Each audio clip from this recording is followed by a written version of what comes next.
There's no need to be banging the crockery. Don't start again. If I want to start, I'll start. I'm disgusted with the two of you. Watch my lips. Nothing happened. I won't be able to show my face. You've made me the laughing stock of the street. Oh, well, there's no new there. How do you think it makes me feel, eh? When people find out my wife's been running around with Tractor Boy. If you're trying to make me think I wouldn't have been better off going with you when you're doing a damn good job. Don't tell me you was actually thinking of going off with that animal. No, of course not. He must have been supping the sheep dip. Who knows what he sees in you? He must have been really desperate if he thought you was going to go off with him. He must have had something wrong in the head. I'm not going to listen to any more of this. Where do you think you're going? Work. See? How do I know if you're telling me the truth or not? Oh, yeah, Liz. That's right. I've not really been working my fingers to the bone over at that factory. I've been feeding pigeons in park. Anything to get out the house, because I am sick of the sight of you. Oh, hiya. Oh, all right, love.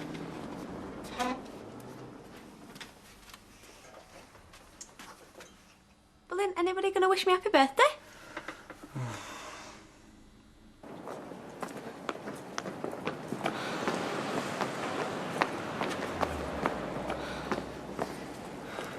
I thought you'd gone home. You're gonna have to look after Rose yourself. Well, there's too many things she can hurt herself on in there. I can't keep an eye on her while I'm working, can I? Another day on the market together, that'll be fun. Change of scenery might do her good. Oh, right now I'd do cartwheels if I thought I could get a smile out of her. There's something else as well. What? Me and Alison's moving into the flat, so we can't have the kids at weekend. I'm sorry. Yeah, me too. I don't believe it. Well, why didn't you tell me? Apparently there was nothing to tell. I'm the one who should have been told. I'm the one who's been betrayed by two women. I'm speechless. I wish she was. How come you're so sure nothing happened? You don't know. She could have been lying to you and all. Yeah, well, you think what you like. Take it this means my birthday party's off then. What planet does he live on? What gets my goat? She's acting like nout's happened. If I'd have been up to a bit of monkey business, you'd have me crawling on my hands and knees, begging forgiveness. Yeah, well, you should know. You've had enough practice. Exactly. And she hadn't even said she's sorry. I've been a model husband to that woman. Model husband? Living with you has made her so miserable that she hasn't even got the sense to go off with a better bloke when he comes along. And you think Tractor Boy's a better bloke than me? Me and every other sane woman in the world. Woman? You're not a woman. You're a brat. Oh, and she's so lucky to be living with a scrounging pig who treats her like dirt. I'm going to school. Happy birthday. Thanks. Did you hear that? The mouth on her. Yeah, well, she's probably a bit upset. You don't think Janice would have gone off with a bloke like that, do you? She wouldn't leave me. Not that Janice, no. 2 coffees? Everything all right? Fine. Well, I'm just over there if you want anything. Just shout. I shouldn't have hit him. You didn't give you much choice going off like that.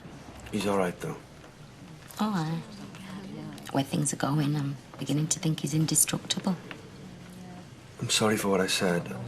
I was angry. I didn't mean it. I know. But listen to me. You've really got to go now. It's over, right? No. Yes. Nothing's changed.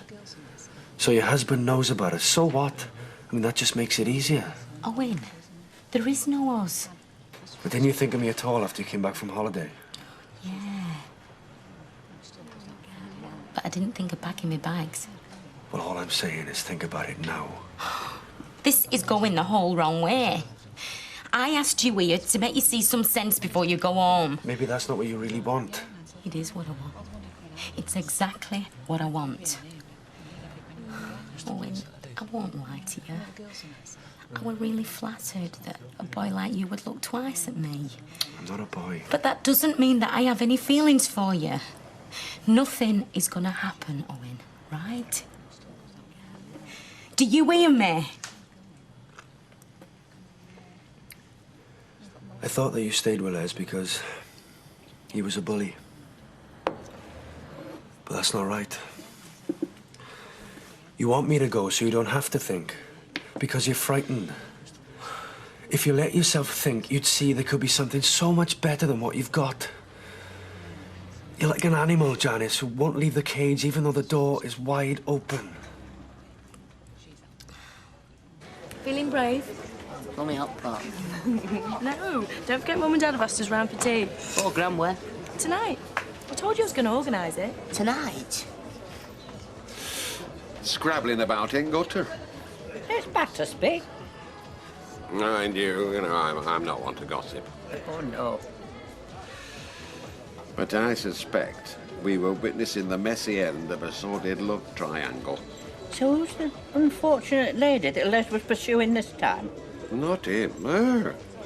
What? Janice Battersby? And by the look of him, he were no more than a lad. Are you telling me that Janice Battersby's got a toy boy? Like I said, I'm not one to gossip. What about the flat? Are you happy there? Yeah, I suppose. It's just... I was just wondering that you thought that I was going to actually move in with me at my place. Yeah, I thought it'd cross my mind. Well, I know we'd save on rent. Well, it's not that I don't want us to live together. No, me neither. I just suppose I want to be special this time. Yeah. We may as well save the living together till after we're married. That's what I was going to say. Yeah, well, I agree. You do? Yeah, we're going to have a whole lifetime together. We may as well make the most of being fiancés for a bit. Exactly. Hey, and plus, we've only just decorated the flat, so we may as well feel the benefit of it. I see you've got the ring. That's right. How much did that rush you? You don't ask questions like that. I do. I want to know how much it's taking you for. Oh, come on. Hey, don't you speak to Maxine like that. I can speak for myself. I know you can, but I'll handle it. I don't know why you two are in such a rush to get wed. Because we love each other. So you say. We're happy, right? And if you can't be happy for us, I suggest you stay clear. We're not interested in your opinion. Really? Well, here's a last little opinion you might be interested in. I don't know where you intend to live in wedded bliss, but it won't be in my house. I'm putting it on market. Hey? So you better start looking for a new marital home. We could have a life together, Janice. There's nothing stopping us. You just have to let go. I'm asking you for the last time. Just get up, go to the door, and go home. That's not what you want. I really don't want to do this. You're coming with me. No, I'm not. You asked me if I thought of you after that holiday. Well, yeah, I did. And you know what? I laughed. Because it's a big joke, me and you. Oh, yeah. Might have been fun having some good-looking lad follow me around like a little lost puppy. But that doesn't mean I've got any feelings for you. I don't love you. I don't even know if I like you. I know you didn't mean any harm, but come in here, where I live. You're embarrassing me. There's only one person leaving today, and that's you. Now. I don't believe you. I mean it. You try and get in touch with me once more, and I'll call the police. I've asked you to leave me alone 3 times now, and you still keep coming. Well, that's stalking. And if you keep on doing it, you'll have more than my Les to worry about. I'll have you locked up.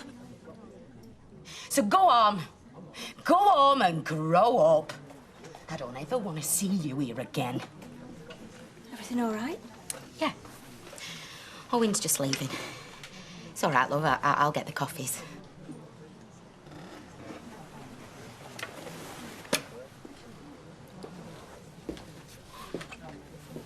Sure you're all right? Yeah.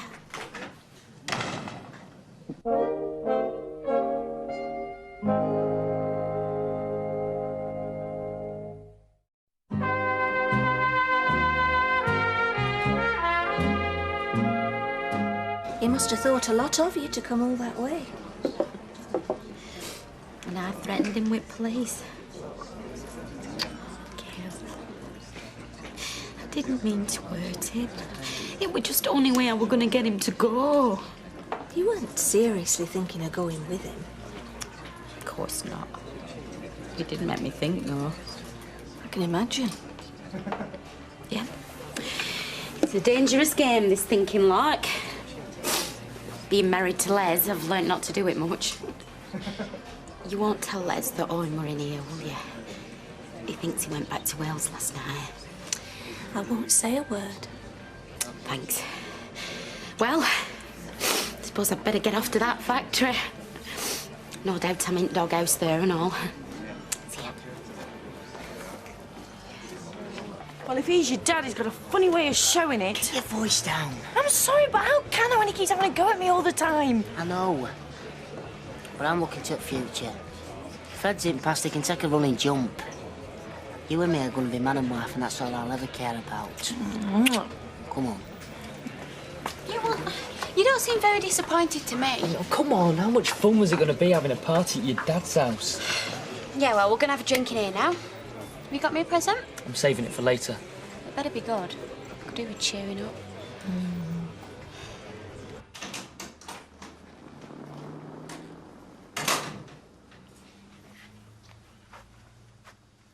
What are you doing? I'm washing up. Look, do you want a brew? I'll make it. No, I can't stop. I've just popped round to say that Baldwin's keeping us late. I've no choice. We need the money.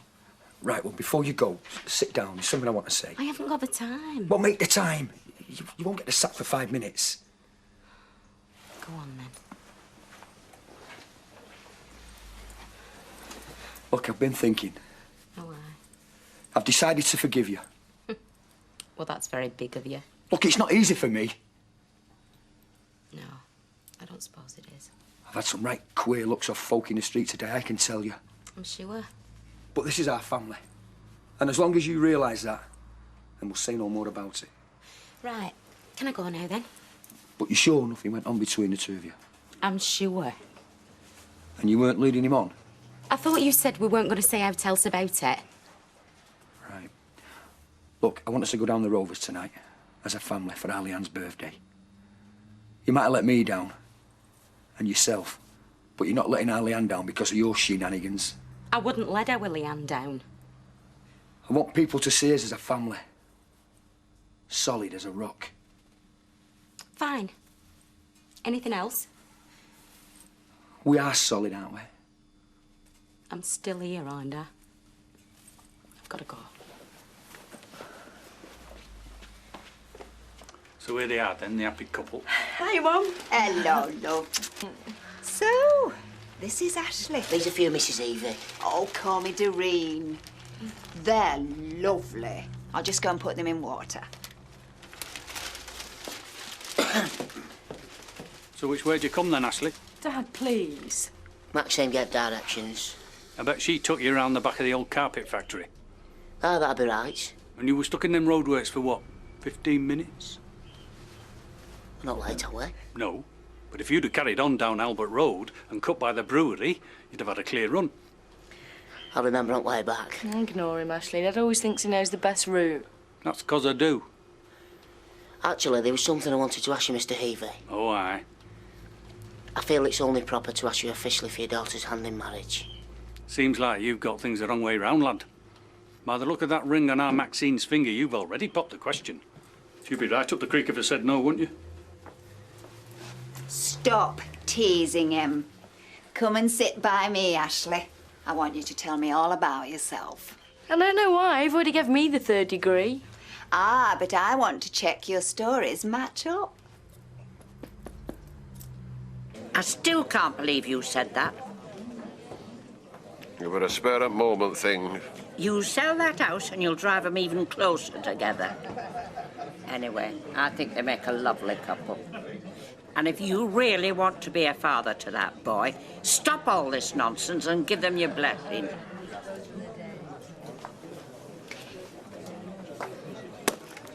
You could have wrapped him. Unless there's some expensive jewellery inside. No. but I'll buy you a birthday drink. After I've had my birthday kiss. When you've taken off the price tag. The mum pickle sandwiches were lovely. Mrs. Doreen. I made the sandwiches. Well, they were very tasty. Ignore him, he's just trying to wind you up. Right. Doreen's a good cook, but she can't cook bread straight. Why don't me and Maxine do it washing up? There's no need for that. Would you like to see my wagon? Yeah, that'd be nice. I hope you realise how honoured you are, Ashley. I reckon he thinks more of that truck than he does of me. Don't be daft. And if he lets you in the cab, then you've cracked it. A man should have an interest, something special in his life. What about you, Ashley?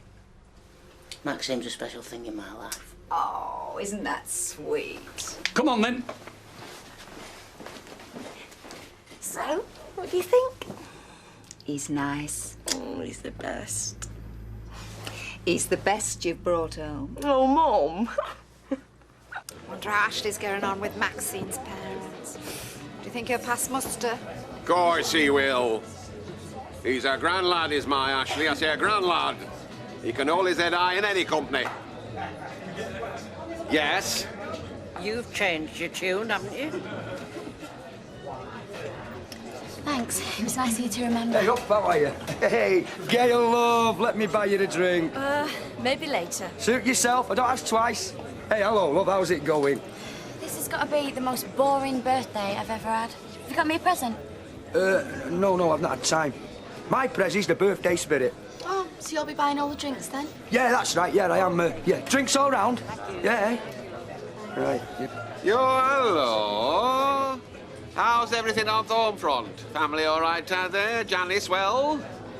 And what's that supposed to mean? Eh? Oh, don't get touchy. I'm only inquiring after the welfare of your good lady wife. She's fine. I'm fine. We're both fine. All right. If you say so. I do. Dad, is Janice not coming? Yeah, she'll be here soon, love. As soon as she's finished at the factory, don't worry. Yes, love. Ah, Betty, love. Yeah. Do you see that table there? Yeah. I want the drinks to flow like wine. And keep them flowing all night long. We're celebrating. Oh, yeah. What's the occasion? It's my girl's birthday. And it's not every day you're 18, so let's make it a good one, OK? Wait a minute. You're 18? Yeah. So Natalie employed an underage barmaid, did you? Didn't you tell her? Well, she didn't ask me. It could have cost her a licence. Yeah, but it didn't, did it? Oh, you're not going to tell her, are you, Betty? Well, I just hope she don't ask me, that's all. I suppose I'd better treat you to your first legal drink. Hey! I'm partial to a bit of lamb myself. Oh, lamb's one of my favourites. I've got a good feeling about you, Ashley. I think you're going to make our Maxine a fabulous husband. Derek? Aye, will do. I have a sixth sense about these things. I'm partially psychic. And I can see you two having a long and happy life together. Me too, Doreen. I'm so pleased you found each other. Do you know, she was with this lad a couple of years back. We were never introduced to him. And he only went and moved another woman into the house. The swine. And this other girl was pregnant. If you ask me, it was probably his child. She's not always had such good taste in men, Ashley. But you're a good one. You're a keeper.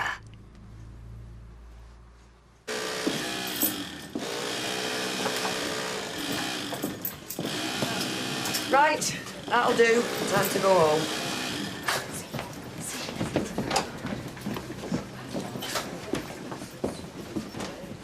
Why does the last hour always go so slow? I don't mind. Every time will come in handy. So there's so much to do in that new flat. Come on then. Sooner you're out of here, sooner I can get locked up. Locking up, eh? Makes a change from being locked up. What was that? Nothing. Are you sure? You're hearing things, you are.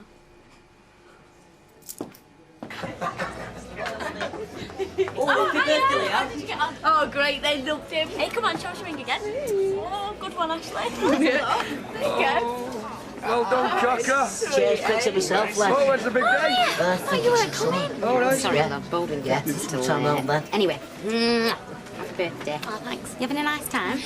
Yeah, not bad. Hey, come on, Dad. Janice wants a drink. Oh, yeah, of course she does, yeah. Hey, drinks all round, eh? Hey! I'll get him. You all right, Fred?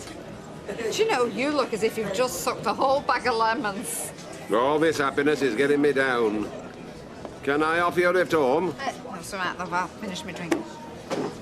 There's something I want to say. There's no need. Let's just forget the whole thing, yeah? As soon as we get it. Yeah, I know, but I know I always take you for granted. And I never, ever tell you how much I appreciate you. But I want you to know, I really do. You do? Yeah, I do. It's nice to be appreciated. Yeah. Are we all right, then? All right. That's a relief, I can tell you. I don't mind admitting, I was a bit shocked when I found out somebody else might fancy you, even if it was Tractor Boy. That's enough, Les. Please don't say any more. No. Mind you, when you think about it, it's a bit of a turn on, eh? It's like seeing your own wife in a wet T-shirt competition or something. No, Les. Hey, you might seem a bit jealous at first, but when you think about all them blokes fancying you, it means I've got something right, eh? Les, will you shut up? Oh, forgot, I'm sorry. It came a couple of days ago, you know, engagements and that. It's from Canada. Oh, but it's wrong shape for a car. Well, I'm surprised you remembered. Is it from your Nick wishing you happy birthday? No. Not exactly. He wants a divorce.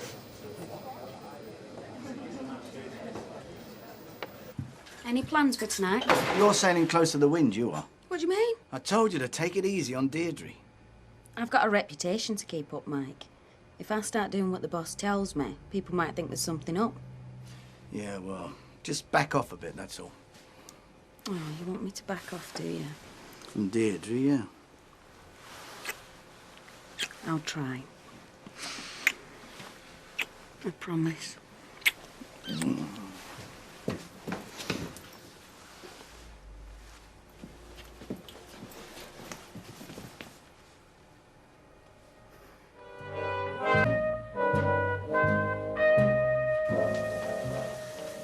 You see, maybe it was a trick of the light, an optical illusion created by light bouncing strangely off of different surfaces.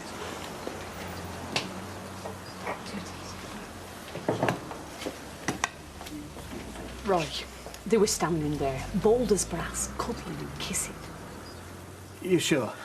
Of course I'm sure. I've been haunted by the image ever since I hardly slept a wink last night.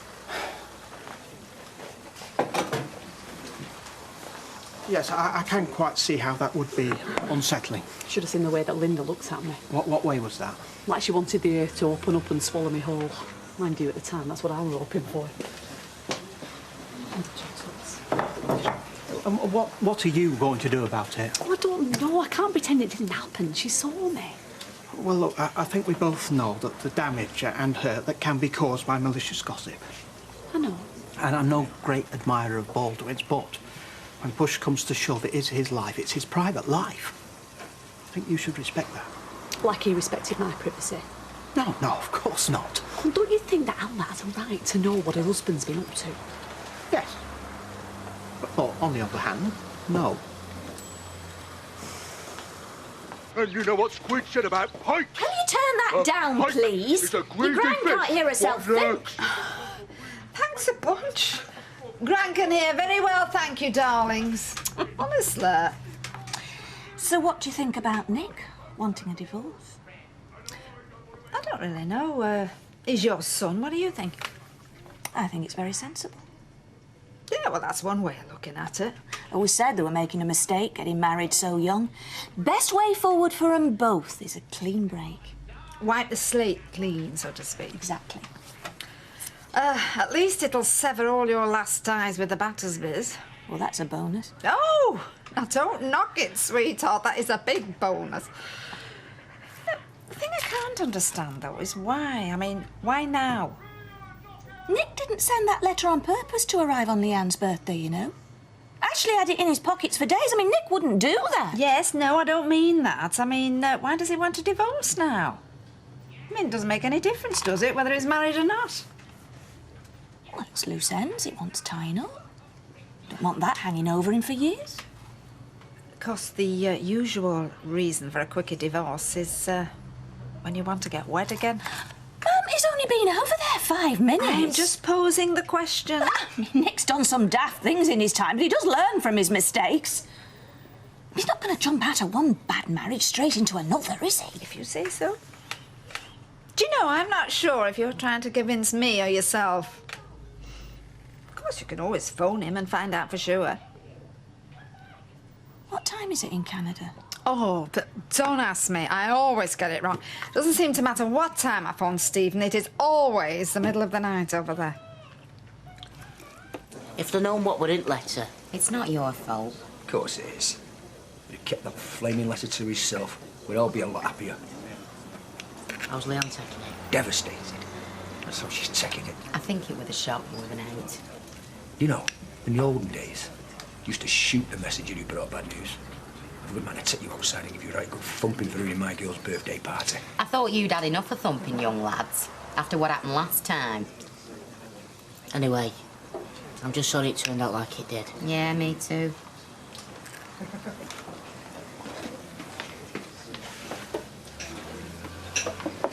Feeling any better? Not really. Ashley, it's not our fault Nick and Leanne are getting a divorce. No, but it makes you think though, doesn't it? I thought they were a good match. It shows what I know. Listen to me, grumpy guts. We're not Nick and Leanne. We're Ashley and Maxine. I know. So, who are we? Say it. We're Ashley and Maxine. And Ashley and Maxine are going to live happily ever after. I hope so. I really do. I know so. How can you be so sure? Because my mum says so, and she's never wrong. That's better, so we're going to cheer up a bit now. Yeah, I'm sorry. Oh, we've got to sort a day out for your mum to meet my mum and dad. I've not told Mum yet. Ashley, they're pestering me every day. I'll give her a ring, see if she can come round. No, you better get back and do it now, because I want to go see some churches as well. Well, I've not got time for any butty first. Come on. There you go. All gone now. You just get going. Come on. Hey, come here.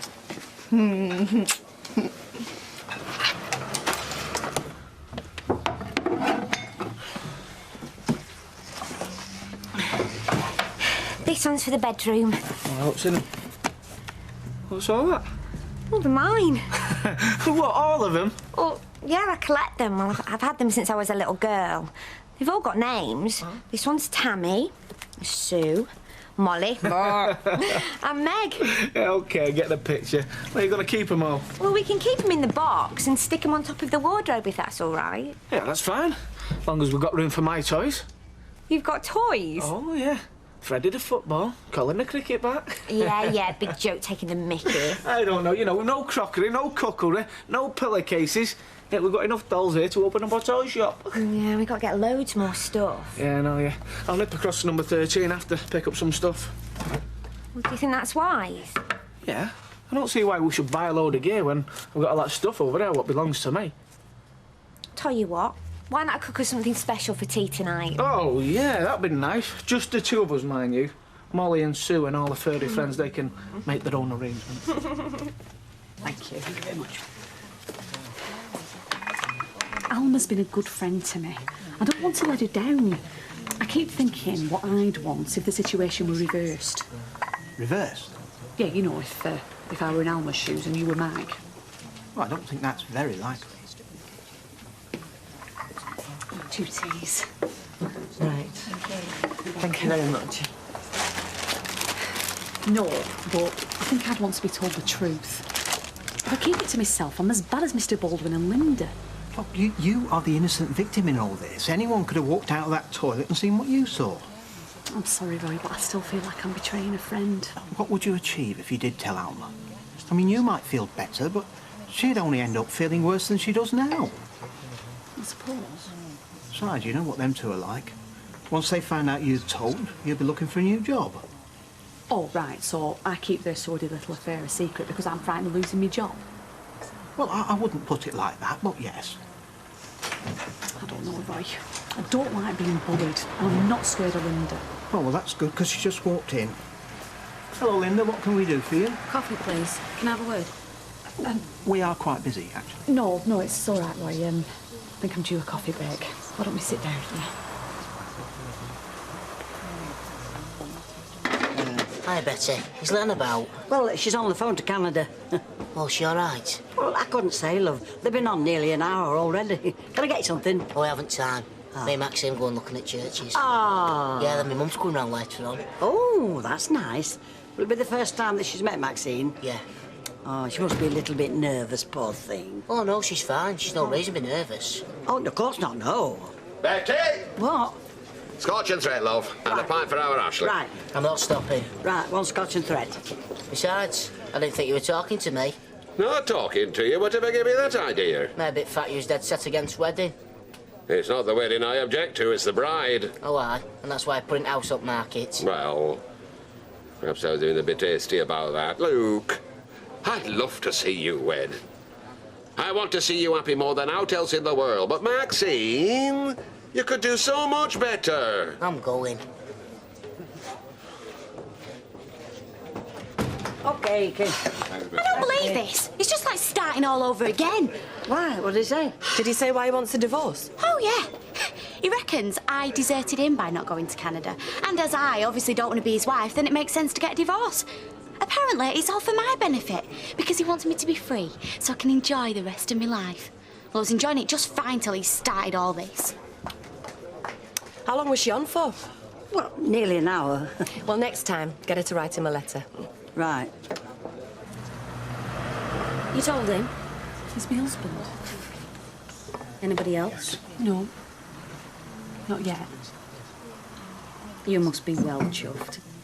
Got me right where you want me now, haven't you? I don't want you anywhere. Oh, come on. We've not exactly been best mates, have we? And I've been pretty rotten to you, off and on. That's true enough.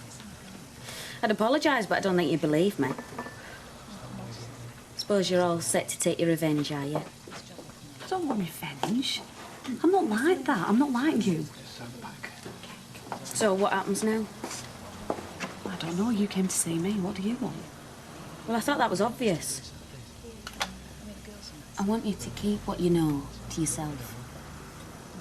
We're not hurting anybody. What about Alma? Alma walked out on Mike. They're getting a divorce. They were split up long before anything happened between me and Mike. This is our business, and that's how we want it to stay. We're happy. And if you want to spoil that, then you can. But I'm asking you not to. Shouldn't you put an or else at the end of that sentence? You're right. You're not like me, are you? And you won't tell anyone, will you? Because that'd make you just like me. And you date that more than anything. Just make sure your husband has the sense to see things the same way.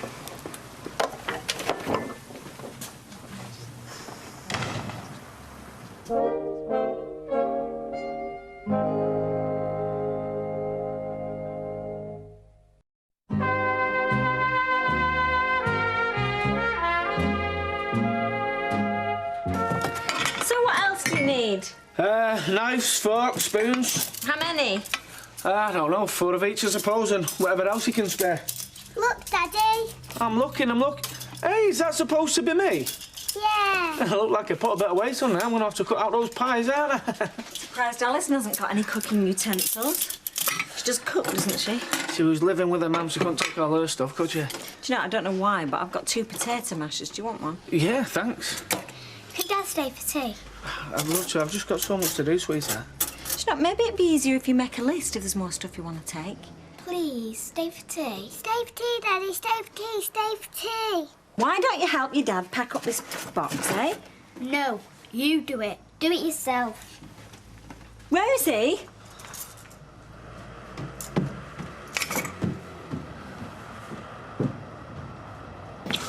Well, it were bound to happen one day. Yeah, I know. There's no shame in it, you know. Folk get divorced all the time. I mean, even royalty are at it. In fact, they're at it more than most. I'm not bothered about getting a divorce. I don't care. Sooner I'm shut of him, the better. Well, there you go, then. That's an healthy attitude. thing that I can't stand is the way he thinks he can still pull me strings, even though he's thousands of miles away. I thought getting married was going out of style. Apparently not.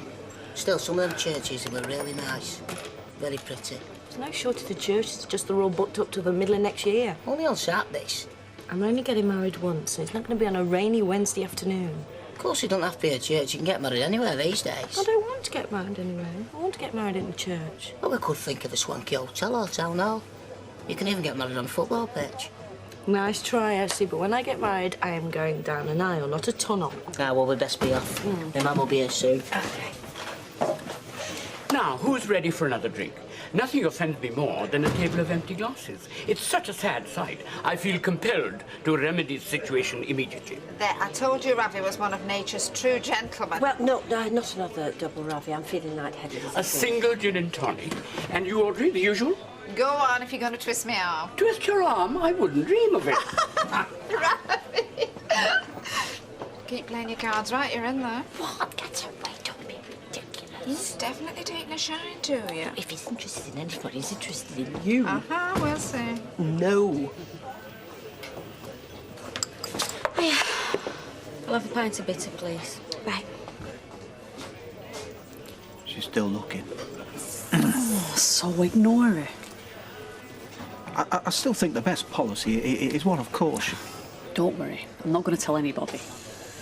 Not even Alma? No. But not because of her, though. You're right. Alma's been through enough. There's no point upsetting her any more than she already is. Mummy and Daddy are still friends. We just don't live in the same house anymore. I want Dad to stay. I'm not going anywhere. I'm just going to be living down the street. Where? You know the Buckies, the little flat above there? You've not been there before, but that's where Daddy and Alison's going to be living. And you can come and visit whenever you want. You'll still see both of us. How long for? Forever. Look, it doesn't matter if you get sick of me. I ain't going anywhere. Can I see a new flat? Of course you can. Now? Well, no, it's a little bit late now, isn't it? But you said... Yeah, I know, but well, it's still a bit like a tip. You know, there's rubbish and boxes all over the place at the moment. I don't mind. Look, why don't you come for your tea tomorrow night? With Sophie? Yeah, of course with Sophie. That way I'll give you both a guided tour and you can see if it's okay. Yeah, and you can check out your bedroom. There's a bedroom for me. Yeah, you and Sophie, for when you come and stay at weekends. Can you stay for tea today?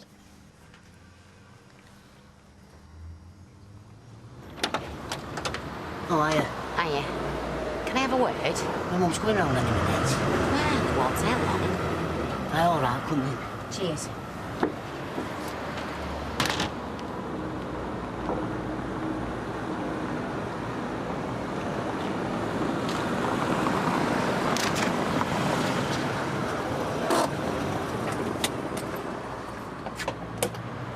Beryl? Hello, Fred. How's that for timing? Hey? What are you doing round here?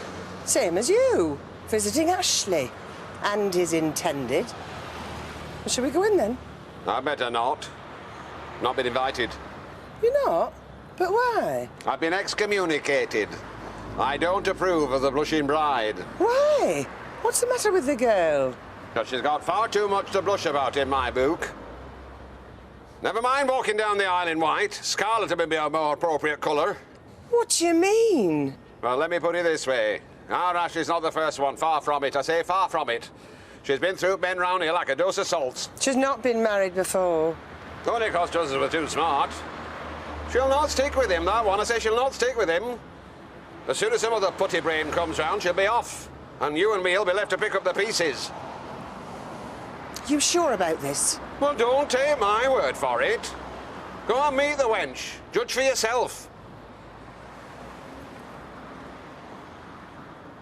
But he used to live here once.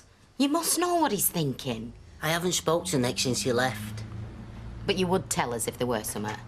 I mean, if you don't want to tell me, tell Leanne. All this stuff about divorce, what else were they going to do? Hang on a minute. Hi, Mum. I'm not late, am I? No, go through. Oh, Hiya. so this is Maxine. Me? Maxine? No.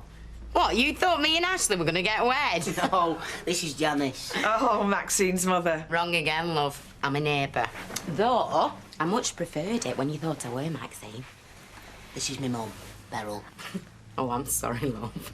You must have got a right shock seeing me sat there thinking, you know, me and Ashley. Well, I better get going. Anyway, if it doesn't work out with you and Maxine, you could always give me a knock. I'll see myself out. What's all the noise about? Mum. This is Maxine. Hello, Mrs. Peacock. Very pleased to meet you. Yes, that's more how I imagined her. Shall I put kettle on? I hope you haven't gone to much trouble. I can't stop long. No, no trouble. I'll get the tea. You two have a little chat. Get to know each other.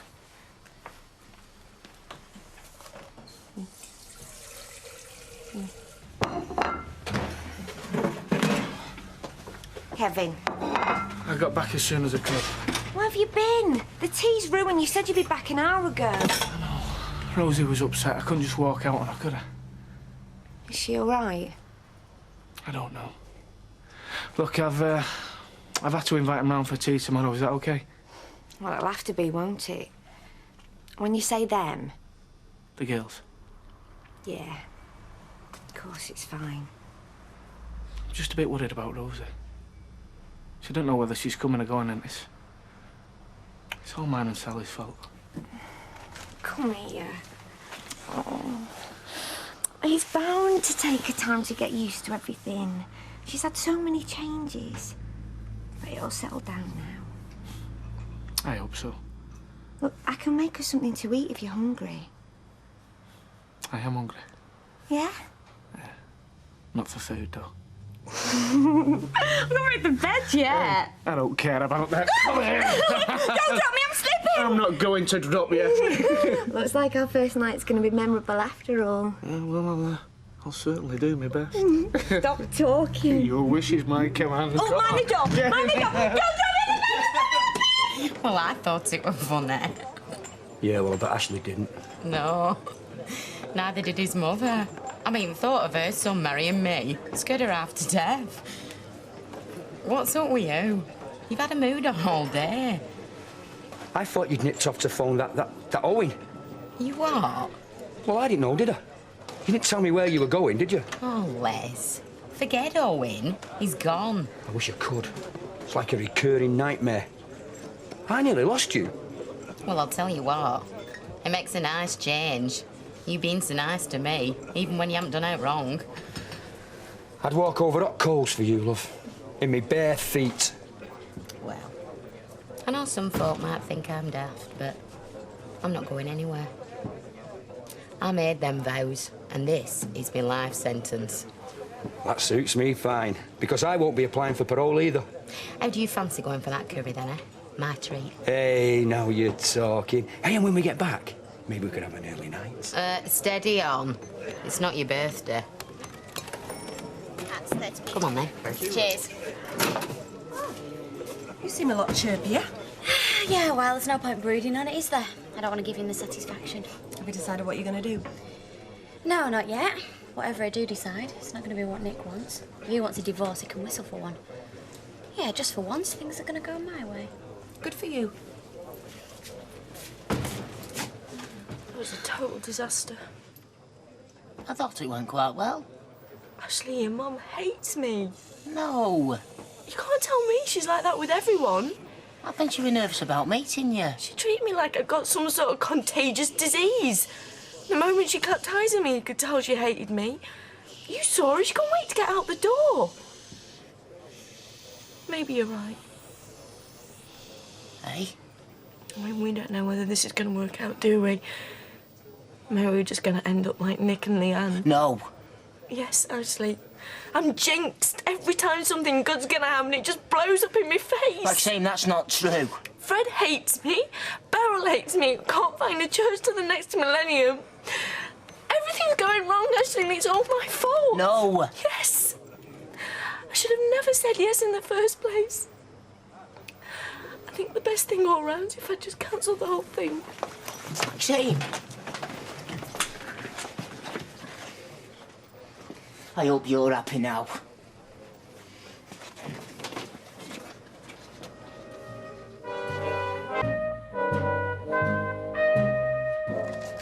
You're not still thinking about cancelling, are you, Maxine? Is that what you want? I don't know. Just be a hell of a lot easier, wouldn't it? Well, it don't make it right thing do, though, does it? It's the right thing where Fred and Beryl are concerned. You can't say that, Maxine. Fred's made his feelings on us getting married as plain as tap water. And Beryl could keep fish fresh for a week the way she was with me. It doesn't matter, Maxine. I don't want to marry you to keep either of them happy. The only one that's got a say in this is me and you. But they're still your family. Some family. My uncle turns out by my dad, my mum's really my auntie. Don't sound like a family you take seriously, does it? Look, doesn't change nothing between us. I want to marry you, Maxine. So what do you say? Are you still up for it? Of course I'm still up for it. Well, that's that then. Still, I just wish I knew what your mum had got against me. Just forget about it, Maxine. Look, I'd best be off. I've got a delivery this morning. Ashley? Yeah? I'll see you later.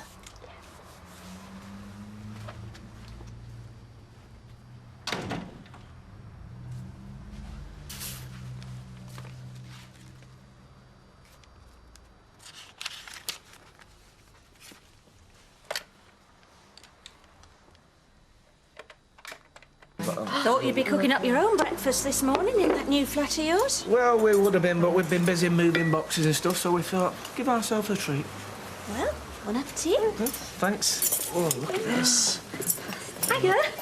Oh, hello, Hayley. Oh, I thought I'd give you this now instead of later, seeing as you're both here. All right, why is it? It's just a card from me and Roy, wishing you all the best in your new home.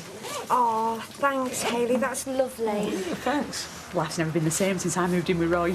I bet. I hope you'll be just as happy. Oh, well, we'll do our best. Yeah. I tell you what, why don't we have a housewarming, you know? Get us moving in the right direction, bit of a party. Do you think so?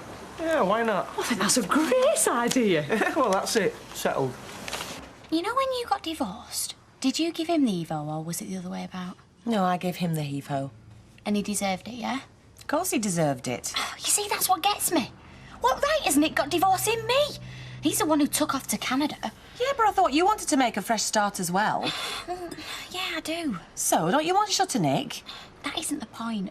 The point is, he's the one still running things, isn't he? Well, does it matter if at the end of the day you both get what you want, your freedom? Or are you just sore at Nick because he got in first? It's not a game, Leanne. Yeah, too right, it's not. It's my life. And I had enough of him controlling it for me when we shared the same house. I'm not having him carrying on calling all the shots from Canada. No, I can understand that. But, I mean, if you've both agreed you want a divorce, it'll all be over in a couple of years.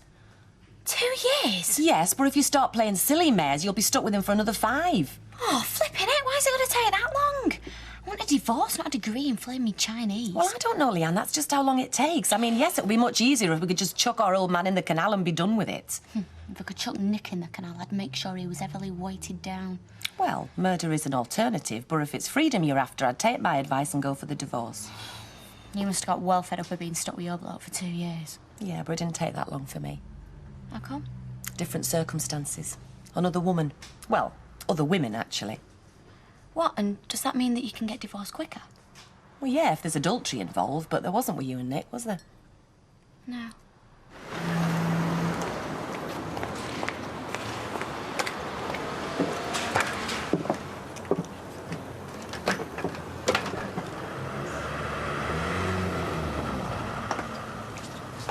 Beryl, thanks for coming. You made it sound like it was important. Well, I think it is. Well, I've got places to be, so you better get on with it. Well, I've only just popped out of work myself, so I haven't got long. Oh, can I get you Maxine? Tea, coffee? No, nothing, thanks, girl. Okay. Well, I'm waiting. It's just, I want to know why you hate me so much. I mean, it was the first time you clapped eyes on me last night. What did I do wrong? Last night? Nothing. Let's just say your reputation precedes you. My what? My Ashley is a loyal and a sensitive young man, Maxine. I don't want to see him get hurt. Not like that Zoe girl upset him. And after everything he'd done for her and all. I'm not going to hurt him. Look, I don't know what you're going on about. What do you mean? Let's face it, Maxine. He's not the sort of lad to keep a girl like you interested for very long. I could tell that the minute I set eyes on you. Fred didn't need to say. Fred? Right, is that it? Well, I can't say I'm surprised. So what did Uncle Fred have to say? That you've been... Around a bit, and I've had more men for breakfast than Godzilla. Something like that, I suppose. Well, yeah. I've made a few mistakes in my time. But I'll tell you what they've taught me, shall I? Go on. That all the men I've ever known in my life have been stinking liars and cheats. Every last one of them. Except Ashley. Ashley's the only one that's ever loved me. Ever made me feel secure and happy, and all them feelings I've always wanted to feel. I love him, Beryl. And I'm never gonna hurt him. Here. The sooner that grandson of yours gets this divorce sorted out, the better. Howell Ann can't wait to be rid of him. Yeah, well, I'm sure the feeling's mutual, Janice. I mean, why else do you think he's divorcing her, huh? Doesn't want any loose ties here holding him down, not with all his prospects in Canada. Oh, doing all right then, is he? Oh, I should say so, yes. According to his Uncle Stephen, he's doing very well in the company. Oh, is he working for him now, then? What as? One of them husky drivers? Actually, he's a junior executive, if you must know. Executive? He's got his own flat, his own car, his own secretary as well, I wouldn't wonder. Do you know, I always knew my Nick could fly given half the chance. Wouldn't surprise me at all if he's a millionaire one day. Yes. Mustache.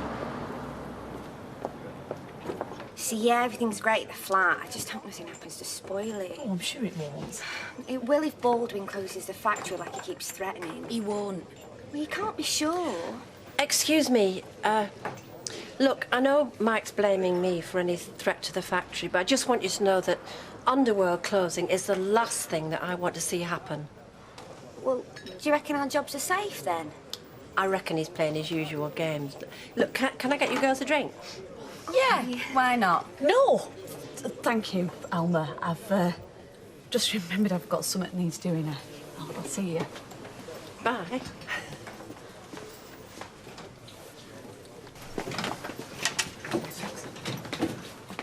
Oh, thought I'd find you here, you overgrown gnome. I beg your pardon? You're some kind of evil troublemaker, aren't you? I've just been talking to Beryl and she's told me what you said about me. Oh, she did she? Well, there's not a word of it a lie, as I can see. I'd stand by me every word in court, I would. You can stand by the M62 and wait for a truck to jump under for all I care. I don't give a monkey's eye you see anything. Whatever happened in the past is history. All me and Ashley care about is each other. And that should be all that matters to you as well. As if it matters one jot what I say or think. Two of you made that as clear as a lighthouse on a dark night, especially our Ashley. You know it makes a difference, especially now. Does it? You know it does. I see. We're having a meal on Friday. My mum and dad will be there, and Beryl's coming. Now, if you want to make up for the last 23 years, I suggest you'll be there too.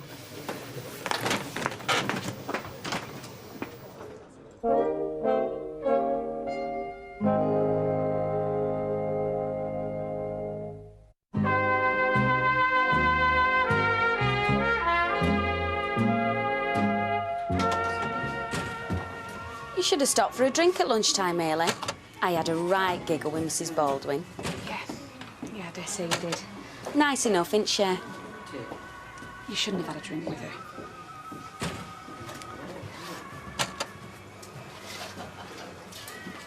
Look, I'm not going to say anything to anybody about you, Mr. Baldwin, but it's not because I'm scared of you, Linda. Alma's my friend, and I don't want her any more hurt than she already is. Do you understand me? Yeah. All right. Got you loud and clear.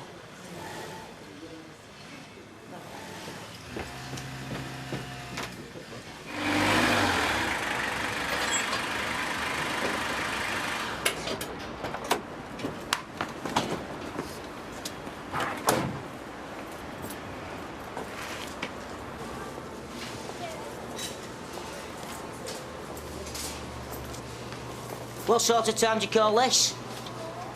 Oh, I'm sorry I'm late back from lunch, Ashley. I apologise. Oh, that makes it all right, does it? And what about my lunch break?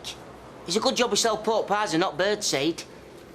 See, I've been doing a lot of thinking about this proposal of yours to marry Maxine. Uncle Fred, if you're going to start again, I'm going to get my coat and disappear. I'm entitled. Just wait your sweat a minute, Ashley, will you? On reviewing the unfolding of recent events, I'm prepared to concur that I may have erred a touch too far to cautionary on the subject of this wedding. You can say that again.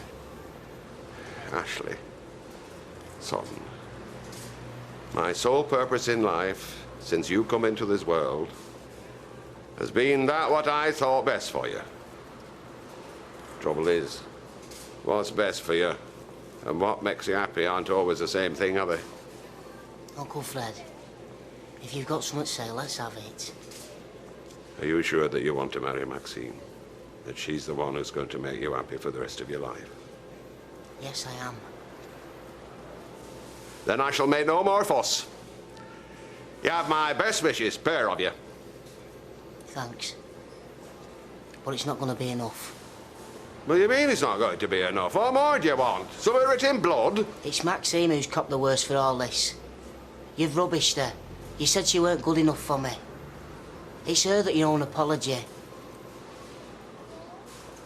Ah, Alma, what a delight. Hello, Rabbit. You know, you're never going to believe this. I work all day at a supermarket and I forget to buy myself a loaf of bread.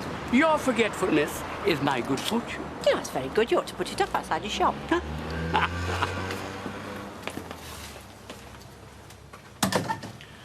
I was not referring to business, Alma. Simply to the fact that you've graced my shop, and I'd be just as happy if you bought nothing. Well, I like your idea of customer care, Rabbit, but I can't see how it can be good for business. Ah, but that is for special customers, the ones I would like to invite to dinner. Dinner? Oh, Ravi, well, I don't know. Delphine's on Wednesday. Think of it as my thank you for your company at the Freshco party. Oh, well, that's very kind of you, but, well, I'm not sure. You see, I've had rather out of my mind at the moment with the divorce and everything, and, well, I don't think I'll be very good company. Then I will be good company for both of us. Please, Alma, make an aging shopkeeper a happy man. Oh, well, oh, all right, then, go on. Good. That's £3.20. Here. Have you thought any more about this divorce? Not really thought about much else. Well, you know, Lee, you're going to have to get yourself a solicitor sorted out. You just make sure you don't get that flaming lot who did my compo claim. You'd probably end up losing a liver to the divorce courts or something. I'll bear it in mind. Oh, poor love. No way. It's the best thing that could happen to her, this divorce. Get rid of that Tilsley twit, them snobby plats. Get them out of our hair in one go.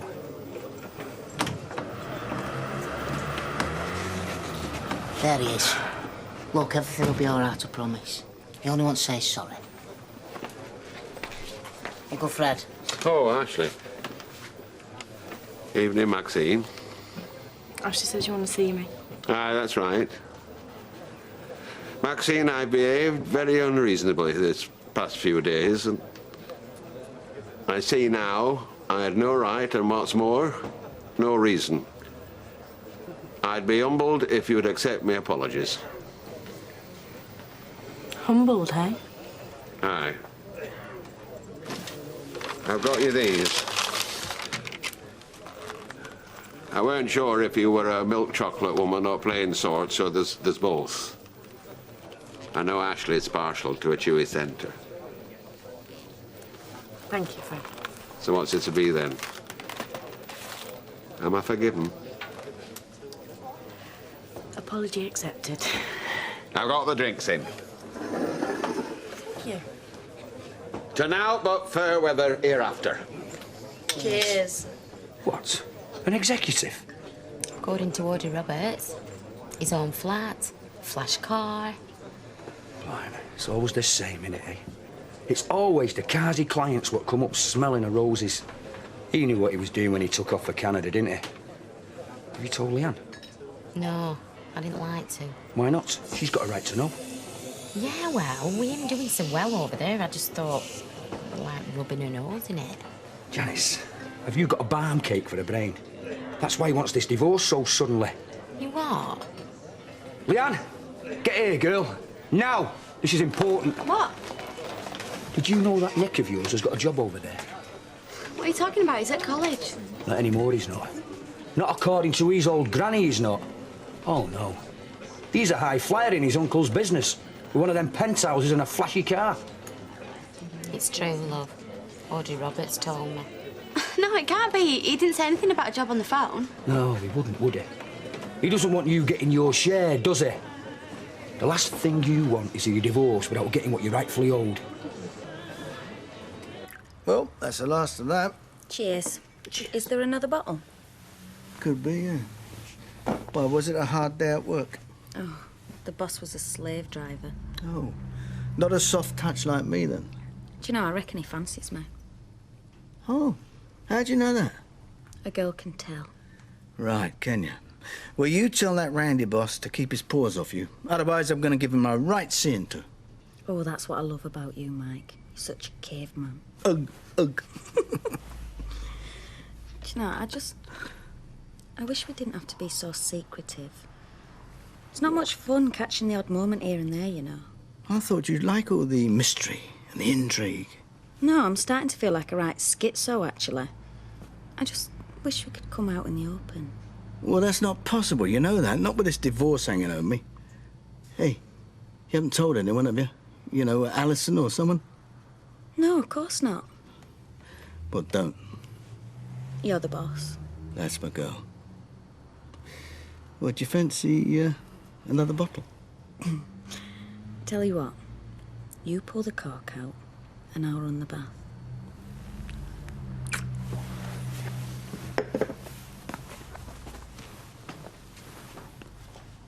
Oh, no, Maxine. Well, perhaps just one more. Could I have the brandy truffle? Of course you can, Fred. Well, I'd best leave you two lovebirds to it. Right, Uncle Fred.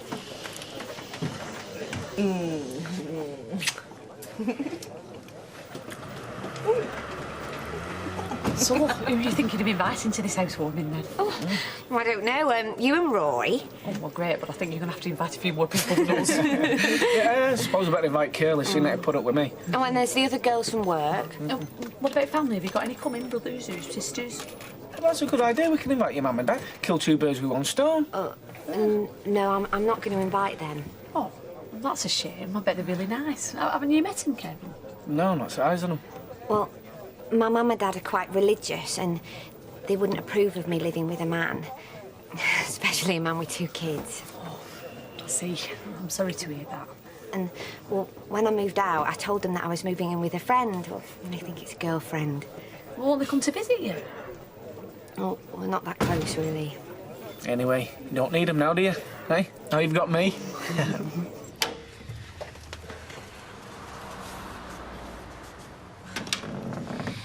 So what's this all about, Leanne? I can't stop. I've got to be at Rovers. Is it true Nick's jacked in college and got a job working with his Uncle Stephen? Yeah. What about it? What about it? I used to get up at the crack of dawn to work in the cabin, marking papers up and stuff, all so he didn't have to work. So we could go off and study at college for this precious career he was going to have one day. You were married, Leanne. That's what you agreed. I didn't agree to him sponging off me for a year, so he could just pack me in and swan off to Canada when the fancy took him. No, I know you didn't. What's the point? The point is, the money which I earned, which kept him in the life of Riley, it was supposed to be an investment for me and Nick's future. But it didn't work out, did it, Leanne? Well, no. Things didn't work out for me, did they? But they seemed to be going pretty damn well for Nick. And now he's asking me for a divorce. Well, it's not fair, Gail. It's not right. Oh, I don't know, Audrey. I mean, what am I letting myself in for? Dinner with a very charming gentleman. I don't know what's got into you, Emma. I don't, honestly. No, neither do I. I should just have said no and stuck to my guns. Now, where's the sense in that? Swapping a four-course dinner at Delphine's for a Fresco's frozen lasagna and chips. Have you looked in the mirror lately since you've split up with Mike? Huh? You are still a very attractive woman, so make the most of it. Well, dinner's one thing. I mean, what if he's got his heart set on afters, too? Ooh. Tell him you just don't want to spoil your figure. Oh, Audrey. You don't have to jump into bed with a man to have a good time, you know. I'm telling you, a man can be a very valuable accessory. Accessory? Take me and Fred, right? Now, there is nothing romantic between us. He knows his place. But he's very handy to have on my arm. Like a favourite handbag. Oh, good at carrying your makeup and things, is he? But the difference is, Fred is a trusty cowhide sort of handbag, you know. You can take him to the shops around the town and he's just as useful. But Ravi, well, now, he's far more classy. No, he is more your patent leather, you know, that sort of thing. So, come on, you don't know when you're well off, madam. Well, you might be right, but I just wish I hadn't arranged to meet him in here first. No one might know in my business. I wish you could figure out what made me Uncle Fred change his mind, you know. Search me. Anyway, he has done, that's the main thing, and all we have to do now is find a church. Oh, but trouble is we've used all our miracles up on my Uncle Fred. That's what it'll take to get a church in September on a Saturday. I think you might be right there. Do you mind? I'm not going to give up on September that easily, Ashley. So what are we going to do then? Registrar office? What about the Caribbean? Caribbean? Yeah, loads of people do it now, and then it's a wedding and a honeymoon all in one. How about I need a passport? Of course you would. I haven't got one, I've never been abroad before. Well, what have you done for a holiday then? Blackpool. I'll have you if you don't tell her. I think you better get a passport, because I'm damned if I'm getting married up Blackpool Tower. There's a lot that isn't fair. You've just got to accept it and get on with life. Not this I don't. Not Nick trying to do me out what's mine. He isn't. Oh, isn't he? Then how come he suddenly wants a divorce right out of the blue? Because he knows. The more he's got, the more I'm entitled to. Half of everything, to be exact. So that's it, is it? Yeah. And if I like, I can make him wait 5 years. Could be worth quite a bit by then, I reckon. You scheming little shrew. Yeah. So you tell Nick, if he wants a divorce, it's gonna cost him. Plenty.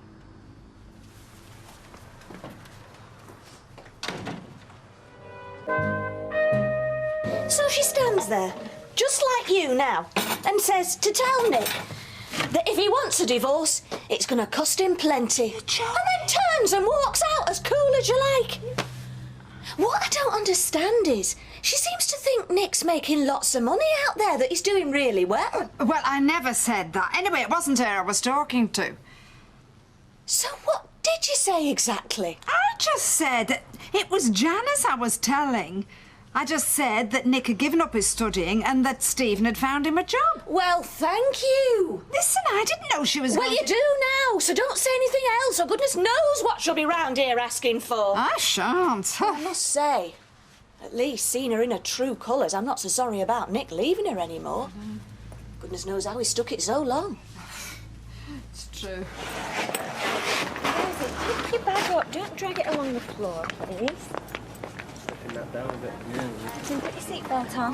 Hang on a minute. OK, boss, I'll just carry on. Morning, girls. Hiya. Everything OK? Well, she's not exactly been a ray of sunshine, but nothing new. Should be glad of that, then, eh? What I would appreciate would be if I didn't have to keep hearing what a nice time she's had every time she goes out with Daddy and Alison. So what? I'm to make sure she has a rotten time, Mama? Don't answer that. Sorry I asked.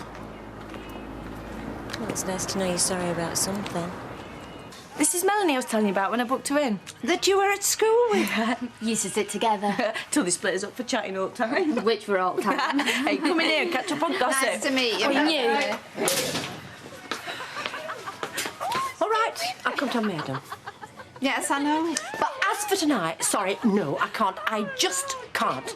I'm going to have to call him and say that something's come up. But what, I don't know. Have you got any ideas? This is Ravi, is it? Oh, I can't go out with him. I mean, I don't know why I ever said that I would. Yes, of course you can. It's a lovely restaurant. It'll be costing him a fortune. Yes, but that makes it worse. I mean, what if you know... What?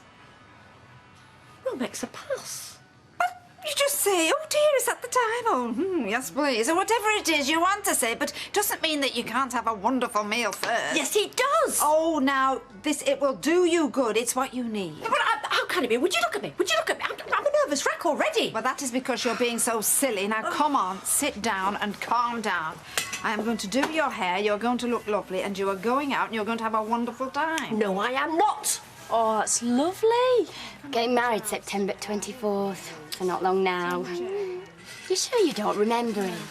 Philip Hodson. He were in year above us and used to have an earring until he told him to take it out. Oh, I don't remember. Anyway, listen, I've got engaged and all. Honest? Yeah. You won't know him. His name's Ashley. He's a butcher.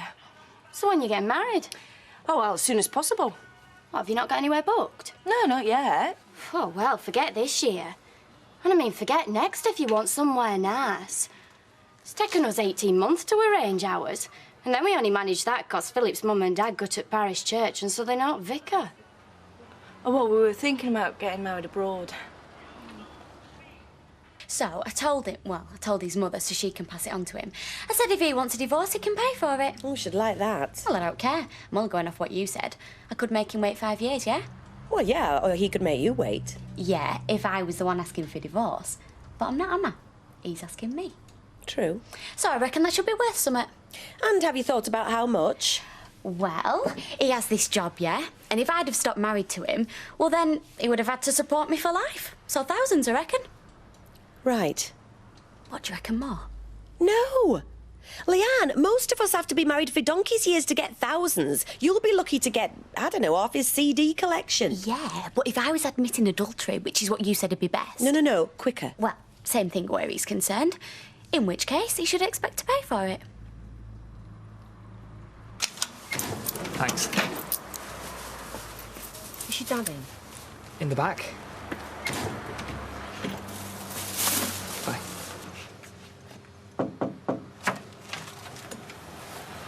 Alma, good morning. Your hair looks nice. Have you just had it done? Oh, well, you know, it just needed doing. Look, I've been thinking about tonight. So have I. I'm looking forward to it enormously. Yes, but you don't think... You don't think it might give people the wrong idea? Why? I'm a free man, and I would have thought you're in much the same boat. Yeah, well, Oh, I know what it is. Instead of meeting in the Rovers, where who knows who might be there to see us, why don't I pick you up at Audrey's, much more discreet? Yeah, well, that would help. Excellent. And I do apologize for not having thought of it before. Now, can I offer you a cup of tea? Vikram will make us one. Oh, no. I must be going. Well, all right. But I shall be at your doorstep, when did we say? At 7:30.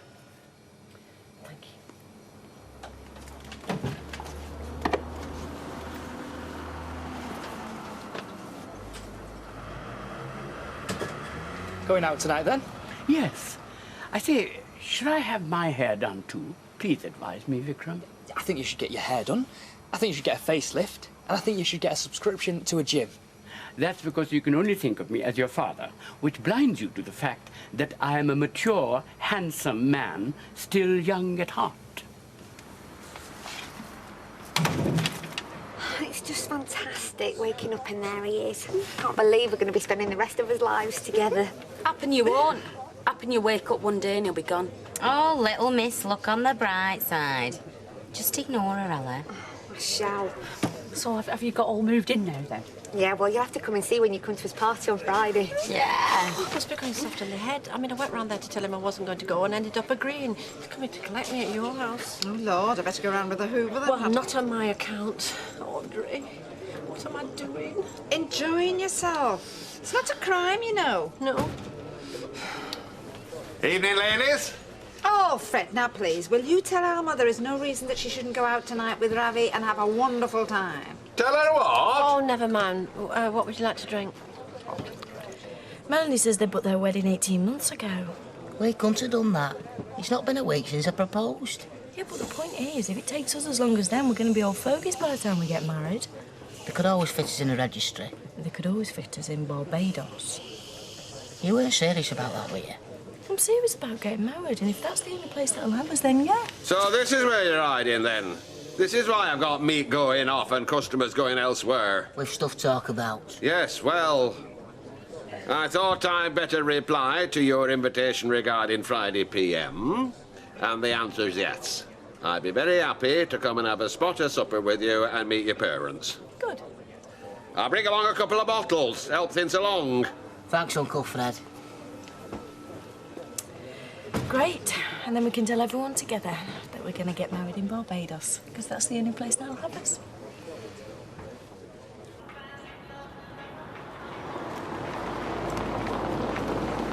Oh, are you, Rosa? Are you looking for your dad? Yeah. Oh, he's not here. He's fixing the lorry in Bolton. When will he be back? Don't know. Hey, where are you going? Safe ride again, Uncle Fred. See you over the road, yes. You'll see me before then if you don't get back behind that counter. So what's happening Friday, then? Inviting thin-laws round. I'd rather think Ashley wants to show me off. Prove he comes from good breeding stock. Oh, hello. I saw you here earlier and I thought, I wonder how Alma is. And then I thought, well, why don't I go and ask her? Oh, well, I'm glad you did. And I'm all right. Yeah. Well, no, I don't know what I am. Confused. Oh, well, definitely that. And what about your boss? The man previously known as my husband. How's he getting on? Oh, well, he didn't exactly confide in me. So how's he look? Well, I shouldn't say this really, but he looks the same as he always looks. Pleased with himself? Yeah. Although he's not going to show his feelings at work, is he? Well, why should he? Never did at home. I just like knowing that when I get home, Kev's going to be there. Will you shut up about him? Oh, come on. You'll be just like that when you set up home with some bloke. No, I won't. When I set up home with some bloke, you won't hear a word about it. Well, we'll remind you that someday. Would you mind if I phone Canada? Well, it depends what you're going to say and how long you're going to take to say it. Oh, not long. Just to tell him he can have his divorce if he's willing to pay for it. Leanne, don't you think... I know it's not to do with me, but you have asked my advice. You're very young, Leanne. And most girls your age are still on their first boyfriend. So? So, don't you think you should just put it behind you? I mean, yes, get a divorce if that's what you want, but don't try and show a profit on it. No. No, if he wants a divorce, he can pay for it.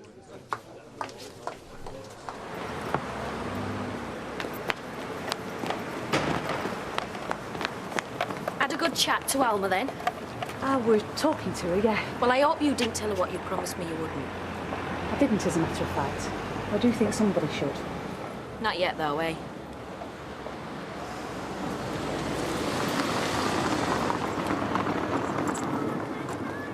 Rosie? Hello? What are you after? She was looking for her dad. And where is he? Stuck under a lorry in Bolton. Well, looks like it's up to you, love.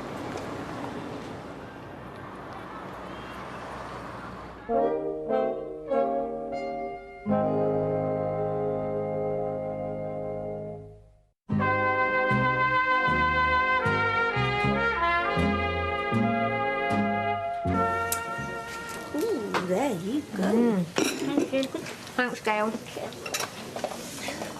Trouble is, my son's so soft, he's liable to agree to anything she says. Well, she's always seemed very pleasant when I've had dealings with her. Yeah, well, she's not. She's vicious, greedy and selfish. The only interest she has in Nick is how much money she can get off him. Oh, well, I'm not always the best judge of character. Here's your dad. Sarah said you'd be here. Now then, young lady, what are you playing at?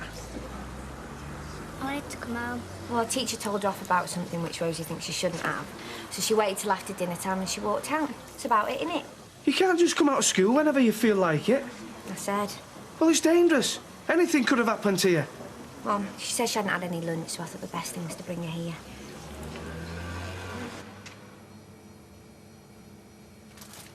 It's about time I went and started preparing myself for my night out. Went home for a sleep, you mean? Because that way you'll be able to stay up beyond 9 o'clock. I assure you the company of a beautiful woman would be sufficient stimulation to keep me wide awake. Hiya, Just wondered if you fancy going out for an hour or two after I finish tonight. Yeah, sure, I'll come over when I finish, shall I? OK, I'll try and get off early, but I can't promise anything. All right, see you later. Why do I waste my breath talking to you? About Leanne? She's a married woman. Anything could happen. Before you know where you are, you can be involved in some serious business between her and her husband. Anything. Amazing. She may be a pretty girl, but that doesn't mean that you have to switch off your brain. So what about this old bird you're taking out tonight, then? I beg your pardon? Well, she's still married, isn't she? I mean, doesn't all that you've just said to me also apply to you? Mrs. Baldwin is a dear friend of mine. Oh, yeah.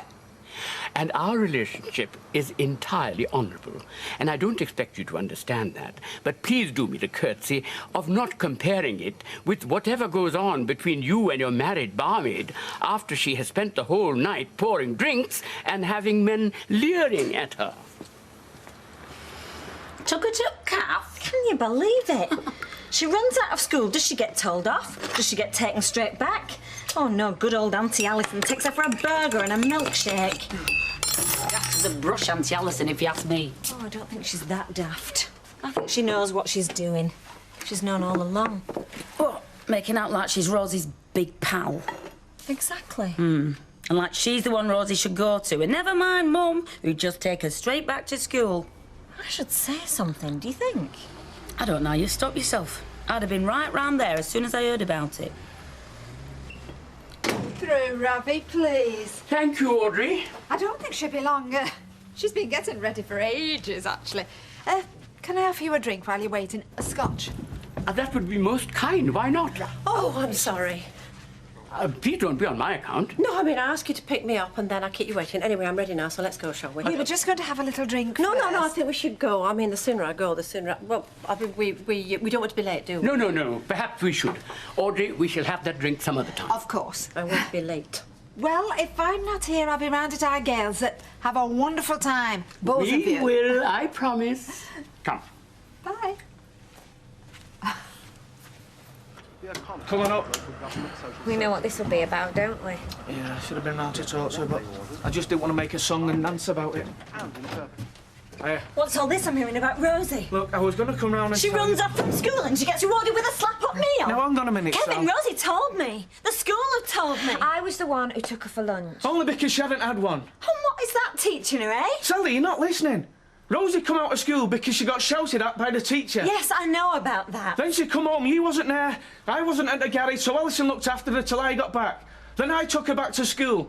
Look, I'm sorry I haven't been round to talk to you about it, but that's all we ever seem to do these days, is talk about Rosie. She is my daughter, Alison, not yours. Sal. I know she's your daughter. But you wasn't there, was you? No, but I was on the other end of her phone. And what use is that? What would you rather I'd done? Gone into work and ignored her, left her wandering the street? No.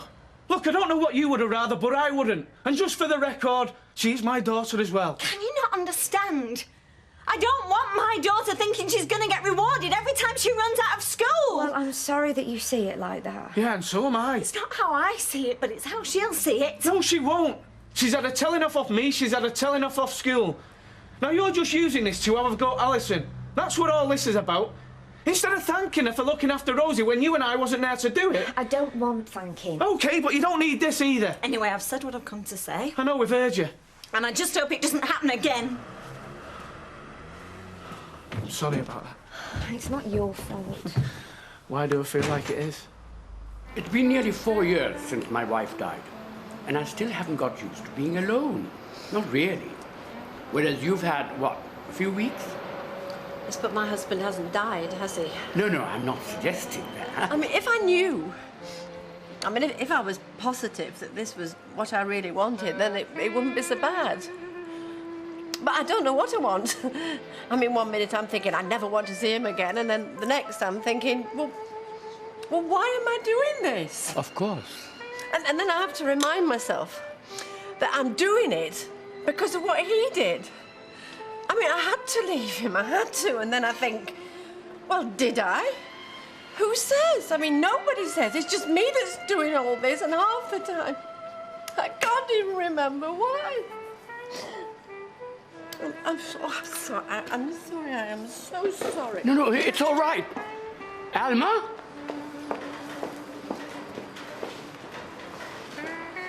Well, that one she'll think twice another time. And he did what? He just defended her, did he? Well, yeah, more or less. I suppose he'd think he had to. Otherwise, she'd be giving him a hard time once she'd gone. I suppose so. Looking at it from her point of view, there wasn't much else she could have done, though. Well, you've changed your tune. I was just upset. Thinking about Rosie all on her own, and I wasn't there for her. Hardly Alison's fault, is it? I'm sorry, I really am. I don't know what came over me. No, I'm sorry. I should never have referred to the subject. Well, why not? It's all I'm thinking about. We might as well talk about it. Well, not anymore. Has he said anything to you, Mike, about me? No, no. We men, we stand at the bar, we have a drink, we tell a joke. But if we're really broken-hearted, then we keep that rather to ourselves. Yes, but is he, though? I mean, maybe he's glad I've gone. Maybe it all worked out the way he wanted. Oh, I doubt that. But you don't know, and I certainly don't. And the only way to find out is to go and ask him. What? Easy as that? I'm not saying it's as easy as that. But if you have any doubts about your own feelings or his, then go and see him. Say you want to have a talk. And be absolutely open and honest. Say to him what you're saying to me. What now? She must have thought so much she forgot to say. Don't worry. I won't let her have a go at you again. Oh, she'll get a mouthful back if she tries. Hey, we're not going to have all that business about Rosie again. Oh, no, I'm sorry for disturbing you. Really, I've come to apologise. I shouldn't have said all those things. Yeah, well, it was a little bit out of order. I just don't know what to do about her. And I suppose I wanted somebody to blame. I'm sorry it had to be you, Alison. It's okay. Would you like to sit down? No, thanks. I've got to get back. I've left Sharon with the girls and I think she wants to get off. How's Rosie doing now? Fine. She's not said much. This is nice and cosy. Will be when we get it sorted. We're having a bit of a do on Friday. Why don't you come? Well, I'll see how I'm fixed.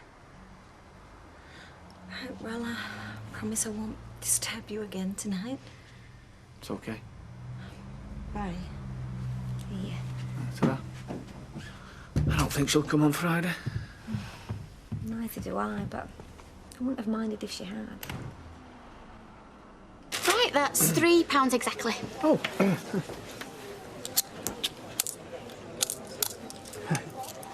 We are. Ta. I had another encounter with Linda this dinner time. Oh dear. No, she weren't unpleasant. It's just that I was talking to Alma and she'd noticed. Well, you're entitled to talk to whoever you'd like to. Yeah, but she's got a secret, hasn't she? And she's frightened how people will react when it comes out. I can understand that.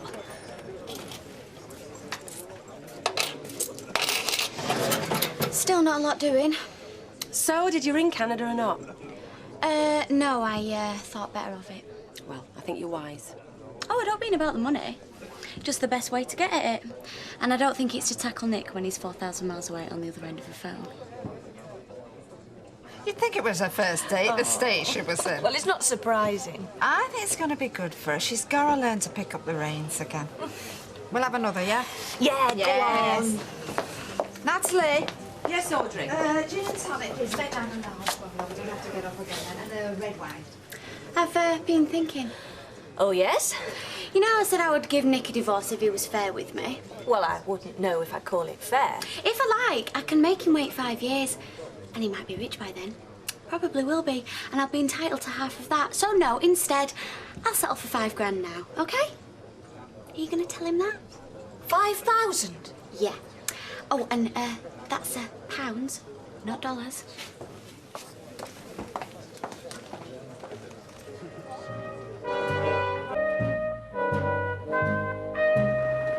Going to sleep. Oh, thanks. Cheers. Oh, I feel like flipping Cinderella. Set the clock's chiming 8 and not midnight. What time are you working? Not till dinner time, so time for a couple of hours, Kim. Oh, hold on a sec, mate. And you really want to go to sleep? Well, it mean the night was over. Right, get back in. What? Champagne breakfast set you up better for the day than a couple of hours kip, and after last night I can afford it. You're mad. Yeah. Where are we going?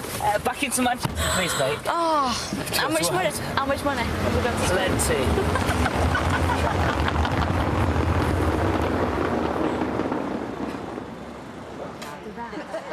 Remember it.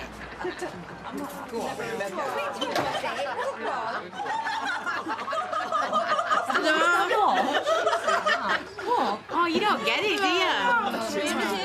She lied.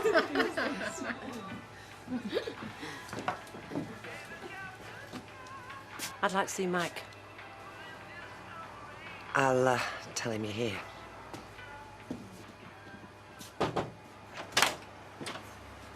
Visitor for you.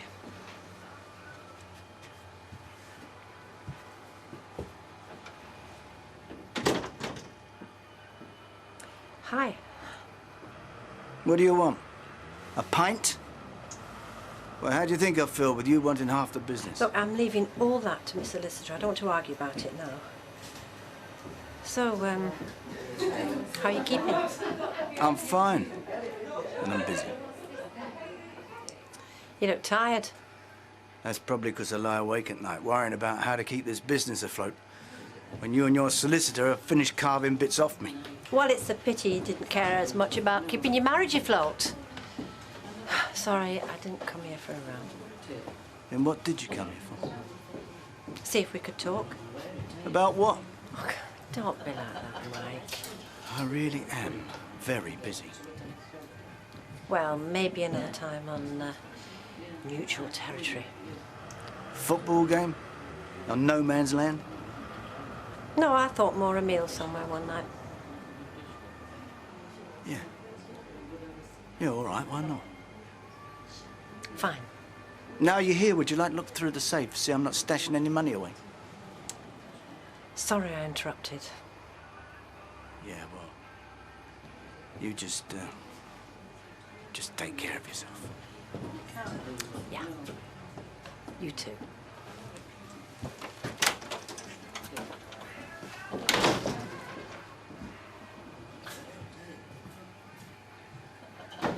She was so brazen. Taxis at that time of the morning. Heaven knows where they'd been. Well, that I can't criticise her for. A night out that ends at breakfast time. Sounds like heaven to me. Well, she's still married. Since when did that stop anyone behaving badly? Anyway, you don't see her and Nick getting back together again, do you? Heaven forbid. Well then, let her get on with it. And be pleased he's getting her out of his life. You never get some people out of your life, even when you think you've got rid of them. Talking of which, been invited to Kevin's party tonight. But Martin's on late, so I don't think I'll bother. Well, in that case, do you fancy popping round? Makes me feel less guilty about opening a bottle of wine. I'd love to. I'll get my mum to babysit. Does it bother you? Kevin and Alison setting up home round the corner? No, of course not. Wouldn't mind if it was Timbuktu, though. So, you had a good time? Oh, fantastic.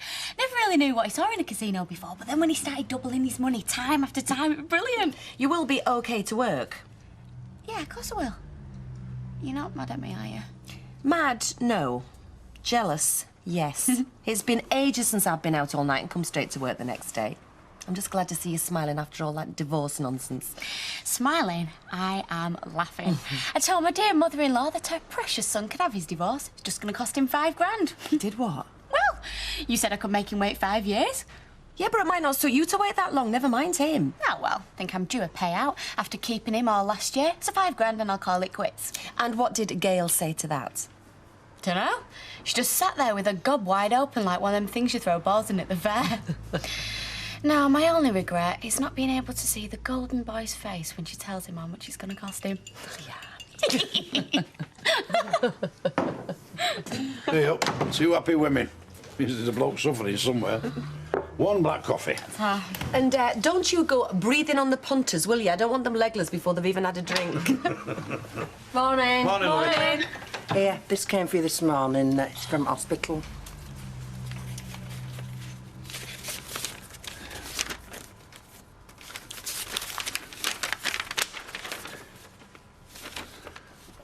It's an appointment for the angiogram. It's a week today. So you couldn't hear out then? Well, no, not really. No raised voices then. They'd have been arguing with a ball load. Yeah, but what was she doing there then? Why? What's going on? Alma went in to see Baldwin, and Janice reckons they're going to get back together. Well, at least if they were, our jobs would be safe. It'd be lovely if they could get back. Well, stranger things have happened. Hey, was Linda anywhere? Just got her a pint in. I think she said something about having to see a man. Oh, I thought you'd gone with the others. You didn't say she was coming. Who? Alma? I didn't know. What did she want? She just wanted to tell me that all the divorce stuff had gone to the solicitor. And she came in to tell you that? That's what she said. Why, what is your problem? I thought you two weren't talking. Well, we're not. Didn't look like that. She came to see me. I didn't ask her. There's nothing you're not telling me. No. Believe you me, it's better if we're amicable. It could save me a fortune if she doesn't want to turn this whole thing into a war. Could save you a lot more if you got back together. Yeah, it could. But that's not gonna happen.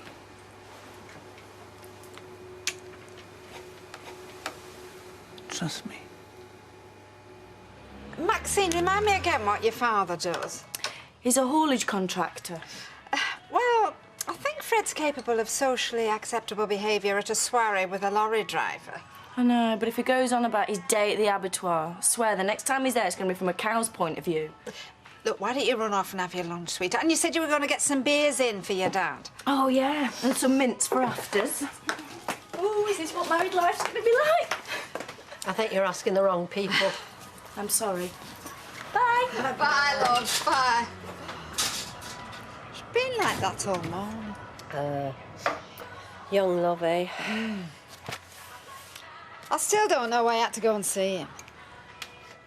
Well, it's just that I feel that everything's been taken out of our hands. I mean, if we could talk, just me and Mike, like we always have done, then I'd know if he meant it. I don't think he fell into bed with that Julia woman by mistake. Yes, but I can't be sure, Audrey, and, well, I'll not know until I talk to him again. Oh, come on. It's natural to feel like this, honestly, to be frightened. But I'm telling you, if Mike's nice to you, it's only because he's trying to diddle you out of what is rightfully yours in the divorce settlement. Oh, I don't know, Audrey. No, there was something. I mean, he did agree to have a meal with me. Might not be too late.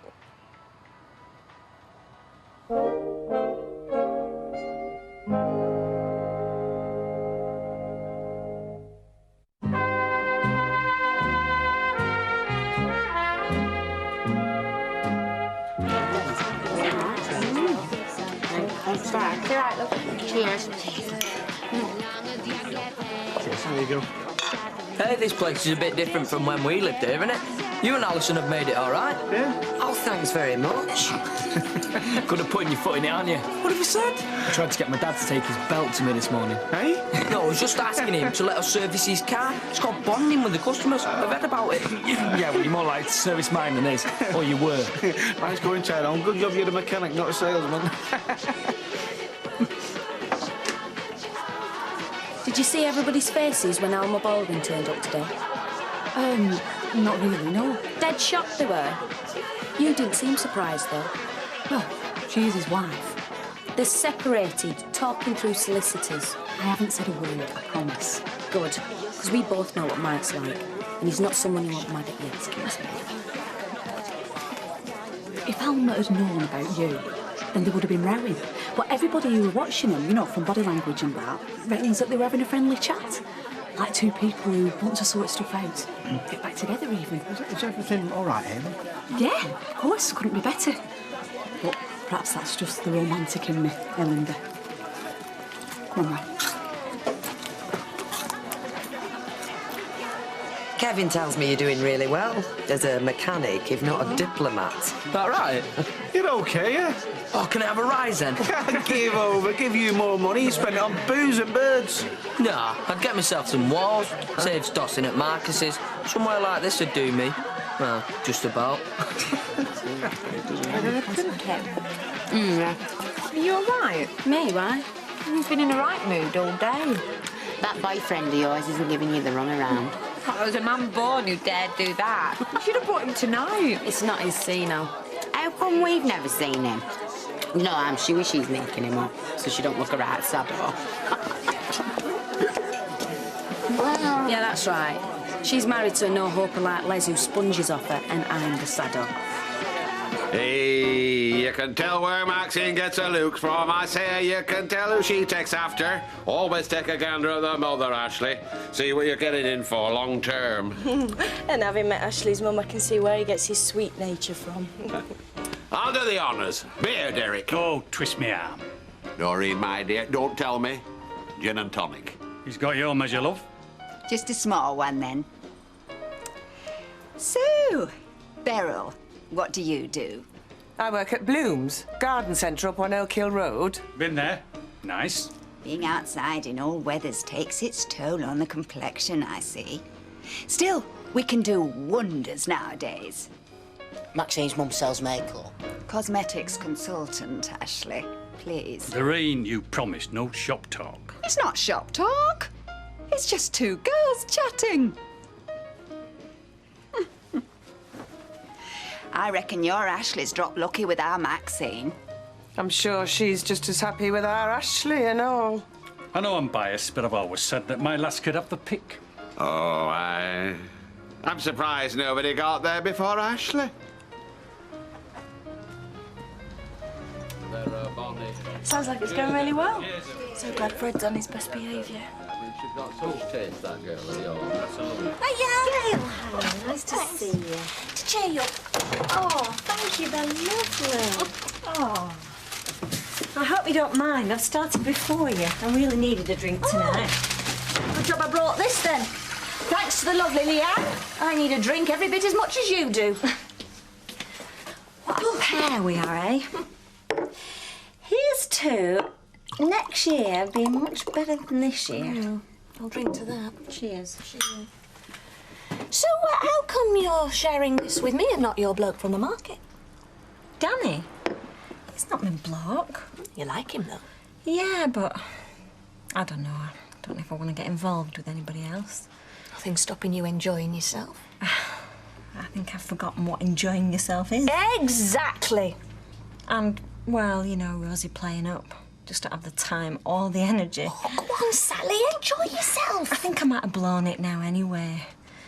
I've told him... Well, I've given him the brush off. Well, that's all right. You're playing hard to get. Make him try even harder.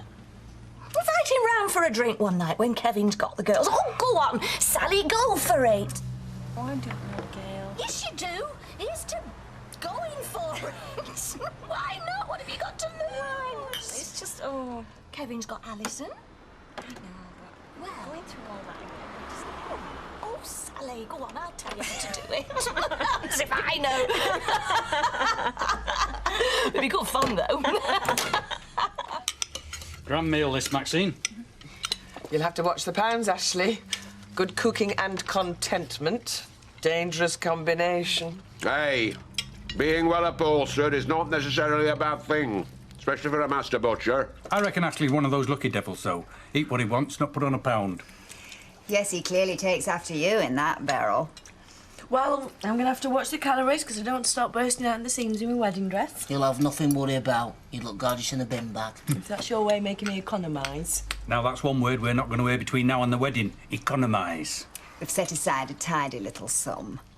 Can't tell you how much we've been looking forward to this day. I've already spent it in my head. Narrowboat on the Leeds-Liverpool. Now, if you two live in sin, you could have holiday on it. Don't let him kid you, Beryl. He's been spoiling our Maxine all her life. I bet you were the same with Ashley. Never was one for wanting much, Ashley. No, I won't have you spending money on Maxine. Not if you get more pleasure out buying yourself a canal boat, Mr. Heavey. Oh, we wouldn't, Ashley.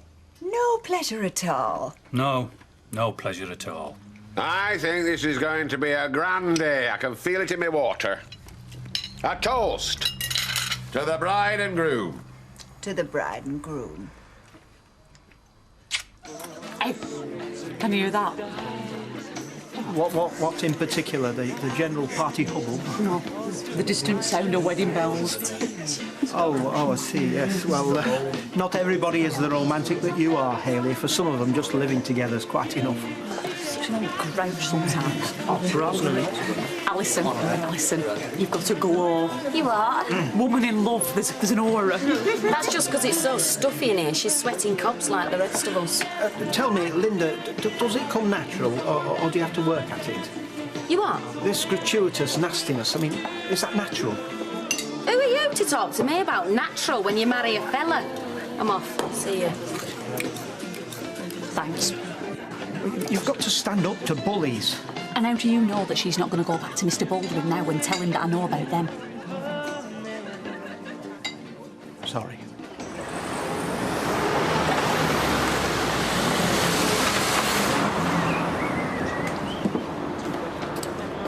Rosie, what are you doing here?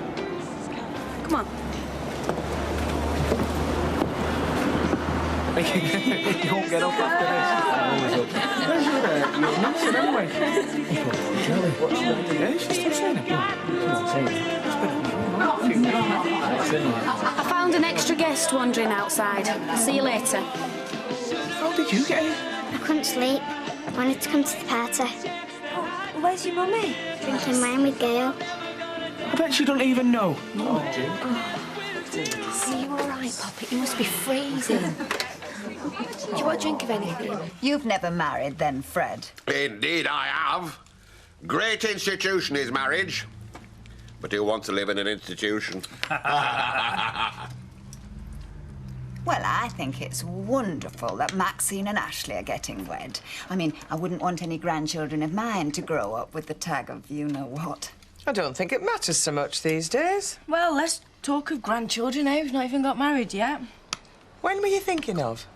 Sooner better. There's no point in waiting, ma'am. I think you should give us time to plan it properly. If you rush it, you'll only have tongues wagging. You know what our Valerie's like. And I'm not having her saying a word against you. It's worse than the United Nations, this. Joy of a big family, Fred.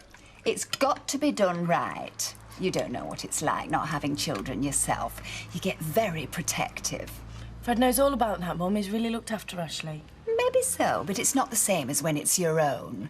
That's precisely why I do know, Doreen, my dear. Uncle Fred. See, Ashley, they're going to be a family they've a right to know. Fred, please. Ashley here, fine lad that he is the fruit of my loins. Does he mean what I think he means? That's right. He's my son. But you're his sister. Yes, but... Oh, my God. Maxine, did you know about this? Mum, yes, I was... Isn't it against the law? Sorry, ma'am. Beryl's not my natural mother. But she brought me up. Oh, well, that's a relief, isn't it? It's a strange state of affairs. Anyone for another drink? I think brandy's all round might be wise, Fred. I thought you were out dancing the night away with Kevin and Alison. Wasn't enjoying myself. Your fault. Why? You've spoilt me, haven't you? Is that a complaint? No, anything but. I just couldn't stand listening to Janice and Ailey and them prattling on. I kept thinking about you, alone, ironing shirts. So I've come to take you away from all this. What do you mean? Let's go out for a meal or a drink or something. Oh, there's a late-night film show on. Probably something mucky. yeah, some other time. I mean, as you can see, You can leave then, Mike. No, not really. Anyway, I'm a bit knackered. Well, let's stay here and have a drink. After I finish that lot, I promised myself a nice long soak. Before you offer to scrub my back, no thank you. I do a great soapy massage. Yeah, I bet you do. You can show me some other time. Suit yourself. I'll go then. Have you heard anything else from the missus? No. So you still don't know why she turned up? I've already told you. Right, I'll see you.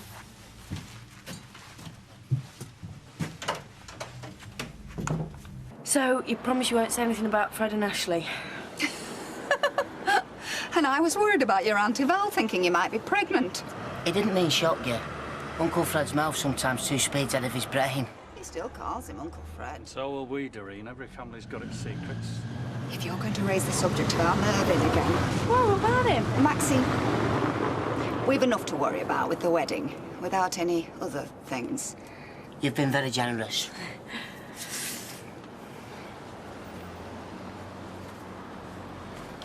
Right, bye-bye. See ya. See ya.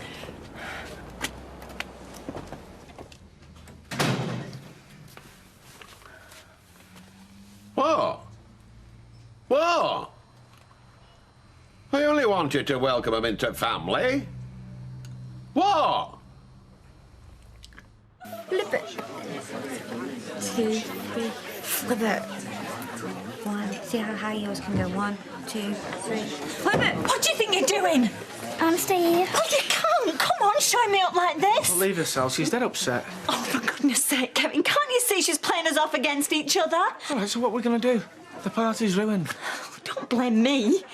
Look, let her stay here tonight. She was coming over tomorrow anyway. Kevin, in that case, she's won. All right. You try taking her out now. You think she's not going to play up in front of an audience? Your father says you can stay here tonight. But don't think you're going to get away with this. And don't you ever, ever put me through this again.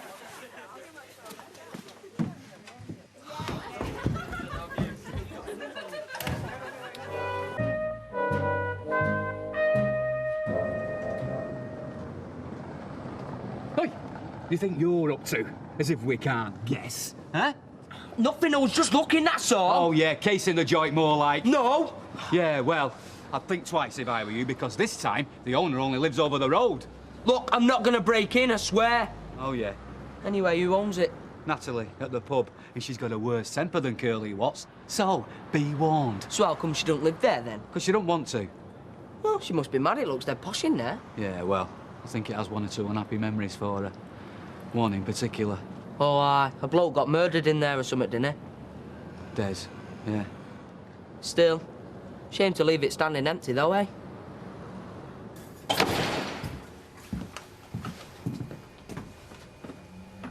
Hi. What are you doing in so early? I was going to ask you the same thing. What you wearing? Why? What's wrong with it? You could damage your eyesight looking at that jumper too long. Very funny. Off for a round of golf, I take it. Yep. When I get you lot started and Deirdre's in. I can't stand golf, me. Too slow. In that case, it's a good job you're not coming with me. Some women love it, though, don't they? Yeah, they do. In fact, Alma was a very keen golfer. Was she? Had a reasonable handicap as well. Used to play together, did you? Occasionally. Right then, I'll leave you to it. Be out all day, will you? Yeah, most of it. Not tonight, though. No, we usually stop playing when it gets dark. Only I thought you might fancy taking me out. Look, why don't you come to the flat and we get a nice... Takeaway. I'll turn into a pizza if I'm not careful. Can't we do something different? Chinese? I was thinking more like Delphines. Don't worry if I'm not worth it. Oh, don't be silly, it's not that. It's just that I fancied a quiet night in, that's all. I hope you enjoy it. I will, if you're there as well. I'll think about it.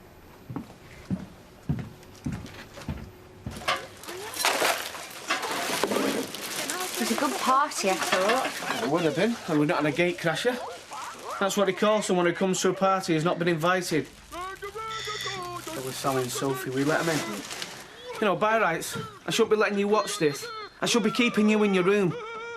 But do you know how dangerous it is coming out like that at night on your own? It's only across the road. It was 9 o'clock at night. You was meant to be in bed. Do you want a cup of tea or anything? No thanks, I'm fine. I don't understand what you're playing at. Same as I don't understand why you ran away from school. But I tell you this, young lady, it's got to stop. Are you listening to me, Rosie?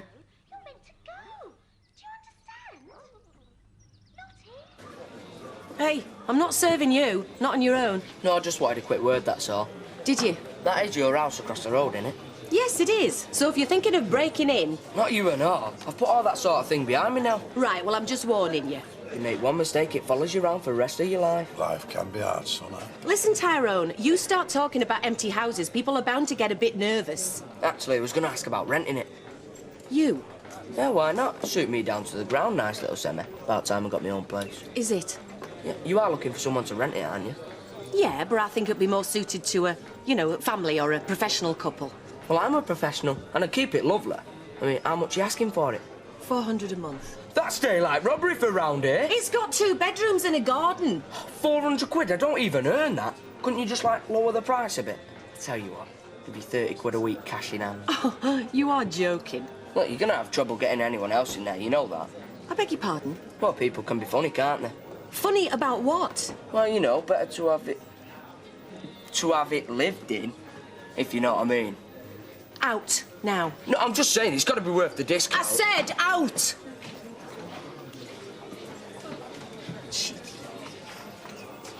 Yeah, Mum, I'm going to have to go because I'm running Ashley's bill up.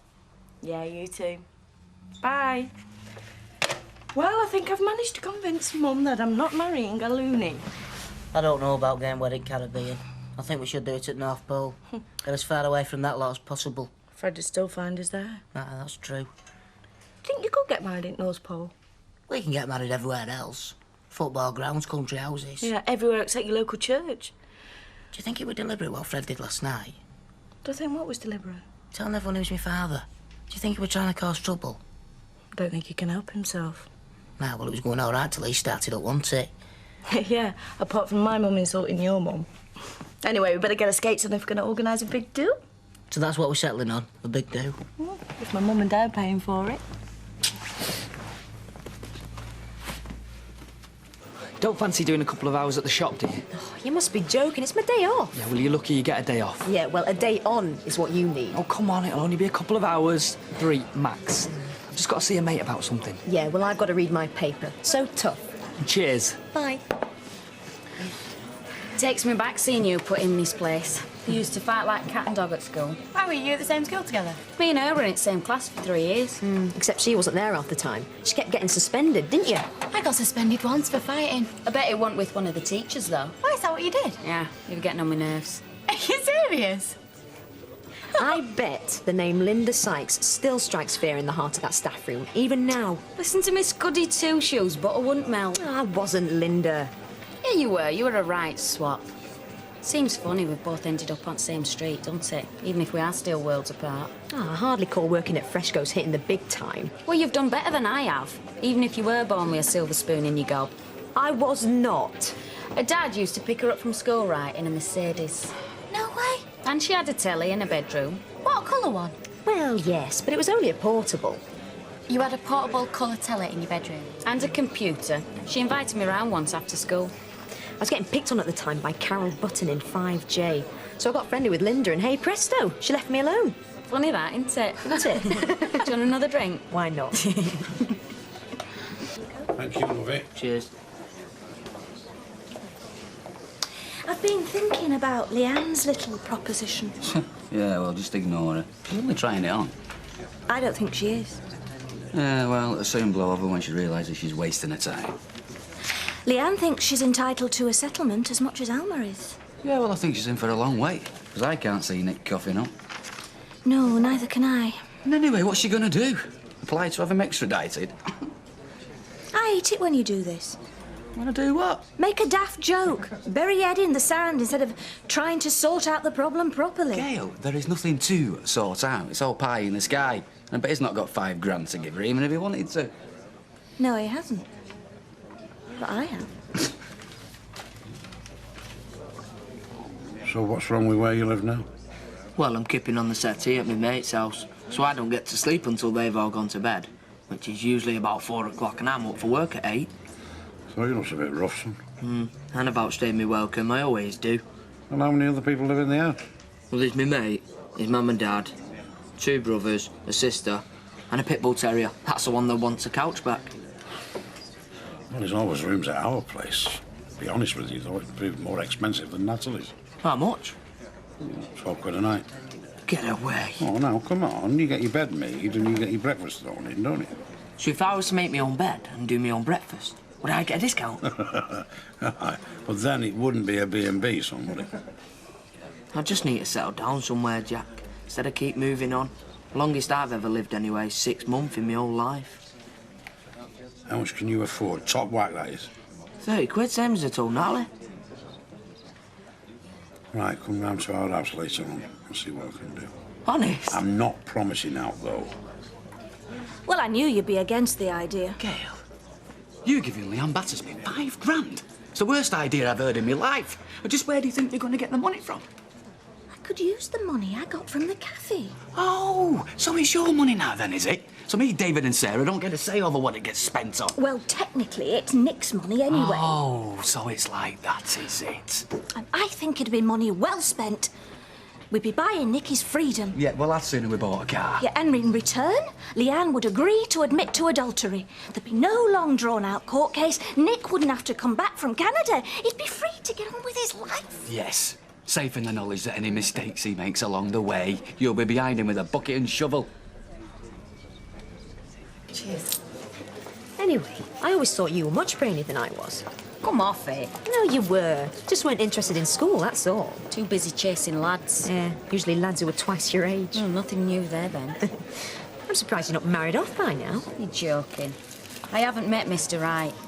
Come to think of it, I haven't even met Mr... Oh, go on then, I suppose you'll do. You haven't got a boyfriend then? I'm seeing someone, but it's nothing serious. What about you? Oh, you're joking. I scare them off. Rubbish. I bet you've got fellas queuing up. True. Only to pay for the groceries, though. Still won't admit all the lads fancy you, eh? You haven't changed a bit, you. You know, the only guy I even vaguely fancy around here is Steve MacDonald. He's a creep, him. Oh, he's got sexy eyes, though. He's only after one thing, you know. Yeah, well, so am I off him, anyway. That'd be a turn up for the books. You going out with one of my cast-offs. Oh, yeah, I suppose so. Maybe it's not such a good idea, then, eh? Nita? Yeah? You know what I was saying about that fella I'm seeing? Mm-hmm. I lied. It is serious. Really? Except... he's got a wife. I had a feeling that was coming. No, they split up. And before you say it, not because of me. They were separated before anything happened. But not divorced? No. And I don't know if they will get a divorce. He definitely doesn't want anyone to know about us. Yeah, sounds like he's hedging his bets. To be honest with you, I just don't know what he's thinking. Do you want my advice? Back off. Let him sort himself out first. And run the risk of him going back to her? No chance. What I really want is for it just to be out in open, you know. Yeah. Well, it's your life, Linda, but it sounds to me like it's going to end in tears. I just wish I could bump her off and then we could live happily ever after. Yeah, great idea. I don't know, I'm trying to tell you how to live your life. My dad's just as bad. Why, what's he up to? Well, he's seeing a married woman, isn't he? Well, separated like your bloke. Really? Who is she? You'll never believe me if I tell you. Oh, go on, tell me. Alma Baldwin? No. Is it serious? Well, he took her out for dinner the other night, and knowing my dad, it's not going to end there. Well, well, well. I suppose I'm happy for him, really. It's been 4 years since my mum died, and I know he hasn't looked at another woman since. Good luck to him. That's what I say. I hope they make each other very happy.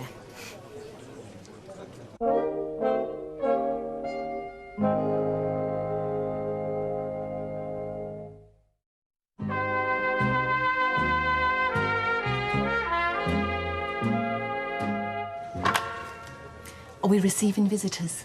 Who is it? Martin Platt. Yeah, OK. Come on in. I'll leave you to it.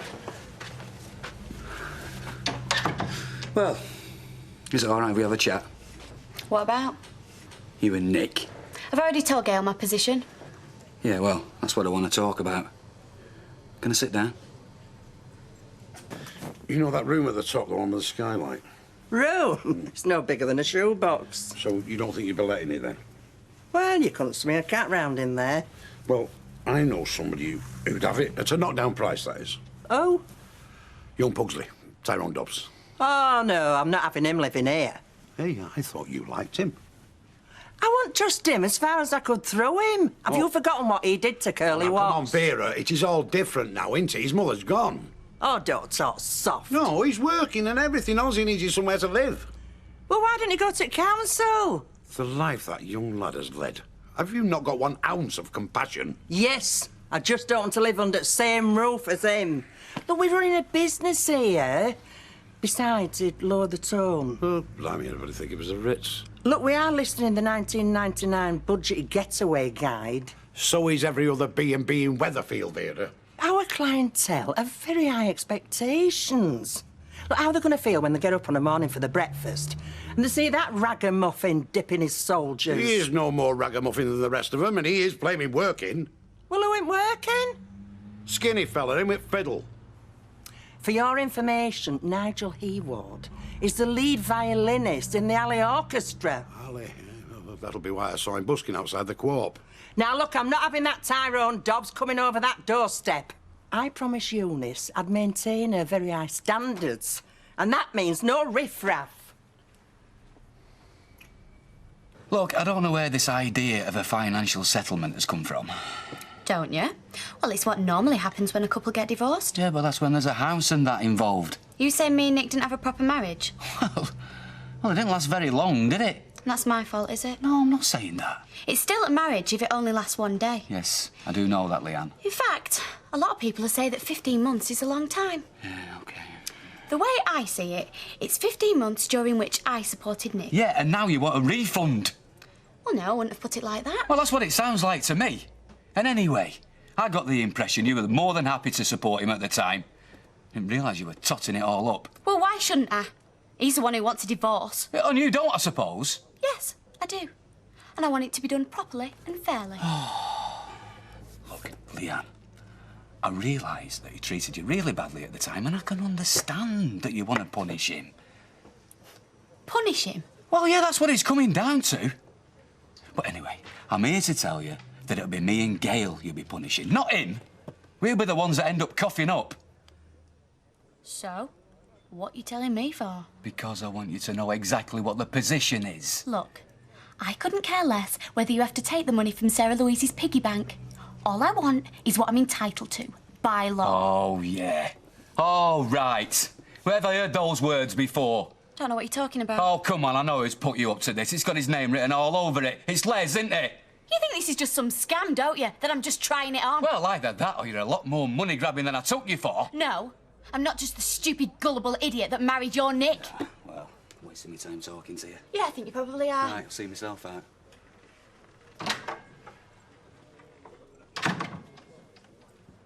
That's the last one, thank goodness. Oh, well, now you've washed and ironed them, you better go and fit them on the beds. Yeah, I think I'll have a sit down first. What do you think about Tyrone Dobbs working here? Oh, you're not still going on about him? Oh, I know we only have the top people as residents, Vera, but even the flaming Queen has commoners working for her. Oh, so now we've got to give him a job besides a room? In a manner of speaking. Yeah, well, you can forget it. No, Vera, this makes sense, this. He's looking for somewhere to live, but he can't afford to pay top whack. We want somebody to help out here, but we can't afford another wage. Look, why are you so keen to have him staying here? Because we should give him a chance. Look, if we let him have that top room upstairs at a knockdown price, and in return, he helps us out as and when we need him. But doing what exactly? Doing what? Doing I should be doing, humping and flaming dumping. Look, if he can mend a car, it won't take him that long to learn how to make a bed or do a bit of washing up. Oh, I wonder who that is. I've a fair idea who it might be. Oh. Here, I hope it's not that Tyrone. Well, I sort of told him it'd be all right, you see. Well, you can just get out there and tell him it isn't. Leanne, I know you're not due back on for half an hour, but it's getting really busy out there. OK, I'll come give you a hand. What did Martin want? Oh, he was trying to talk me out of getting any money from Nick. Well, what's it to him? Well, he reckons that him and Gail are going to end up paying. Well, if they're daft enough to bail Nick out of his problems, then that's their lookout. Yeah, that's what I think. He reckons I'm a money grabber, and that got the idea from me dad. Well, don't listen to him. No, I'm not going to. In fact, it's made me all the more determined to get what I'm entitled to. As long as you know what you're doing. Hi, Alison. Hiya. How's she been?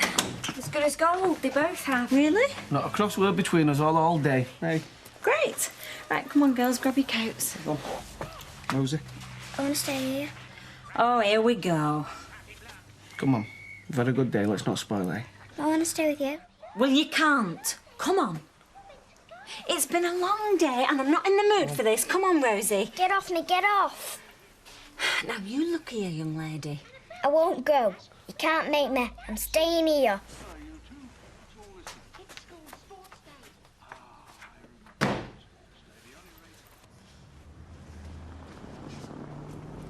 No right asking him in the first place. I know what a heart of gold you've got, see? Poor Eunice, she's going to think we've turned the place into a Sally Army hostel. Well, put him in a uniform, that'll impress her. She'll think you've got a butler.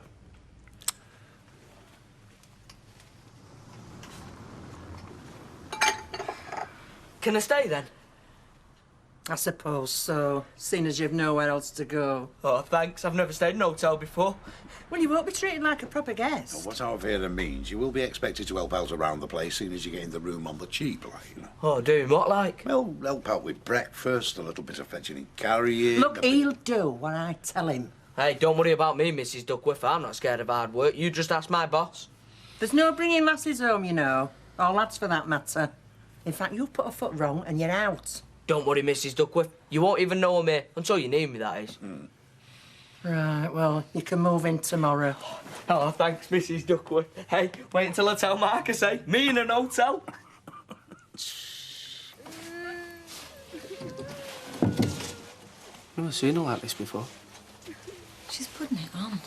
No, she's not. She's got herself in a right state. Don't know what to do. They should be bathed and in bed by now. I think it's best if she stays where she is tonight.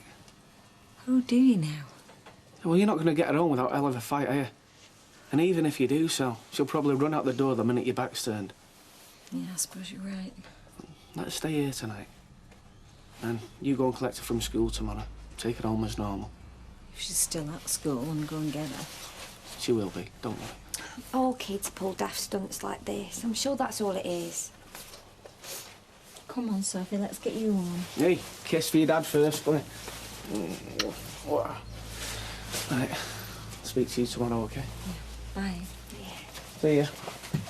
See ya. Sorry about all this. It's not your fault. Not exactly a dream start to us living together, is it? I was putting it mildly.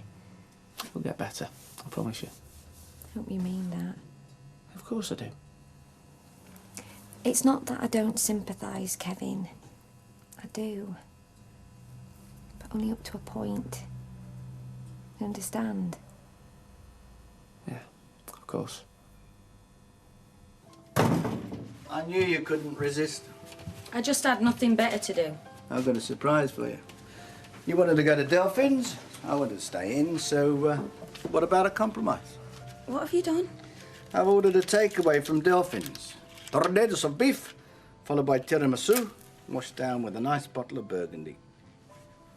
Well, I still don't see why we couldn't have just gone to the restaurant. Would have been less bother, you know. Yeah, but I've been out all day.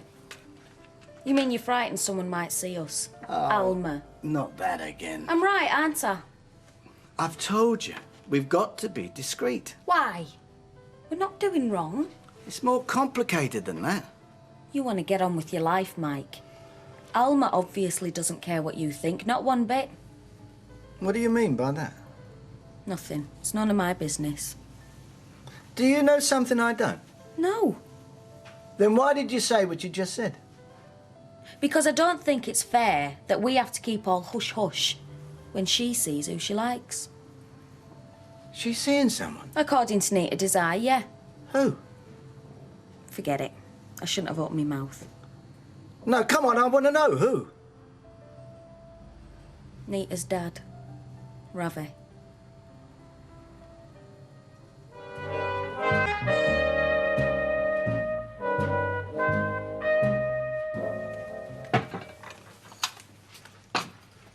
What time is it? 20 past. You all right? I will be when I've had a shower. I woke up in the middle of the night. You weren't there. Oh, I didn't want to disturb you. I couldn't sleep. Cheers. Listen, was it right what you said about Alma and Ravi, or were you just trying to wind me up, eh? No, of course not. But why did you tell me? Because I thought you ought to know that Alma's making a fresh start. And because I think it's time you admitted what's going on between us to other people. Why? Because it's a strain for a start. I don't like hiding behind corners and avoiding you in the Rovers. What's it all about? I've told you I don't want you getting involved with my divorce. You could get hurt. So it's for my sake? It's for everyone's sake.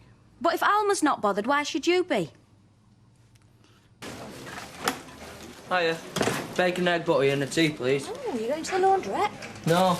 All my worldly goods I'm flitting. Oh, got a place of your own? Well, sort of. My own room, anyway. Going far? Oh, you know Jack and Vera? I'm going to be a paying guest. Oh, sounds posh. Aye. So you won't be coming in here for your breakfast anymore? Well, do you think they'll give me the full Monty? Like bacon, black pudding, beans... Don't know. Sausages, fried bread... Depends how much you're paying. Well, as little as possible, but I'm going to help out doing the odd job and that. Well, I'm sure they won't see you go hungry. Oh, good, because I like a big breakfast, me. I'd noticed. Hey, all right. All right. Listen, something I meant to say. Do you not think you ought to ring Nick? Because I don't suppose he knows anything about this offer of Leanne's. Offer? I call it blackmail. Yeah, well, whatever we call it, it comes to the same thing, and I think he should know. Because I don't suppose she's replied to his letter. I doubt it. Yeah, well, I think he should be told. And lay it on the line just how much it's going to cost him. I told you. I'm willing to put up the money myself. Yeah, well, so long as you make it clear, he'll be paying it back. So, do you agree? Are you going to ring? I told you. I will do, but they're 5 hours behind, so after lunch. Yeah, and while you're on at him, see if you can find out why he wants such a quick divorce. For all we know, he might be planning on getting married again. Right, come on, Poppet, let's get your things together. Got some cake. Well, you know why that is, don't you? It's because you're excited, because you can't wait to see that boyfriend of yours. I haven't got one. Well, you would say that, gorgeous girl like you. I don't believe you. Anyway, you can't stop here, because me and your daddy have got to get to work. Have you got PE today? No. Is this your reading book? Have you done your packed lunch? Oh, I thought you had school dinners. I've changed. Have you? Well, we'll have to sort something out. What do you usually have? Chocolate biscuits in a can of pop. You'll be lucky. I'll see what we've got now. Go and brush your teeth. Yeah, and don't be long, because we're late. Now she tells me she has sandwiches. I didn't know. Well, I'll have to do her a jam butty. There's not much else. Cheers, Elle. You'll get your reward in heaven. Will you see if there's some biscuits in that cupboard and a can of pop? Hey, I'll take you out for a bar meal tonight. Seen enough of this kitchen this weekend, haven't you? Oh, that'd be nice. Here you go, sweetheart. This is the best I can do. Brilliant. Can I come for my tea? No, you can't. You know you're back at your mum's tonight. And you be a good girl for her. You promise? Oh, look at them bridesmaids. Aren't they sweet? Look, Ashley. I'll have a look later when I've more time. Oh, that's you, that is. The groom resplendent in topper and tails. I'd look all right, lummock in a top hat. No, you wouldn't. You look dead sophisticated, like Prince Edward. I don't know about that. Anyway, shouldn't you be getting ready for work? Yeah, in a minute. Oh, we've got to organise a video and an organist. Maxine, we've not fixed the date yet. How come we go booking videos? Church and reception, that's what we need to book first. And I've told you, we're too late for September. All decent hotels have been booked. Unless we have reception at Rovers. But I reckon we're going to be aiming for October, November. Oh, I don't fancy that idea. Why not? Well, getting married in a freezing cold church and getting goose pimps all over me from my wedding photos. No, thank you. Anyway, no one gets married in winter. Of course they do. Not in this magazine, they don't. And when's the quickest a magazine says we can get wed? Now, you're just being awkward. It's not the magazine, it's common sense. We can't get married midwinter, that's that. Right, well, spring then. Suppose it'll have to do. Hey, and cheer up. Time will soon fly past. No, it won't. It's ages away.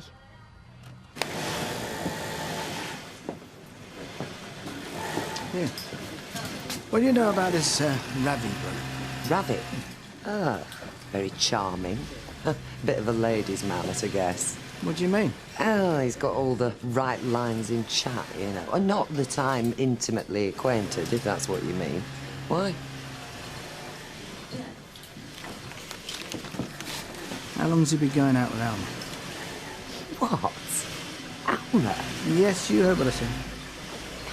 Are you serious? Since when? I don't know, you tell me. Well, I know nothing about it.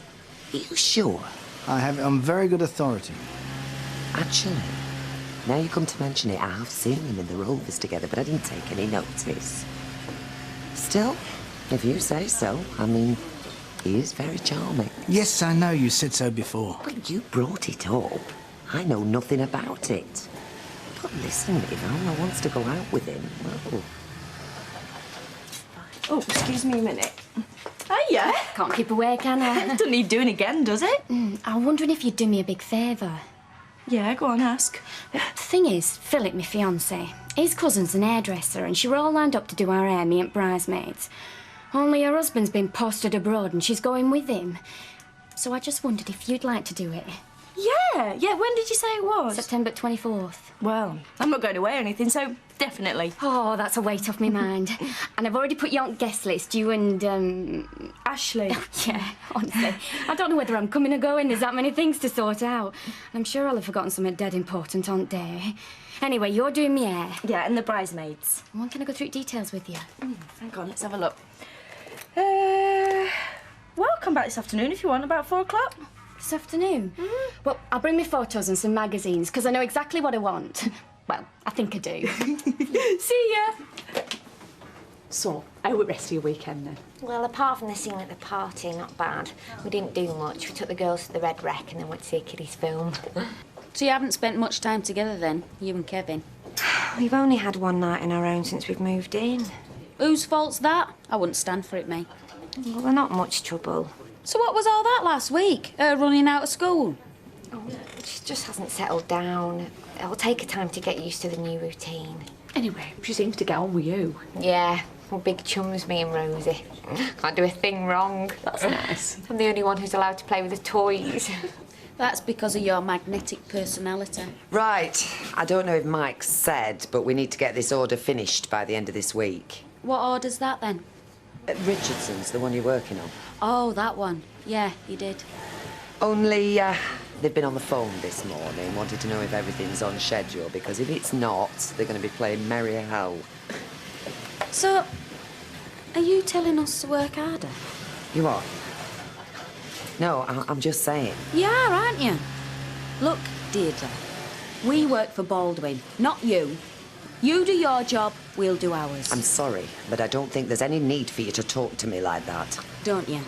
No, I don't. And I don't think Mr. Baldwin will either. Well, we'll have to see about that, won't we?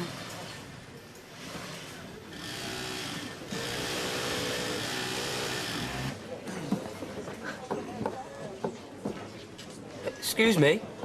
Yeah, I've seen you, but I can't save you. It's against the law. No, just wanted a word with Jack. Is he in? Jack, somebody here to see ya. Alison. Hi. Is it all right if we bring me stuff round after work? Yeah, it's all sorted, yeah. Oh, great. Vera wants to know, do you fancy tea with us? Right, I'll see you later then. Right then. Hey, fancy coming to an housewarming? Well, it depends on whose it is. Mine, I got my own pad now. Well, I'll let you know, eh?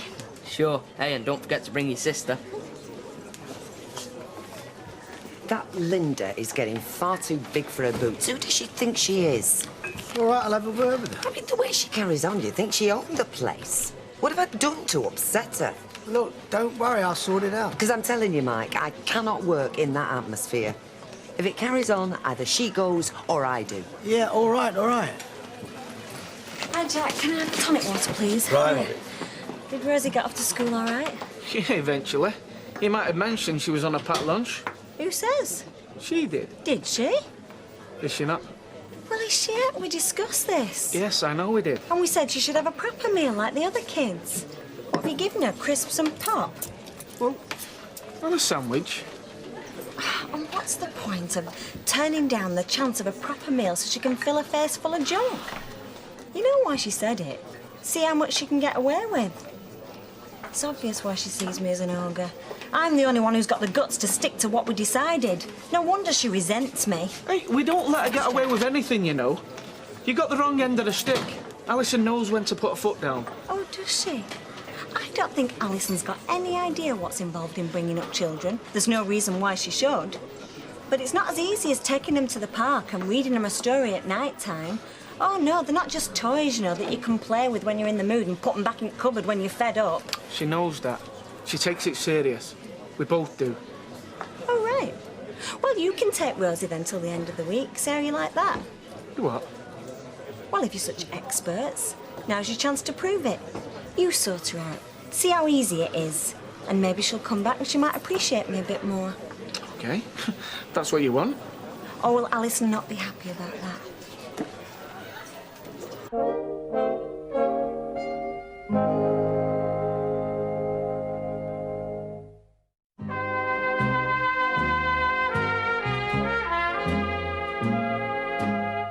Thanks. Thank you. Hiya. Hi. So you get through then? Got him out of bed. Oh. How is he? He's fine. Yeah. What did he say about Leanne's demands? He's all for it. Oh, is he? Is he going to pay?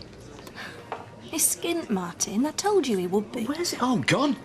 Well, he's had to set himself up over there, find somewhere to live. And he's bought himself a motorbike. Oh, good. Because he'll have something to sell, won't he? This is material for me dress. Ivory silk. Oh, lovely. And we're having 4 bridesmaids. They'll be in a sort of plum colour. Oh, here. Ooh. Ankle length. Oh, that's them there. Me and my mum took them to Eaton Park. Oh, nice, sweet. And we're having 4 seasons while we can't register. Oh, that's Philip there. Oh, I think I do remember him. Anyway, wedding's at 2, so we'll need to see you about 9:30. Yeah, OK. But I think it'd be best if we had a practice, or even 2, just to see what it looks like. Because I might decide to have extensions. Oh, do you want real flowers or silk? Well, Florist promised us loving miss for me and Nerine for bridesmaids. It's a little pink flower. Oh, it's going to be a lovely wedding. Must have cost a fortune. My mum and Dad's insisted. Says it's going to be the best day of their life. What, getting rid of you? Hey, that's what Philip said. He reckons it's all a waste of money. Says he'd rather have money for a car. It's after one of them off-road vehicles. Cars. It's all he's interested in. Leaving up wedding arrangements to me and my mum. Still, that suits us. We're just getting on with it. Anyway, she'll be thrilled when I tell her you've agreed. And I can't wait to meet Ashley. Did you say we're a butcher? Yeah. Oh, I've got this picture of him. 6'2", dark hair and all rugged. Well, not quite, but he's really nice. Oh, I can tell you're in love. Linda? In my office. No. Right now.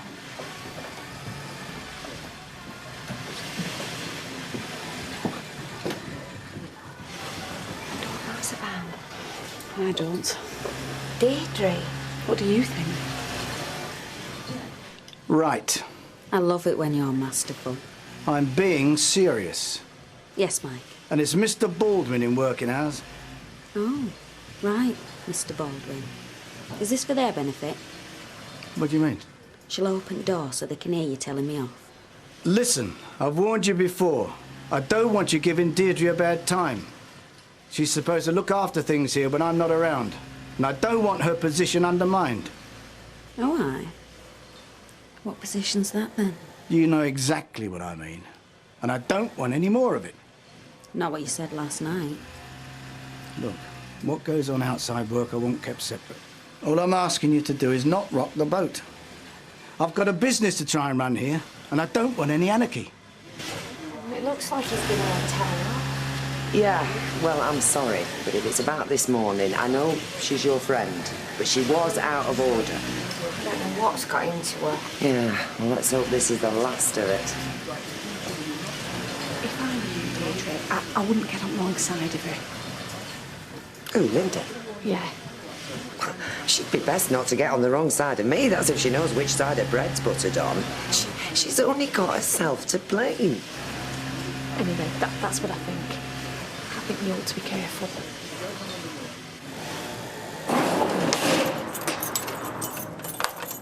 Right, I'll see you tomorrow, and good luck, mate. Why will they need it? Because no one warned you. What about?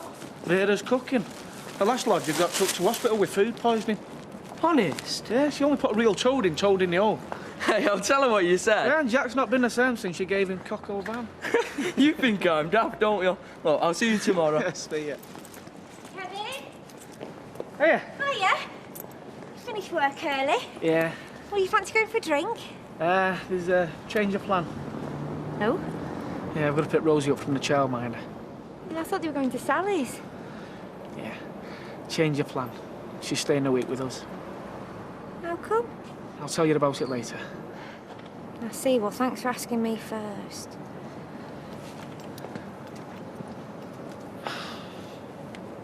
There you go. Ah, thank you. Just a sec. Right. Oh, can I get you a drink? Well, just a quickie. Gin and tonic, please. Coming up. I want to have a word with you. You know, you said you'd like to have a chat over a meal. Yeah, well, it was, just an idea. Oh, have you gone off it then? No, not at all. Oh, good. It's just I thought you might have changed your mind. No, I haven't. Oh, cheers. Take one yourself. What about tomorrow night then?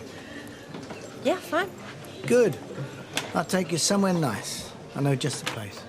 Well, as long as it's not here. No, somewhere special. Well, I'm looking forward to it. Yeah, and me. Cheers. Cheers. And then while they're in the vestry, they're having Four Seasons. How long does it take that book? I don't know. And then she's having Love in the Mist in her hair and then 3 white lilies in a bouquet. She's got this book, 101 Things to Remember Before Your Wedding Day. Oh. And it's going to cost a fortune. Ah, well, I've been thinking about that. If we don't get wed till spring... Which I think's going to happen because I can't see us getting organised until then. Ah, well, you know I said we'd not live over at Brush till we got spliced? Well, I was thinking that was between now and September. Go on. Well, it's looking more like 9 months now. We'll see each other every day and every evening, won't we? I know we will. But I'm just looking at it from a practical point of view, money and that. I'm paying my Uncle Fred for my place and you're paying Audrey for yours. It's just what we agreed. Aye, and it were a nice idea, only think about it. 9 month rent to Audrey, what's that come to? We could have honeymoon on that money or 3-piece suite. Anyway, have a think about it. Have a word with our Vera. I like this. So what do you think to your own, then? It's great.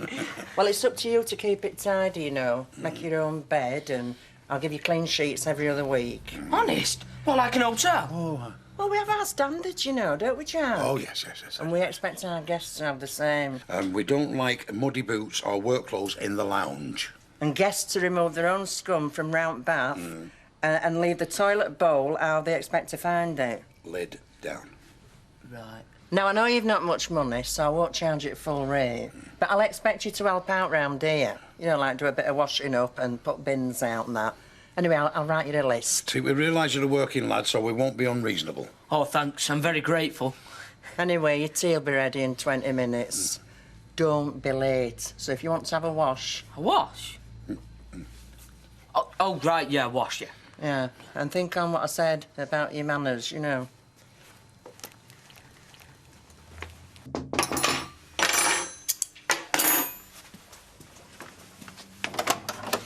Hi, Danny. Come in. Yeah, it's not social, it's work. It doesn't matter. Come on through. I've not got long. Do you want a cup of tea? No, all it were, I've got to go to the wholesalers in the morning. So if I'm not at work, that's where I am. You mean if Phil Sutton starts any funny business? Aye. Don't worry, I can sort him out. Oh, and if, what's-his-name comes round, can you give him my money if I'm not there? Yeah, sure. I mean, you can owe it to me if you want. No, I'd rather you had it now. That's it. Are you sure you don't want to stop? No, best get off. I've really frightened you off, haven't I? Have you? Sometimes I don't express myself very well. Don't underestimate yourself, Sally. But I understand you don't want to get involved. I'd probably feel the same if I was in your shoes. Well, it's not as simple as that, Danny. Right. So if I was to ask you out again? Fine. Yeah? Only I'd have to let you know because of Rosie and Sophie and... Yeah, but I'm not totally blown out of the water. Of course not. Right. Well, I'll see you tomorrow. At work, I mean. Fine. Right.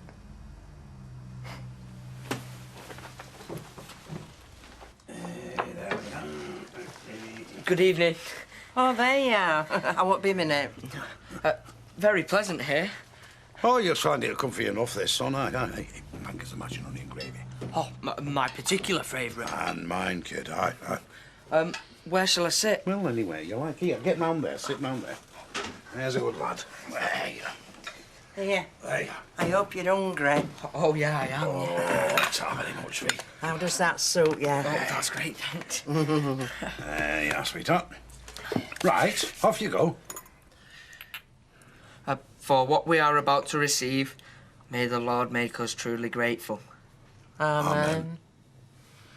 May I pass anyone the condiments? Look, son, just tuck in, eh? Make yourself at home. Well, within reason. Oh, it's all right. You don't have to worry about me mum. She don't know I'm here. Are you sure? Oh, aye. And she won't do either. I know when I'm onto a good thing. I'm sorry I was mad at you. It's only because I want you all to myself. Should have talked to you about it. Just the way it happened now. Anyway, only got her for a few more days, haven't we? And she's been good today, so things are looking up. I know this book off by heart. Yeah. In fact, I'll just go and check she's asleep. Well, don't wake her.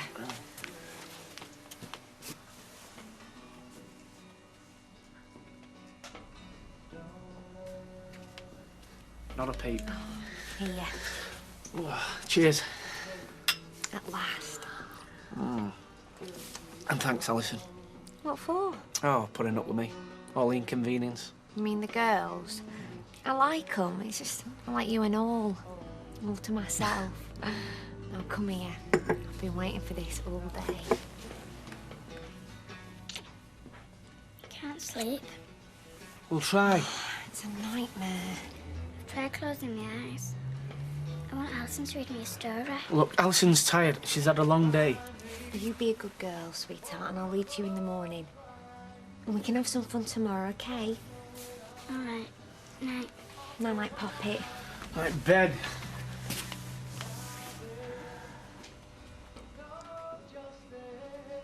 I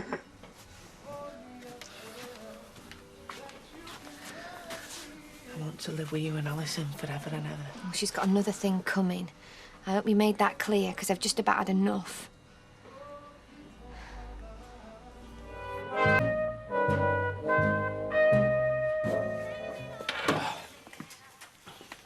What are you doing? Making sandwiches for your daughter.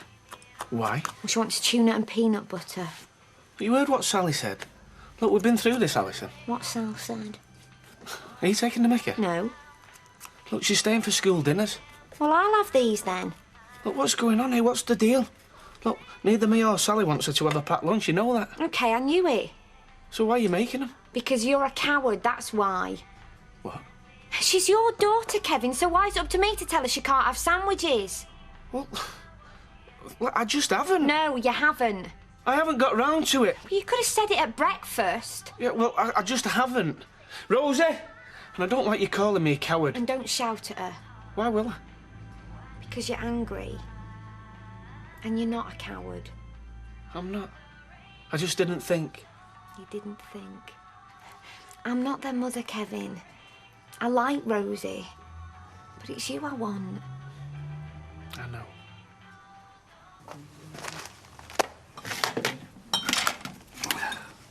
Do you have to walk around eating toast? I do actually, yeah. It's for my digestion. You looking for your briefcase? Car keys. Those are my brain. You gonna drive me in? Yeah, I'll take you as far as Gas Street. You can walk the rest of the way. And then tonight, you can drive me into the country. Country pub, meal in a basket. Definitely. Except I won't be here. I'm going out. Mind your own business.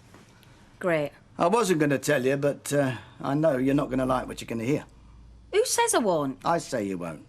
I wasn't going to tell you because I knew I was going to get an earful. Maybe an earful of silence, but I'm taking my wife out to dinner.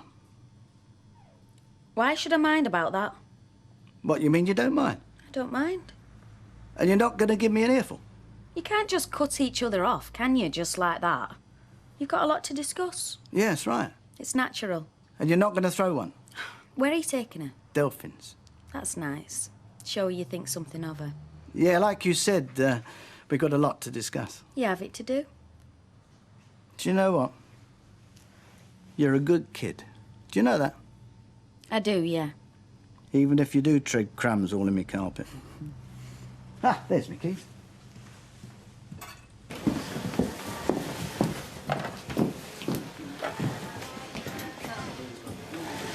5 past, nearly 6 minutes past. That must mean I'm late, Mrs. Rashid. It does. And that Richardson order to finish too. Aren't I the wicked one? Tell you what, I'll work 6 minutes into my dinner hour, and no one need know the difference. And no one will need to sneak to Mr. Baldwin. Not even you. Unless you want to, because I don't want to spoil your fun.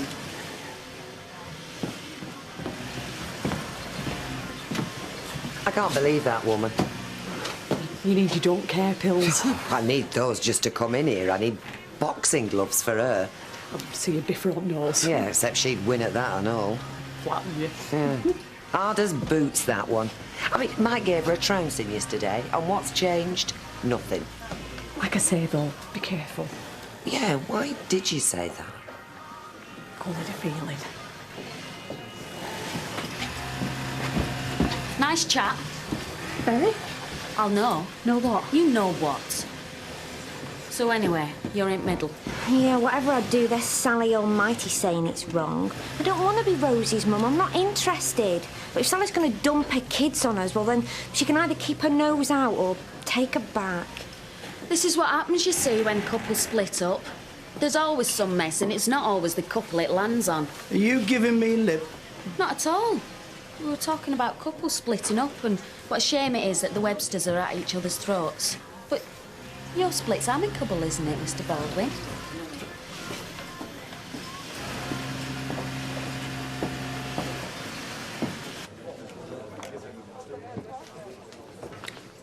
What you got in your mouth? No. I just saw you. Oh, the peanut. Well, take it out. Vera, one peanut is not going to kill me. Look, if they say you've got to diet, you've got to diet. They don't say it for fun, you know. Anyway, for all you know, it could kill you. Right, I've swallowed it. You haven't, you're still chewing.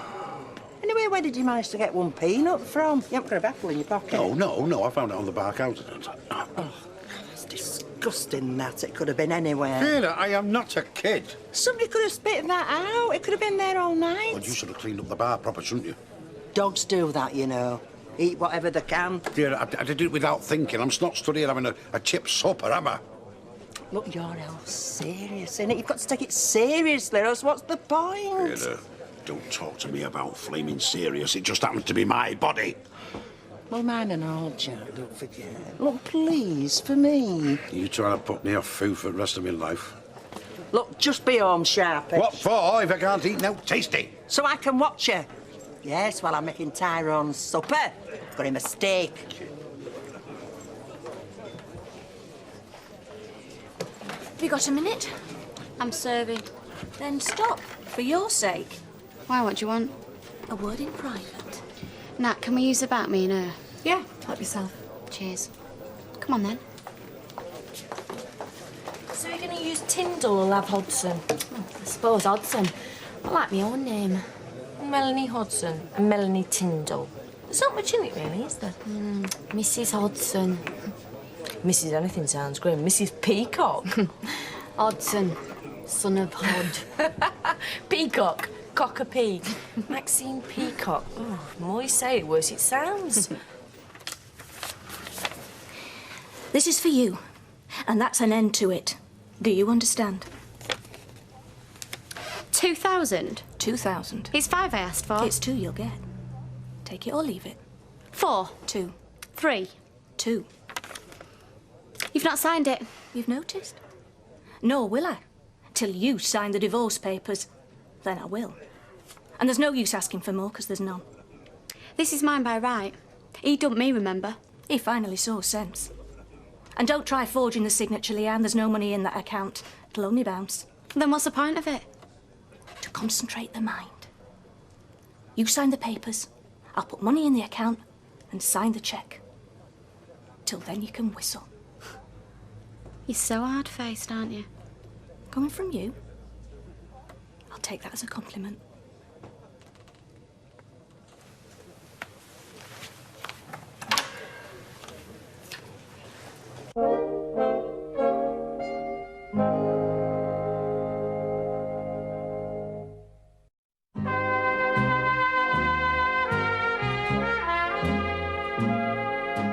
Natalie, look at that. £2 grand. What's that? It's for me divorce. What, is that all? all? It's a mint load. Oh, good. Well, I know it might not be to you, but... Look, take no notice of me. If you're happy, then... Yeah, I am. Because this says he was in the wrong. He dumped me, and this proves it. Hiya. Vic, we're going out tonight. Oh, are we? Yes, we are. My treat. Your treat? Well, you're going to have to lend it to me first. Look at that. You're so unsure as a bride. It's like the whole world's looking at you. Never been that central to things. I tend to be on side. I'm that one looking over the wall at things. Like weddings. I'm stood on the other side of the road watching while they put bride in middle and set everyone round her. I've always been frightened of it. Oh, you'll love it. Not sure. It's all Mum and Dad, this big wedding lark. Oh, it's just nerves. You're bound to be nervous. Yeah. Every bride gets nervous. Even ones that like their husbands. Yeah. What? I don't like him. Melanie? I don't. He hasn't a thought for me. It's all cars and it's football, and he never talks to me. His idea of life's a curry samosa and an episode of a car programme. Look, you're just nervous. It's understandable. It's not nerves, it's terror. Are you serious? I'm serious. So why are you getting married then? Well, I can't stop it. My mum and dad have put their souls into it. 18 months' work, all that money and organising. How can I stop it? The invitations are out.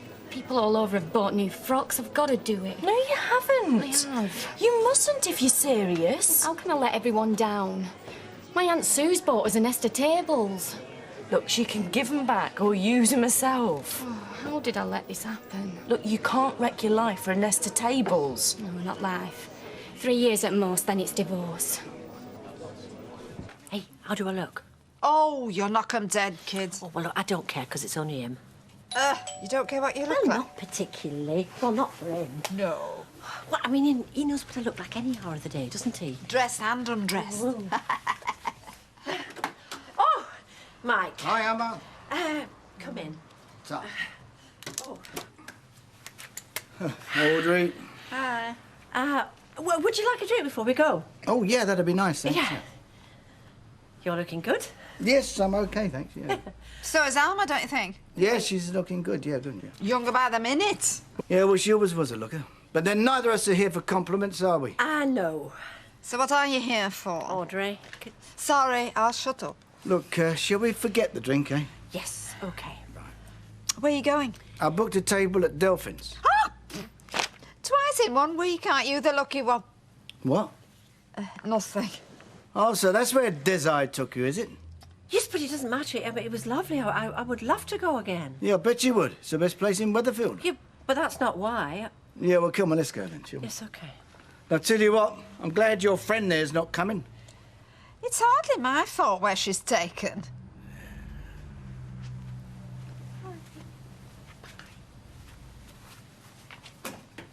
Can I go through? No, you can't. She'll be out in a minute, and she should be just about ready, judging by the smell. It smells like an apple orchard in there. Don't they smell weird, women? Yeah, and if you knew how much it'd cost. Where are you off to, anyway? Casino. We're celebrating. Oh, right. Well, don't spend it all at once. There you are. Well, time for yourself, have you? Why didn't you come home? Didn't feel up to it. Feel quite sick, to be honest. Well, you might have told me. You've gone and done it, haven't you? Not like you think. Well, they're going out celebrating. £2,000, Martin. Not 5. Your supper's ruined. Yeah, well, beer will do me. 2,000, Martin. It's a big difference. Yeah, well, excuse me, I don't turn cartwheels. And Nick's free of her. Yeah, Nick was, anyway. Nick's on the other side of the planet. We aren't. We're the ones that have got to fork out 2 flaming grand. Hiya. Look, you look all right. Oh, blimey, look who's over there. Yeah, sounds like a domestic. Right, we're off, Matt. See you later. OK, behave yourselves. Bye. Looks like it'll be straight to sleep for them two tonight.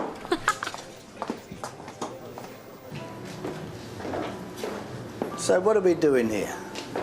Well, you tell me. No, sorry, no. It was your idea. Well, I think it was a good idea. May have been a good idea, but it's not an original one. Oh, that was just coincidence. All right, you didn't book the table, but you made sure he brought you here. No, I didn't. He asked me out and I accepted. But if you knew how long I'd thought about it before I did. Listen, you can go out with who you like. I know I can. Nothing to do with me. I had no idea that he'd bring me here. No more than I knew you would. If Audrey hadn't opened her mouth, you wouldn't even have known about it. No, I'd have still been in the dark, looking like a mug. Why do you look like a mug? But what are you talking about? Don't you think these waiters are wondering who you're going to come in with next? And if they are, what does that say about me? It says that your business is on the up. No, look, I'm sorry. That was below the belt. I shouldn't have said that. I apologise. I mean it. I wanted us to talk. To have a nice, quiet meal and just to see if we could talk. Yeah, sure.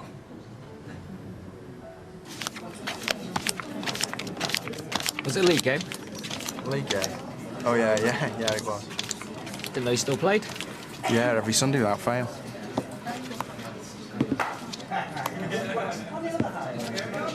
Stop on 15. Does Naz still play? Yeah, every Sunday. Maybe you should get the boots out again. Maybe you should. I mean, it keeps me fit. I'm breathing this smoke in all the time. Why don't you stop on 15? Leanne. You should stop on 15, shouldn't he? Dave, this is Leanne. Hiya. Pleased to meet you. Stop this time.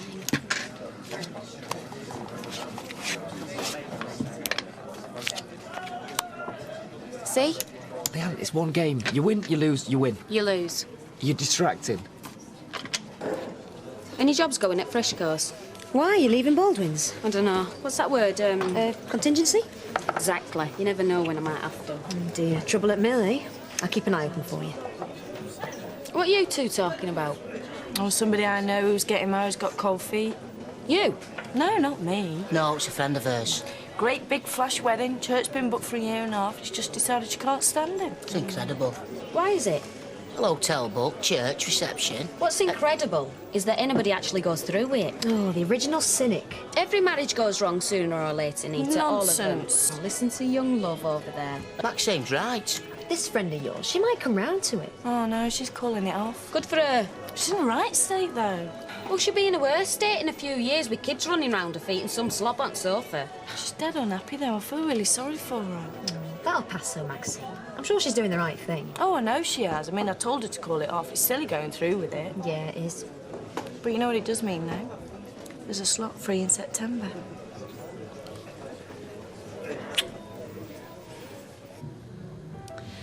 I need to rebuild Mike. And when I say there's history between us, it doesn't mean that I'm thinking that we should just go back together.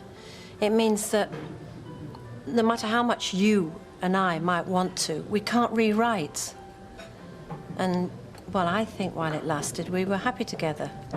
Well, you might feel different, but that's up to you. But I think we were. So it's been a bit like a death. And I'm still in some kind of shock, like when somebody's died. And I talked to Ravi about it, and he listened, and he understood. Ravi? Yes, Bob. I got upset, and he listened. And he listened, and in the end, he suggested that, well, you and I should meet up. Because he could see that, you know, well, the history between us wasn't letting me move on. So he felt that we should meet and, well, talk. Ravi did? Yeah. Well, good old Ravi. Oh, stop it, please. Since when has he been so worldly wise? I didn't say that. You've talked about nothing else all night. What? Ravi this, Ravi flaming with that. Is there anyone else in the universe? I barely mentioned him. It started the moment I walked through the front door. Not from me. No, from the mouth of the Orwell. May surprise you to know I don't want to waste my time listening to someone moon off about a backstreet shopkeeper. Oh, that is stupid. Stupid? Just because he's a decent man who listens. Oh, he listened. Yes, listened. Which is more than you did in the whole of our marriage. Dead right it is. Look, it's my business who I see, and it's my business where I go. Absolutely. You're not going. As a matter of fact, I am. Oh, that is just childish. But I am, you see.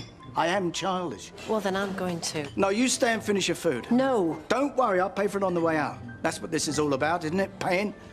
Did Ravi tell you to order the lobster?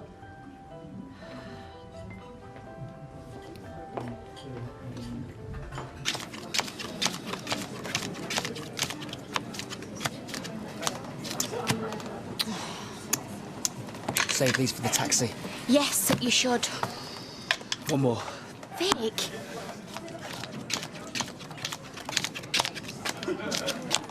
Oh. You know I'm good. You've seen me win. Yes, I know you're good. You've seen me win loads. Yeah. Tonight's just not my night, eh? Yeah, well, it'll be your night another night. Well, it's a long walk home. Unless... Unless what? You know that cheque you got this morning? Vic, it's not signed. No. No. And anyway, it's a cheque, not cash. I just know someone that maybe... Come on, we've got a long walk. Thanks, by the way. What for? For not saying I told you so.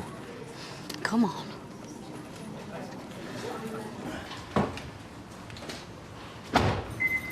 You're on your own. Oh, don't do that.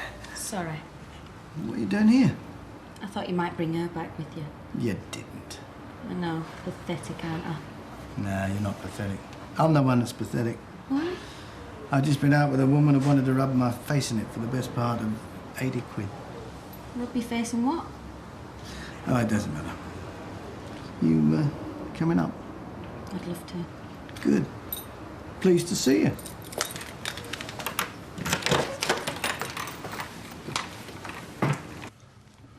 Did Vera not give you enough tea, son? Oh, aye, but I always get a bit peckish, you know, just before bed. Oh, aye, it is a mystery into the human body. Never mind all this space travel. All the big mysteries are in here. What do you mean? Well, nobody knows how, do they? They don't know now. I mean, they tell you to eat this and eat that, and the next time you hear it, it's killing you. Cigarettes. They used to tell you cigarettes were good for your chest. They never did. Oh, aye. And beer was good for your blood. And red meat. Now, red meat you couldn't live without. Now, there's no safe, is there? I mean, once upon a time, food kept you alive. Now it's killing you. Mind you, if you believe half they say, they'd have us in bed for 7:30 Monday. Now that, son, is supposed to be progress. We all die, though. Aye, we do, don't we? Aye. And I like burgers. Well, good luck to you, son. Aye. So, you know, tomorrow, is it serious? It's serious enough, son. Aye. I know, because you've been eating red meat and drinking beer and stuff. Well, that is my point, isn't it? Nobody knows why. A clean living fella like me, why would it happen to me? Well, you did smoke. Well, aye. What else? Well, you drank. In moderation. And you're always eating chips and stuff, sausages. Well, they are. A balanced diet was mine. And you get no exercise.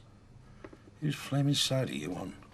Here, what are you doing sat there? Talking. You're not giving him that, Tyrone. I don't want his food, Vera. So why are you torturing yourself? Vera, I am not interested in his food. Let him kill his flaming self. Jack. Oh, Vera, it's not fair. OK, I've not been that careful with my body, but there's people worse than me. Yeah, and some of them are dead. God help me. Oh, Jack, I'm sorry. But you're going to be all right. I'm sure of it. Oh, I'm worried, Vera. Of course you are. Of course you are. But listen, they'll just tell you to clean yourself up and you'll be all right. And that's what we'll do. You and me together, Jack. Me, you, and a bowl of lettuce.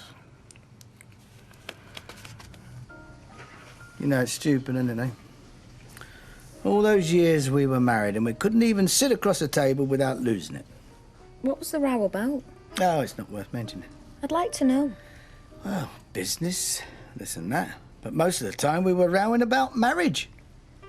We were talking about that in the pub tonight. What, my marriage? No, just marriage. Some were a bit cynical. Yeah, some had it right. I don't know. Now, come on. I mean, how many marriages do you know that actually last, eh? I mean, how many marriages do you know that are happy? There are some. Not in my world. Well, I think there's a lot to be said for marriage, actually. The right marriage, to the right person. What's wrong is sticking with a marriage that's dead. All that's going to bring is misery. But put the right couple together. Life could be beautiful. You reckon? I know. I'll get us another drink, shall I?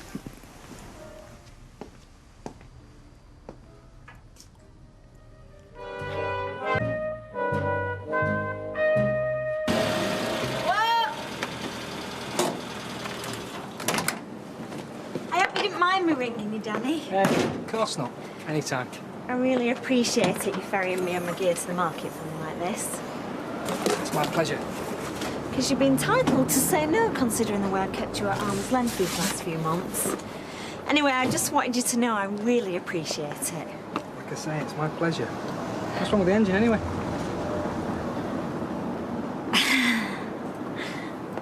I feel terrible now. You're going to think I'm really devious. What do you mean?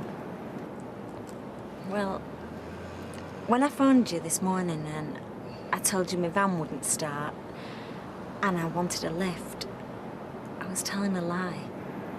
I don't get it. Well, I wanted to talk to you and I just didn't feel I could at the market. There's too much going on and customers to see to, and I thought that if we drove in together, I thought it'd be easier to say what I wanted to say. And what's that? Come on, Sally, you can say anything to me. Well, I was wondering, I mean, are you still...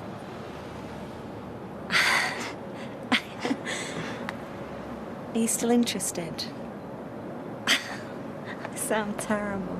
No, it doesn't. You know I'm interested, if that's what you want to call it. I call it fancying you like mad. Well, I'm glad I asked you then. Because we could do something about this if you want to. I do what? Oh, Kevin's got Rosie and Rita says she'll have Sophie for the night. So if you're not doing anything tonight... As it happens, I've got big plans. Somebody might see us. Tonight. Yeah. Say she don't feel too well now. She wants to stop in bed. Yeah, I heard her. I think it's school she doesn't feel too good about. Yeah, I'll tell her. She's feeling really poorly. She can stop off school, but... Well, who's going to mind her? I can't just take the day off work just like that. Baldwin will go mad. Well, hang on. I'll tell her. She can stop in bed, but it means no outings tomorrow. Soon see if she's swinging the lead. Yeah, well, I hope so. Look, she'll be right as rain in 30 seconds. I'll bet. Kevin, we need to talk, but we'll have to keep Rover's at dinner time, OK? Right, I'm going to get the bus then. Yeah, you do that. So I'll see you at work. Uh-huh. Mike, you're not mad at me, are you? For last night, waiting outside to see if you came home alone or not? No, I was quite chuffed when you turn up. Because until then, I didn't know if you were bothered or not. I didn't know myself, to be honest. I always thought it was on the cards that you'd get back with your wife. Then I thought, so what? But when it came to it, would you have fired me? Hey? If you'd got back with your wife, would you have fired me? What would I want to do that for? An eager beaver like you, always keen, always willing. Cheeky with it, though. I don't like my women docile. I like 'em a bit lively. Now, go on, or you miss your bus and I'd have to rollick you, wouldn't I? Yes, please. Go on, hop in. Morning. Hiya. All right. So, how'd it go the other night then with Leanne? Don't ask. I thought you were up for a nice little rave up there, mate. Casino, club. How was your father? Not necessarily in that order. Yeah, well, it all went pear-shaped at the casino. Still, some you win, some you lose. No, accountants aren't supposed to think like that. That's probably why you failed your course, mate. So I said to Leanne, it's your turn to buy me supper. Only I'm cleaned out. Only she was cleaned out as well. Gambled the whole wage packet back in red. Black came in 6 times on the trot. Brilliant. We'll win next time. You all right there, mate? What's up with him? There we go. Oh, sweetheart, thank you. We couldn't get through the day without our coffee, could we, Maxine? No. Oh, dear, here's your little friend again. Hello, Melanie. We're not the Samaritans, you know. What's the matter? Where's your ring? You've not ditched him already, have you? Last night. God, I don't know how you could bear to give it back. Such a lovely ring.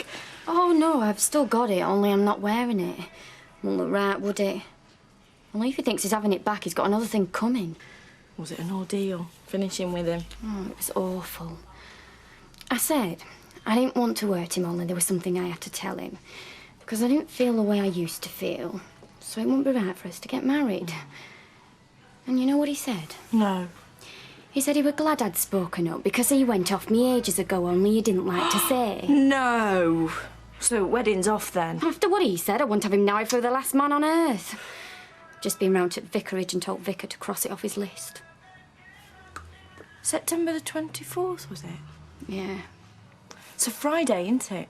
Yeah. Melanie, would you mind if me and Ashley had it?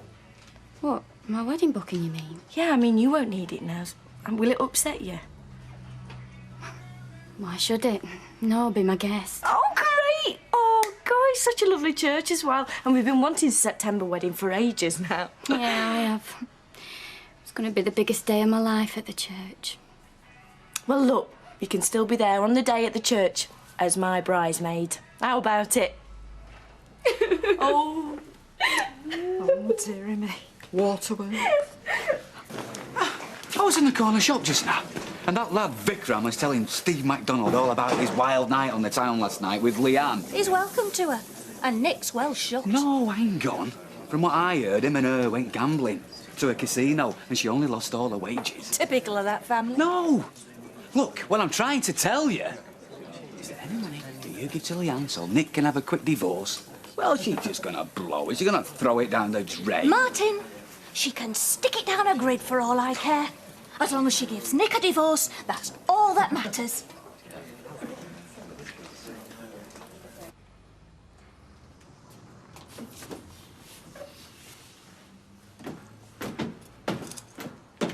Hey, hello. Ooh, hey, look at that smashing this. Looks grand, that son, doesn't it, eh? Don't you even think it? Where's yours, Jack? You're eating it. Hey? Oh, take notice of him. He's going to hospital, you know, for tests on his heart. So he's got to have empty stomach. Anyway, he's not supposed to have fry-ups. They're bad for him. If I couldn't eat a good fry-up, I'd soon be dead, me. Lad's got a point there, Vera. Anyway, why do you have to have an empty stomach? Because, son, what? In case he's spewed up, you know, and they start meddling with them. Thank you, Vera. A meeting. Anyway, I hate hospitals, me. It's just that smell they have. My granddad died in hospital. Where you going? To get some fresh air. Yeah, well, get yourself spruced up. I don't want you showing me up. Sam. Yes, thanks. So have I got this right, then? Gail Platt has asked you to say that it were your fault the marriage broke up? Yeah, because that makes the divorce quicker then. Well, it were her precious son's fault, not yours. Well, who cares? I'm getting $2,000 for it. That money, I'd say I slept with Man United. Oh, I don't know, Lee. I still say it's wrong. Oh, come on, Janice. Put yourself in my place and you got for money. I know you would. Maybe I would, I don't know. Anyway, listen. Don't be telling your dad about the money. You know him. He'll have it off you. Anytime we go anywhere, we're taking Rosie or both of the girls. You like taking them out? I do, but I want to be by ourselves as well. We'll be, I promise you. I mean now. Not years away when your daughters have grown up. Oh, Kevin, why don't we go away for the weekend, just me and you? I'd like to, but you know... Or just for one night, if that's all we can manage. Rosie can go back to her mum's. OK, if you want to go away, we'll go away. Just you and me. Where do you fancy? Anywhere. As long as it's just us.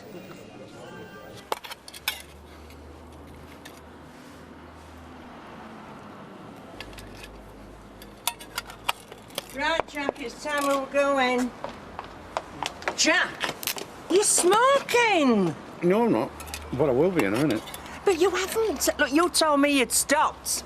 Well, have you been smoking behind my back all this time? No, I haven't, no.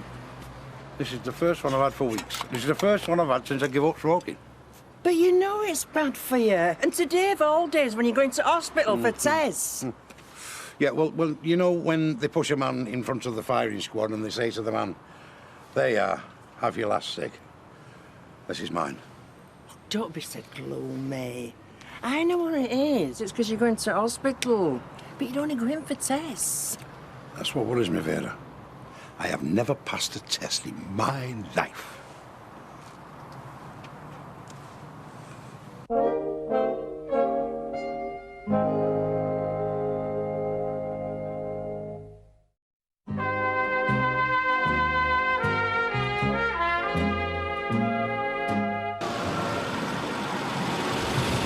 well, I'll see you tonight then. Can hardly wait. 6:30, all right? Yeah, fine. See you. See ya.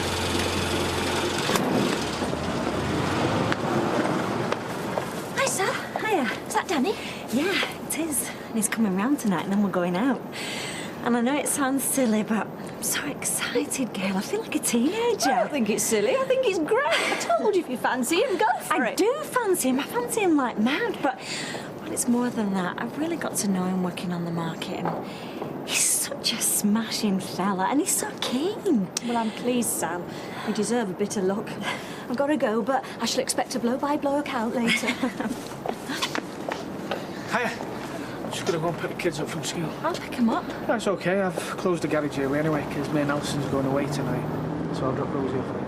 Oh, Kevin, I've made arrangements. Couldn't you just keep her for tonight? I've just told you. I'm going away tonight. Anyway, you want her back, don't you? So you keep telling me.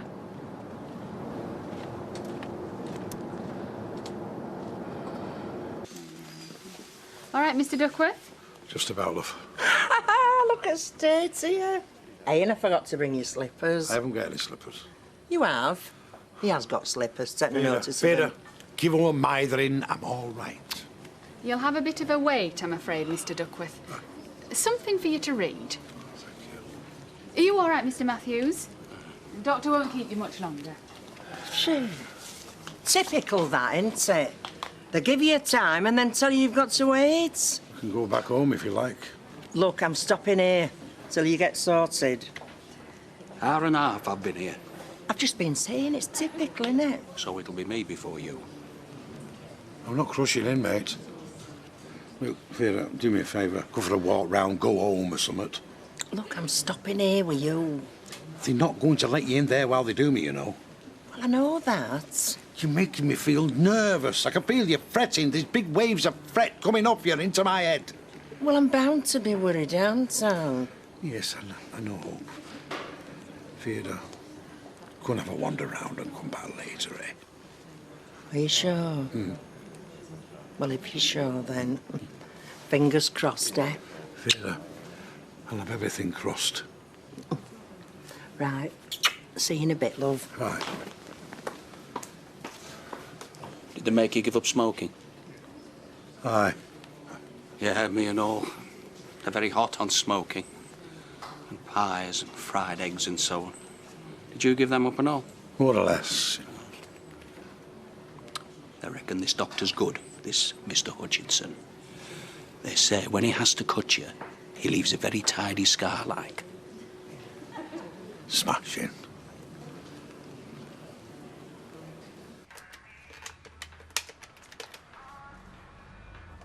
Hell.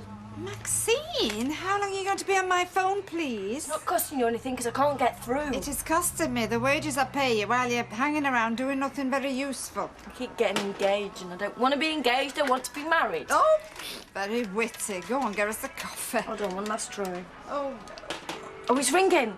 Please, somebody be in. Hello? Could I speak to the vicar, please? Hello, Vicar. My name's Maxine Heavey. I've heard you've had a cancellation for a wedding on the 24th of September. Yes, well, my fiancé and I would like to book that cancellation, please. I can? Yes, I can come and see you, yeah? Saturday at 10 o'clock. Oh, thank you very much. Bye. We're in. We can get married in September. wonderful. Do you know, I doubt I'll get a stroke of work from her now between now and then. Your trouble, Mr. Duckworth, the reason you've been getting these pains, the blood supply to the heart muscle isn't what it should be. We're going to have a look at the state of your arteries. Are you going to have to knock me out for this? There's no need for that. You can see everything that's going on. You might find it instructive. Have you been smoking, Mr. Duckworth? Me? No. I'd give him up and did as I was told, didn't I? The facts. Oh, it'll be the wife. She's been puffing round me all dinner time. I can tell you right now, before we even do an angiogram, that if you go on smoking, you will die. And there wouldn't be much point in treating you. Hope you understand that. Right, let's get on. Well, Would you like to go and spend the evening with Sophie at Auntie Rita's? No, I want to go with Dad and Alison. Well, you can't, Rosie, because they've gone away. Now, come on, eat your tea up. No, I don't want it. You'd eat it if Alison put it in front of you, wouldn't you?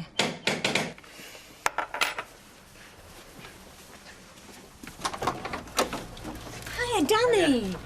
What are these? Oh, they're beautiful, thank you. There's a problem. You know I told you that Rosie was going to stay with her dad? Yeah.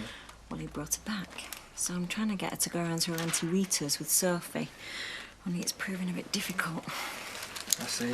Come on through. Girls, look who it is. It's Danny. He's come to see you. Rosie, what happened? She threw it on the floor. Rosie, you naughty girl. What am I going to do with you?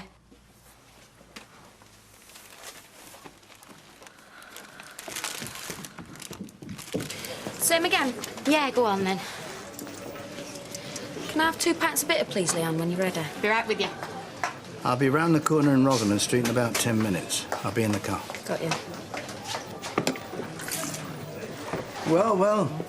I must be paying you lot too much money the hours you spend boozing in here. Good night, ladies.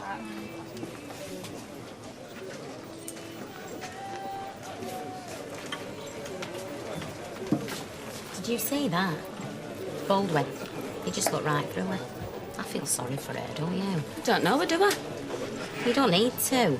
Oh, it must be murder being married to Baldwin. I don't know. He's got money, hasn't he? Yeah, but I bet he's a right swine to live with. Oof, and she's well rid. Ashley! Hi, do you want a drink? No, sit down, I've got something I've got to tell you. Mum's wedding's definitely off. Oh, that's a shame. No, it's great, because I've nipped in and got her slot. 24th of September. A church wedding, Ashley, we've got it. Oh, that's brilliant. Oh, we've got to go and see the vicar, because he wants to talk to us. You don't mind, do you? No, that's fine by me. September 24th. Jeepers, you'll be Mrs. Peacock in, what, 2 months and a bit? What are we going to do about a reception? Oh, we've got so much to organise. I hope we get it all done in time. Listen, as long as we get wed, nothing else matters. Yes, it does. This is going to be my wedding of my dreams. Don't talk so wet, Ashley. I'm not going to bring her over now, Rita. No, I'm sorry for messing you about. It's just that Rosie's really been playing me up. Yeah, well, thanks for offering anyway. Yeah, all right then. Yeah, see you. I'm sorry, Danny. She's quite a handful for you, isn't she? It's not her fault, it's mine. And Kevin's too. Kevin started it all, but I did my share. It's no good blaming yourself, Sally. Well, I'm not going to blame her. She was such a wonderful kid. Till all this happened, and then... Well, it's just knocked her sideways, all we've put her through, and it's no wonder, is it? Look, I've not got any kids myself, so maybe I don't know what I'm talking about, but I used to be a kid, and I remember what it was like.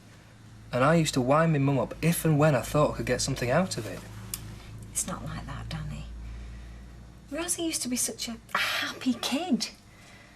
And if she's not now, then it's my job to make sure she becomes one again. It's not on, is it? You and me?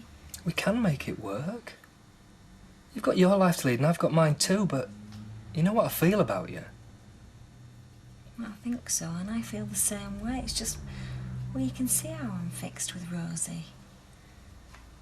Our timing's just all wrong. Or it is for now. Now is all we've got, Sally. It's all anybody's ever got. I've got to put her first, Danny. I'm sorry. Yeah, so am I. Mum? What is it, love? Rosie's crying.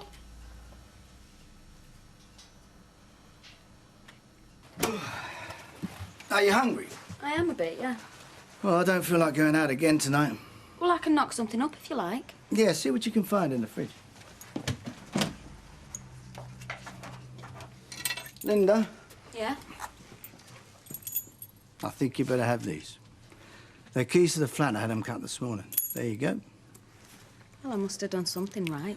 Well, it was a sight of you lurking in the undergrowth last night. Like a stray cat hoping to be let into the warmth. I'll open us a bottle of wine, shall I?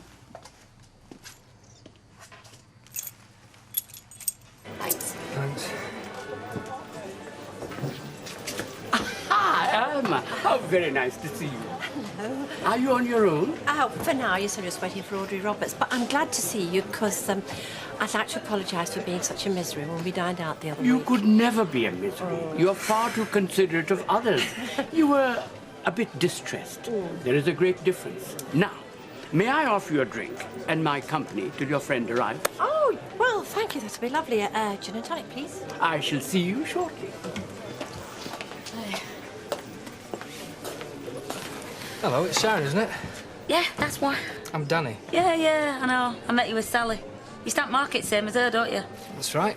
Best pot stall north of Stoke-on-Trent. Oh. Any pots and plates you're after, special price for you. No, well, I'll bear that in mind. Are you off on your way to Sally's now? Me? No, me and Sally were just pals from work. Nothing else between us. Never will be. Oh, right. Listen, can I get you a drink or are you waiting for somebody? No, I'm on my own. What a waste.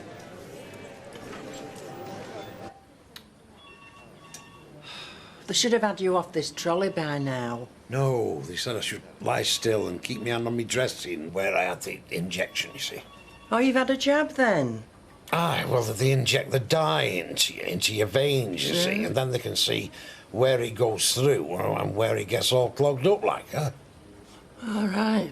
Yeah, they injected it just down here at the top of my leg here. Yeah, well, don't go on about it, Jack. It makes me go all queasy when I hear things like that. Well, do you know, I went in this room and I was looking at these television screens and do you know, I couldn't see nothing wrong. All my bits and pieces seemed in right order. Did you have your glasses on? Ah. Now then, Mr. Duckworth. Now then, this is the wife, by the way. How do you do? How's it gone on then? Am I in the clear? Well, the tests are very clear. It's not good, I'm afraid. You're going to need surgery. Do you mean like an operation? Yes. But there's a waiting list, of course. So in the meantime, Mr. Duckworth, you need to keep taking the drugs you've been prescribed. Try to lose a little weight. And above all, no smoking. What's he got to have then? The arteries to the heart are in a very bad state, I'm afraid. What you need, Mr. Duckworth, is a triple heart bypass.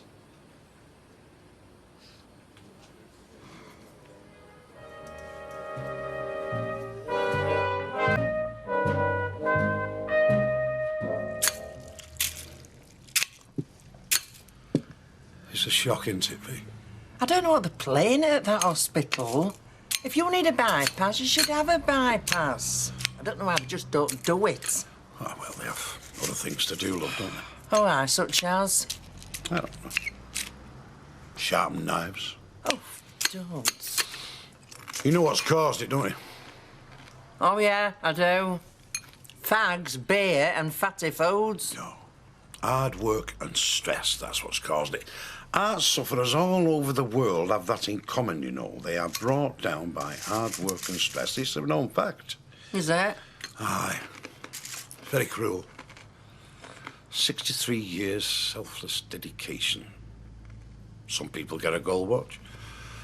What do I get? I get dragged in hospital and told I need a triple heart bypass. Funny, isn't it? Funny. I mean, triple. You know, I always thought that meant that the bypass 3 hearts. But we haven't got 3 hearts, have we? I never understand that. I still can't, to be honest. Well, I'm badly, that's all I understand.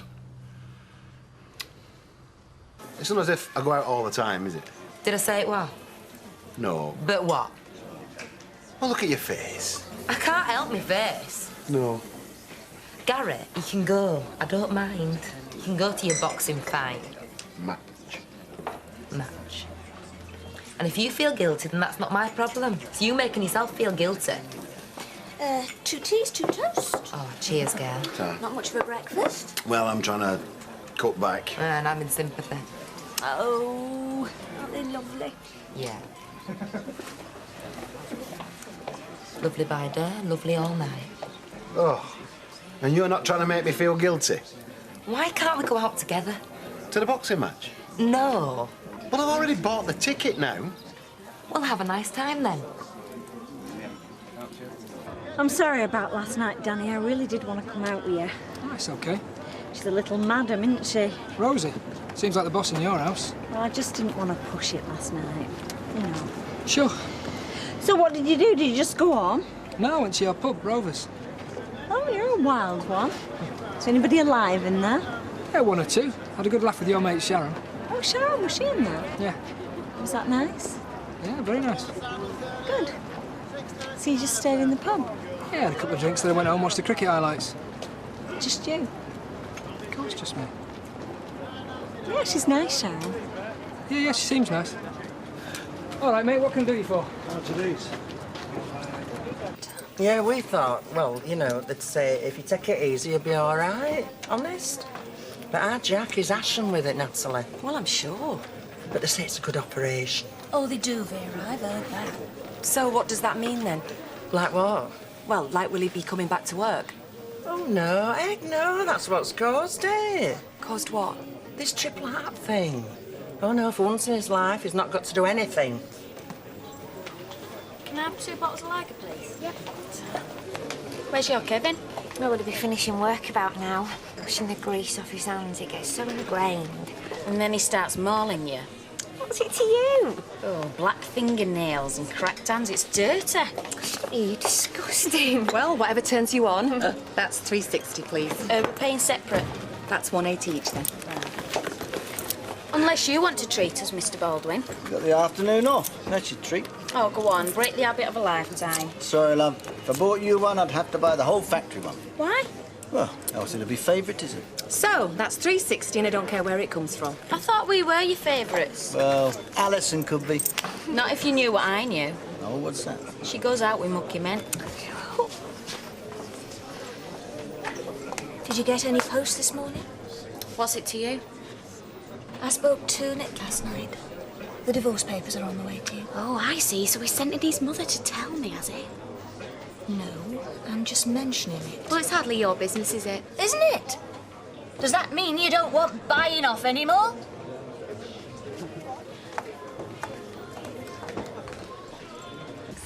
Enjoy your lunch. Oh, well, and I might be late back. Oh, will you? You don't mind, do you? No, why should I mind? It's only my business, that's all. Well, me and Ashley have got to go and see the church and we've got loads to sort out. Yeah, I didn't realise it meant you were going to have loads of time off. Oh, you don't mind, do you? Of course she doesn't mind. Thanks, Audrey. Thanks, Elma. Bye. Bye.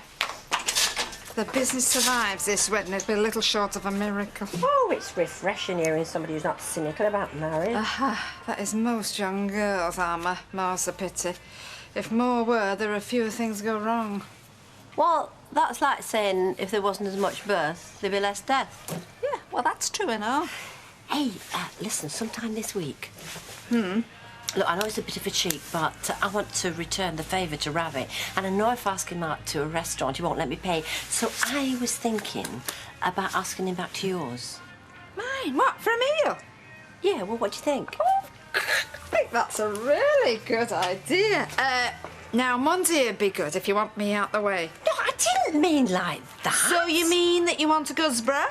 Well, no. No, so loud and clear, Alma. My home is your boudoir. We don't get out ourselves on our own.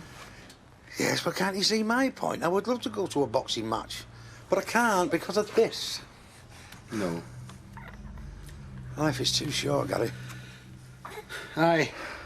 There you are, going along, you think everything's all right. All of a sudden, bang. All your world's upside down and you're sat on the edge. Yeah. And it can happen any time, you know. Oh, could be a shock. Just like that. I mean, say, for instance, say, an armed robber broke in. Like they do. Well, he could kill me. Well, he could kill anybody. He's armed. No, but my point is, he could kill me without being armed. Have you ever faced an armed robber? No, I haven't, as a matter of fact, no. Don't start now, then.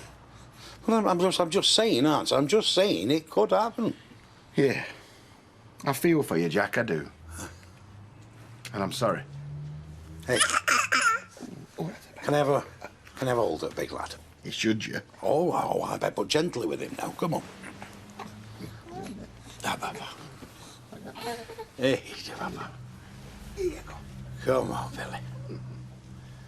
Oh, yeah. It's a big boy. Hey, do you know I am? Hey, I am your Daddy.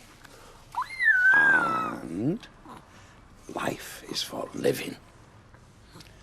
And I have learned you've got to live life with courage. And then, when you're a big boy and you get married, that is the biggest challenge you will ever have in your life. That is when you take on, son, a sacred responsibility, not just to you and your wife, but to all of mankind.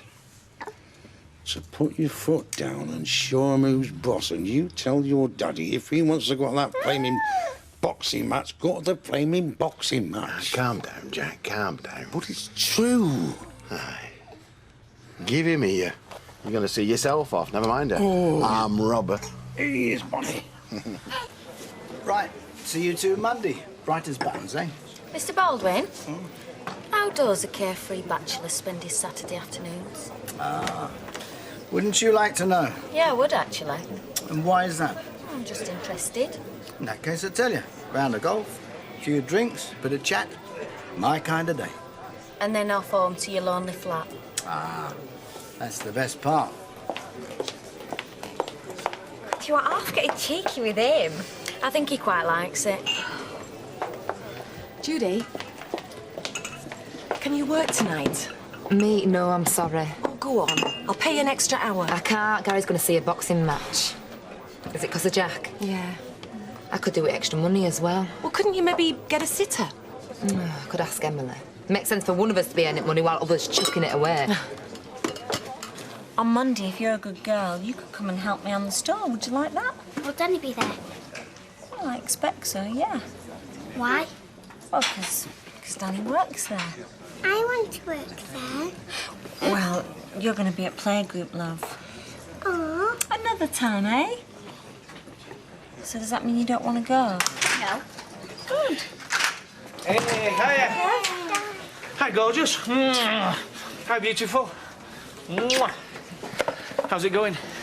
It's okay. Yeah? Hey, you two, now stop that now. Yeah, I'll tell you what, stay there. Right, you on this seat. You on this seat, and I'm gonna go in the middle. How's that, okay? Right, come here. So what's the plan? Well, today we're gonna play it by ear, but tomorrow we're gonna go to the otter sanctuary. Yeah, hey?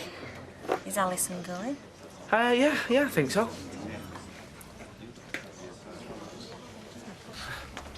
You're here. Oh, are you? What, kids? Vera's got them.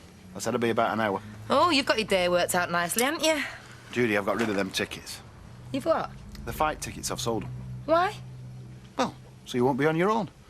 Thought we could get a babysitter and go out or something. Well, we can get a sitter, but I can't go out. You what? Emily's sitting and I'm working. You're joking? No, I'm filling in for Jack. You mean I've sold them tickets for nought? Looks like it, yeah. I sold them for £5 less than I paid for them as well. Well, it's a good job I've got an extra hour then, isn't it? What the Platts don't realise is that I'm entitled. Yeah. She puts on this holier-than-thou face and looks at me like I'm scum for even asking her. She reckons the divorce papers are on the way anyway. Well, that's good, isn't it? Oh, just be glad when it's all over and done with. I mean, it's ridiculous, isn't it, having to admit adultery? Why can't we just say we've had it with marriage and we want a divorce? You've got to admit adultery. Yep. What, with me? Well, there's a lot of hard work being done here. What? You never stop, Vikram, do you? Whenever you have a quiet moment, you're stacking shelves or taking stock. You never waste a single moment on idle chatter. You'd better go. I thought it was a free country. Oh, it is a free country. We're all free to speak our minds, every last one of us. Don't treat me like a kid, eh? Then don't behave like one.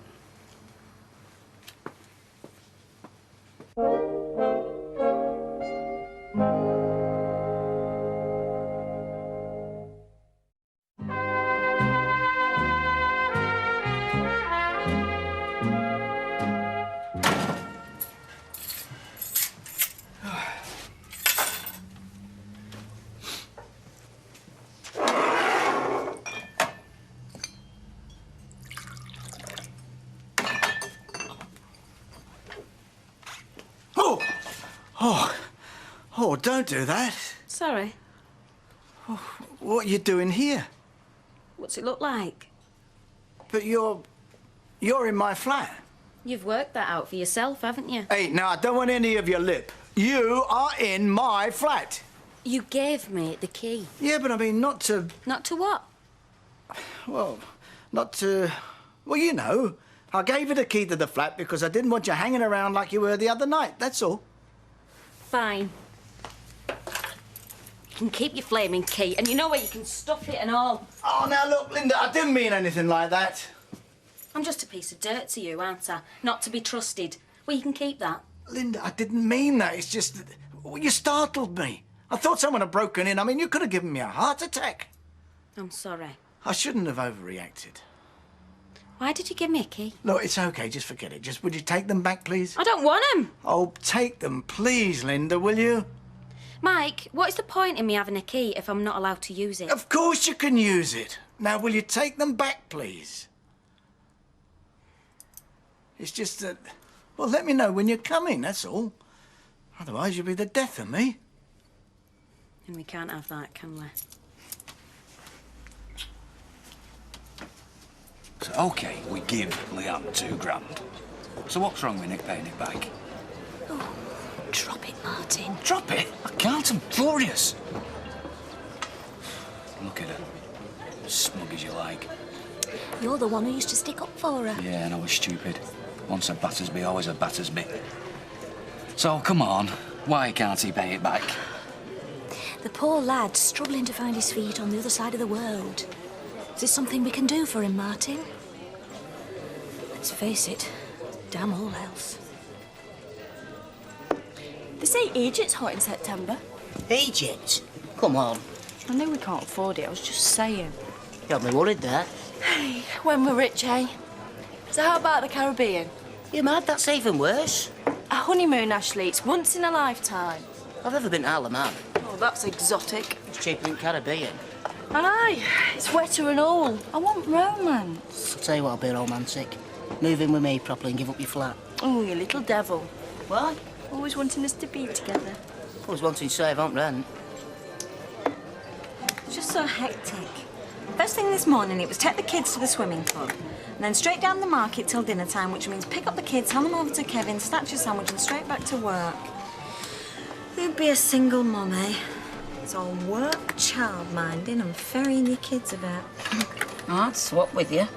Well, you're not feeling broody, are you? No, not particularly. It's just, time's clicking on, innit? Well, enjoy your life, Sharon. Well, I don't know. It seems to me like you have kids and you run ragged, or you don't, and, you know, you're twiddling your thumbs. So, were you, did you go out anywhere last night? Yeah, I looked in here. Well, that's how bored I was. Is there anybody in? No? No? No. Oh, yeah, your mate. Danny, he's called, isn't he? Oh, right, yeah. He said he'd been in. Did you have a nice time? Yeah, it was all right, yeah. It's a bit of a laugh, innit? I didn't stop long, though. No? No. I don't believe it. Looks terrible. Sorry, I'm late, Natalie, love. Jack, what the heck are you doing here? Well, work as normal. Well, you can't possibly. What are you thinking of? Oh, needs must, love. That's all it is, isn't it? Jack, this is ridiculous. Natalie, you need me. I am here. I've never let a woman down in my life. We're sorted. We don't need you. Do you mean I've been cast aside because I've got a bad heart? No, I don't mean that. I just... What did the hospital say? Well, just try and be normal. They said don't push it, but stick as close to your normal routine as possible. You see, and then I think I've got to work for my health. Who have you brought in? Me. I see. Do you think you ought to? Well, it's more or less doctor's instructions, love, you see. If I don't keep active, who knows what's going to happen?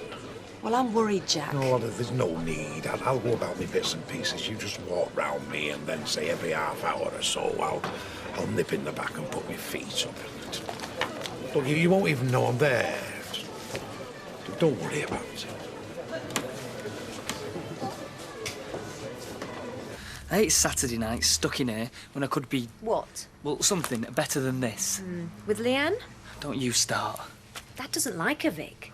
Tell me about it. I'm beginning to get a bit fed up. Yeah. Taking a notice of him, you know what he's like. We're just knocking around together. I don't understand what his problem is. I'm not going to marry her. No, I suppose she's married already, isn't she? Don't you start. You're beginning to sound like him. Well, it doesn't sound like it's much fun with her at the moment, though. Well, it is. Sometimes. Was, anyway. But she's got me a bit worried with a divorce. She's got to admit adultery. What, with you? I don't know. I don't know how it works. Oh, Vic, is it worth it? First night off in months, and we're stuck in here, staring at a beer glass. I know. You wanted to go out this morning. I know I did. When we couldn't. Yeah. Oh, what's the matter with us? Is it because last time we went out we couldn't bear to be away from him? That's a worry, innit? What? Leaving him? No, that we'll never go out again. Yeah. Well, we are out. Yeah, I suppose we are. And it ain't that bad, is it? Oh, it's not that bad, is it? Hey, you never know. Next time, we might be able to get past the red rack. Oh, Gary, you know how to show me a good time, don't you? Oh, you're there. Of course I'm here. Do you know, I've been looking all over. I thought you were dying somewhere. Vera, don't raise your voice. You could see me off. But you can't work. Natalie, what are you playing at? This man's at death's door. Hey, don't start on me. I couldn't stop him. Vera, I am a working man. I always have been and always will be.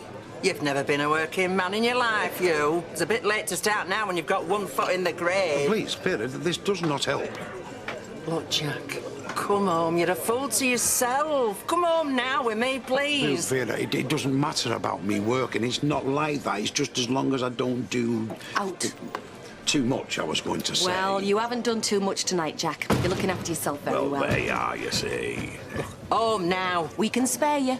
That is very kind of you, Natalie. But what you have got to realise, and you too, Vera, that if I start feeling myself redundant, well, that is half my battle lost, isn't it? Now, Vera, would you rather see me at home on the couch like a dead cabbage, or somebody that is active and useful?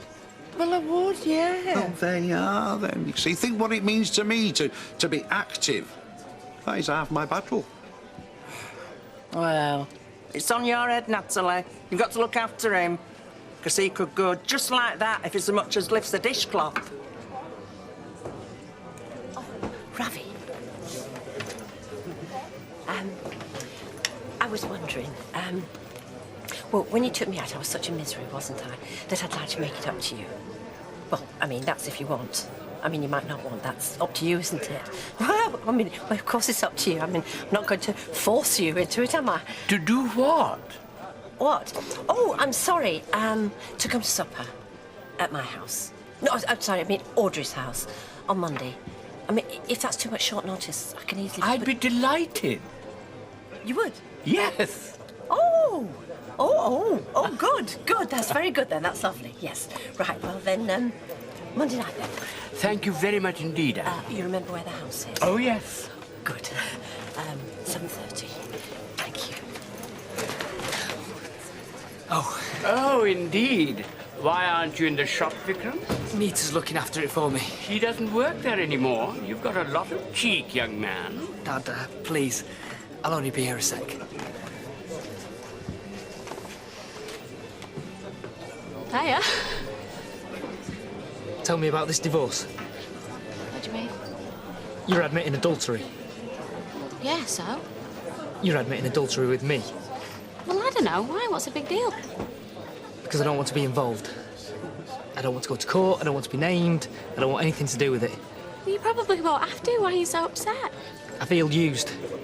We're having a laugh, that's all, knocking around together. Suddenly everyone's on at me about it. Everybody who? No one. I've just, you know, I don't want this. You go out with someone a few times and suddenly you're in the middle of a court case. I think we should call it off. This is your dad, isn't it? No. Just, it's getting a bit heavy, that's all. I've had enough. Yeah? Okay, then. Okay. Yeah. Right. See ya.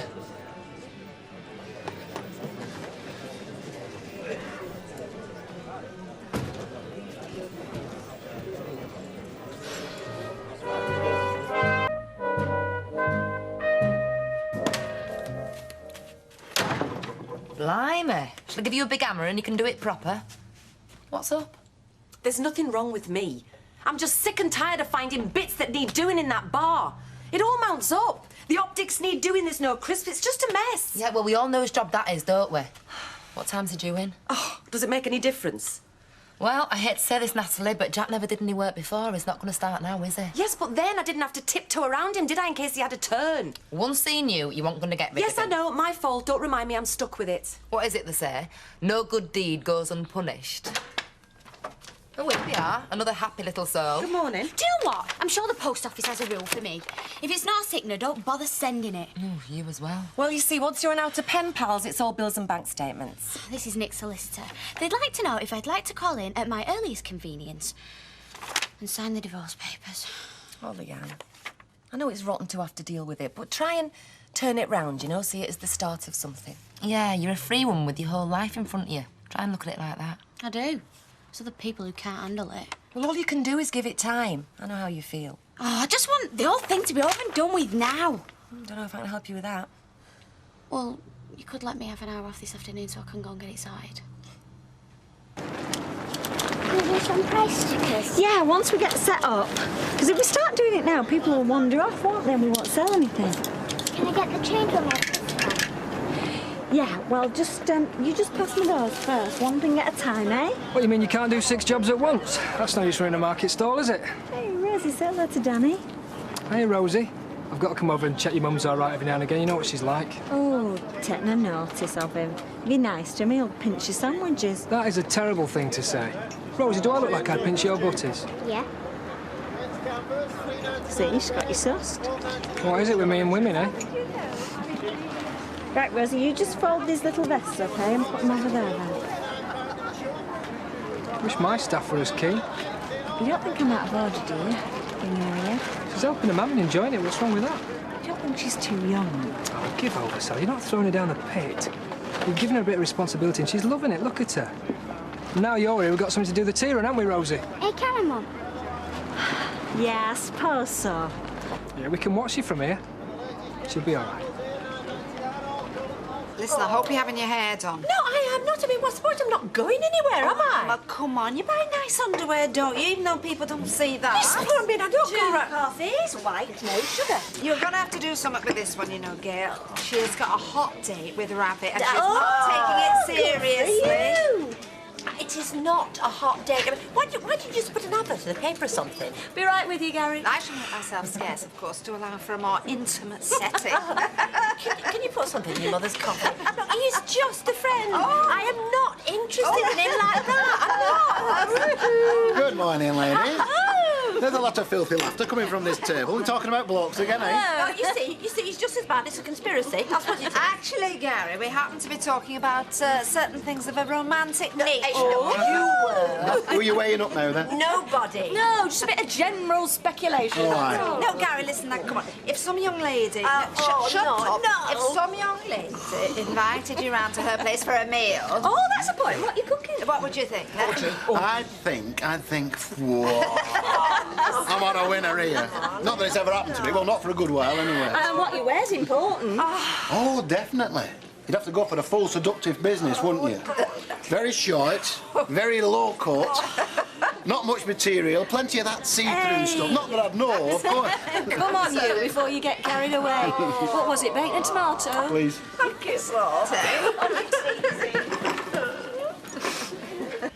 Don't let me disturb you. We wouldn't want any customers coming in here and thinking that you were actually here to work, would we? Am I right in assuming that after the little incident in the Rovers with your friend... Leanne? That you are no longer an item? Possibly, if that's what you want to assume, which it obviously is.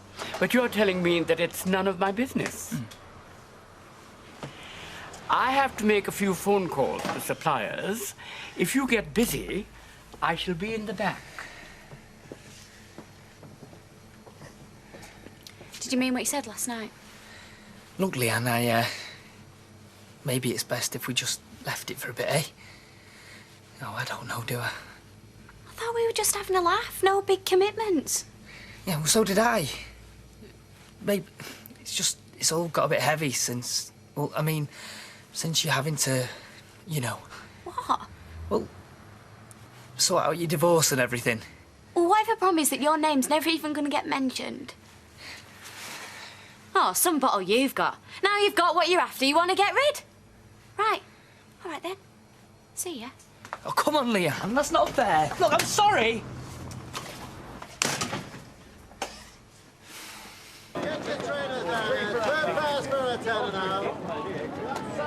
I don't know. What a slave driver, eh? Oh, hi, Sharon. Just watching Rosie. She's gone to get the teas. Of course, she won't let me go with her. Well, it won't be grown up, would it? We've all been there, so. It's how fast they get there these days that worries me, though. Still, we're having a good day so far, touch wood. Yeah, and it's not raining for a change. Oh, and I got my decree night cycle this morning, so that's good news. Well, it is if you make it good news. I'll tell you what, I'll buy some new knickers off you, help you celebrate. Well, we've got plenty. I fancy something a bit, bongy, you know, for a change. I don't know, but with these big uns, you put a tight pair of trousers on, then your bum looks like an hanging basket. Well, I'll leave you to it. I'll just go and help Rosie with them teas. Can I get you one? Yeah, go on then, may as well, thanks. Look after my stall for me a bit. Hiya, Danny. Sharon, what are you doing here? I think I'll stick to me blue flannels there. Hey, right, look, come on, girls, have you seen these? Half a dozen ovenware plates. You can eat your dinner off these. Now, you go in that precinct, they're going to want $3.99 a piece. I'm not even asking for £2. They should wear tights on their heads in there, they're robbing you. Hey, look, get yourself over here, we'll sort you out with the full service. What? I'll tell you what I'm going to do, we've got a sale on. We're going to throw in half a dozen side plates, half a dozen... You're not run off your feet, are you, love? My feet are fine. It's my ears I'm worried about. It's Vera. No. Jack. No. V, I'll get him to call you when he gets here. Yeah, shouldn't be more than a couple of minutes. OK, love. Bye. Thanks, love. You're a pal. Jack, this is driving me up the wall, her ringing all the time to see if you're in yet. It's every 2 minutes. Well, I keep telling her not to either, but you know what she's like. Well, she's worried about you. You'd be a sight less happy if she wasn't. Jack, you're going to have to do something. Maybe I should have one of them things fitted to my neck. What? A bolt? No. One of them, well, what's it? A microchip so you can keep track of me. Well, be quick about it, will you? Because it's driving me and the girls mad. We're never off the phone. Same again, Mike. No, thanks, love. I've got to go on a trip a bit later. All right. Where are you going without telling me then? Oh, hi. Got to go to London. Bit of business has just turned up. Look, it happens all the time. It's more of a pain to me than anyone else. I'll let you off then. I'm sorry, love. Anyway, you've got the keys, haven't you? Let yourself in. Put your feet up for an hour. Now I understand. Yeah, thank you. Bye. Do you think you'll get around to doing any work today, Maxine? How is that? I've rang now. Every reception place close by is booked up. It's just doing my head in now. Look, folks might be trying to get through to book an appointment. Can you not use the phone upstairs in the flats? Oh, Audrey, I wanted a word with you about that, actually. If it's about the rent, you are not going to find another place in Weatherfield. No, It's Audrey, a listen. self-contained- I'm going to have to move out. You are? Yeah, well, it's the only way me and Ashley will be able to save up. Oh, Max. Well, thanks a bunch for giving me the appropriate notice. That's very nice, that's it. Well, it's hardly a surprise, is it? You've only just decorated. Well, circumstances have changed a little bit. Yeah, not for me, they haven't. And also, I thought, seeing as I'm not living there anymore and it's newly done up, I thought you might pay for the decorating costs. You are joking, you cheeky so-and-so. All right, I only asked. Halves, then?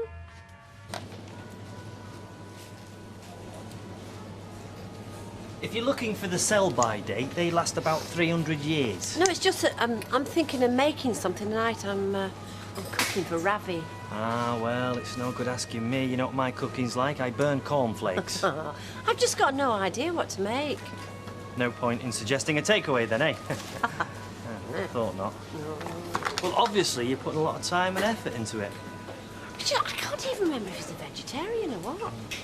Hey, Nita! Oh, no. Yeah, what's up? Your father, is he a vegetarian? No, No. He eats chicken, lamb. Why? Ah, well, you see, Alma here is cooking a meal for him this evening. We just wondered what he might go for. Yeah, but I could just go for you, We're only asking. Actually, if you want to make him something he really likes. Well, I thought that might be the idea, you know. Well, he loves Italian food. Linguine and smoked salmon and cream. There you are, the very thing. Cracked it. We've got some salmon in today, fresh from Scotland. And he loves that ciabatta bread with olives, too. Got that as well. Thank you. OK. What? Curly, you know, you really are such a man.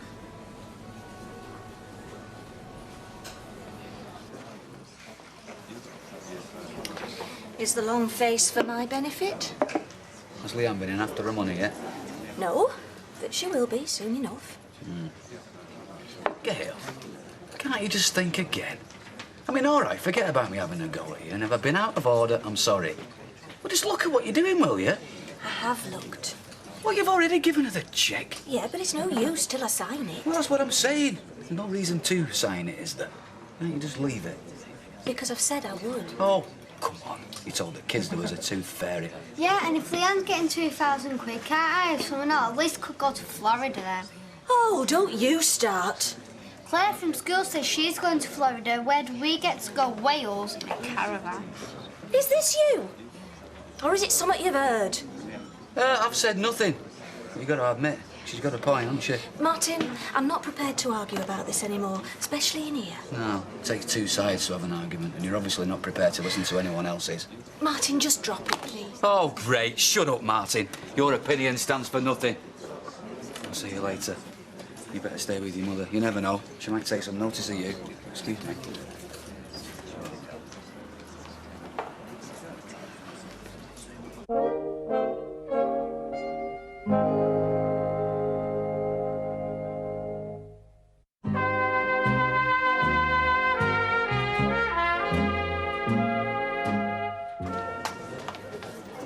Hiya, love. Yeah. Is he ain't back? No, he popped out for 5 minutes about an hour ago. Oh, didn't he say where he were going? Nope, just said he wouldn't be long. There you go, mate. Oh, just getting out of hand is this. I don't know where I am from 1 minute to next. Now, Jack's bad enough, but hospital won't tell me out either. So what did they say? Well, they just said he needs an operation, but they won't say when. Could all be dead by the time they make their mind up. Well, they've got priorities now, haven't they? I mean, they weigh up who needs operating on most, then they make a list and put the old ones at the bottom. Yeah, Jack's not that old. No, I know. I mean, they put the most deserving cases first, don't they? Like kids and that. Are you trying to say my husband's not a deserving case? No. Sorry, Vera. Well, how'd you get on? People say you sign your life away, don't they? That's what I feel like I've done. Just like that. Yeah, well, it's done, isn't it? Quick and clean. I'm not saying you're lucky, Leanne, but it could have been a lot messier than this, believe me. Yeah, I know, but everything we ever did together, gone. Just like that. You know, places we went, things we bought. Still, got me check, eh? Yeah, that'll get you started again. Well, it's not a lot to show for, is it? £2,000 for what's supposed to be the rest of your life. Where have you been till now? Don't start, Vera. Just cop a load of this here. And how much did you pay for that? Money isn't the point, Vera. This is the answer to all our communication problems. Oh, yeah. Just give us a pint in that place. Right, yeah? Oh, Jack, you little love. Hey, V, you'll be able to keep tabs on him wherever he goes now. Exactly. I'll know where he is all the time. You'll never be alone from now on, Jack. Huh? We're glad when Maxine's got wed, McNall will get back to normal. Oh, well, she's bound to be caught up. Give her a break. Well, it's one long break at the moment, with me doing all the work. Have you sorted yourself out for later? Oh, yes. Well, there was this planning subcommittee meeting that I was hoping to avoid, but might as well show my face now. It's all very boring, I'm afraid. Sorry. Oh, don't worry about me. You've got enough to think about. Have you decided what you're cooking? Pasta. Pasta? Yeah, well, apparently Ravi loves it. Oh, fair enough. Well, so do I. Come to that. So it's been my favourite Italian. Well, I'll save you some for when you get in. Oh, don't be silly. I'll be all right. You just worry about enjoying yourselves. What's this? Social call? I've been and signed the divorce papers, so I just need this signing now, if that's all right. No, it's not all right. Well, you two carry on, eh? Well, I was hoping to get confirmation from Nick's solicitor before I signed anything. Why? Don't you believe me? That's not the point. Look, I've been in and I've signed. That was my half of the bargain, remember? And I'll do my half when I hear everything's official. Oh, I see. It's all coming out now, isn't it? I beg your pardon? What you really think about me. Well, what you've always thought about me, obviously. Why? Were we wrong then? You've both got me weighed up, haven't you? Oh, just get her paid off. That's all she's about. They're all the same, them Battersbys. You said it, Leanne. Right, fine. You get your confirmation, and then I'll come back. Wouldn't want to disappoint you. It's 12 minutes for the pasta, 8 minutes in the oven for the bread. I think I'm organised. Alma, now stop it. You have to. You're not going to get me all jealous when I'm on my tea and biscuits in the council chamber. Hello? Who is he? May I come in? The door was open. Oh, you shouldn't have. Oh, those are lovely. Oh, The thank least you. I can do, if you're prepared to put up with my company for an evening. Those are absolutely beautiful. Well, suppose I better go, leave you two young things to your soiree. Will you not be joining us, Audrey? I'm afraid not, Ravi, no. Well, council business calls. Oh, surely you can put it off just this once, don't you think, Alma? Oh, she'd be missed, I'm sure. Won't you, Audrey? Well, I suppose I could manage without her. I mean, it'd be shame, though, to let all those people down. It can't do any harm just this once, surely. Well, as long as Alma thinks there's enough to go around. I'm sure we'll cope. That's settled, then. Right! I'll put those in a vase for you, shall I? Why not? I think he's got a nerve, that's all. It's all right for him to tell me that I'd be better off getting shut of Leanne, but it doesn't stop him going around chasing after Alma Baldwin, does it? You need to do what you want to do, not what Dad says. Besides, what's it matter if you like her? I do, I like her. So what's your problem, then? He lost his bottle over the divorce, didn't you? Well... Oh, at least be honest about it, Vic. Yeah, but even you thought it was getting a bit heavy, didn't you? Hey, it's your life, but believe you me, you'd soon get over it if you were keen enough. Maybe. I don't know. Yeah, what you gawping at?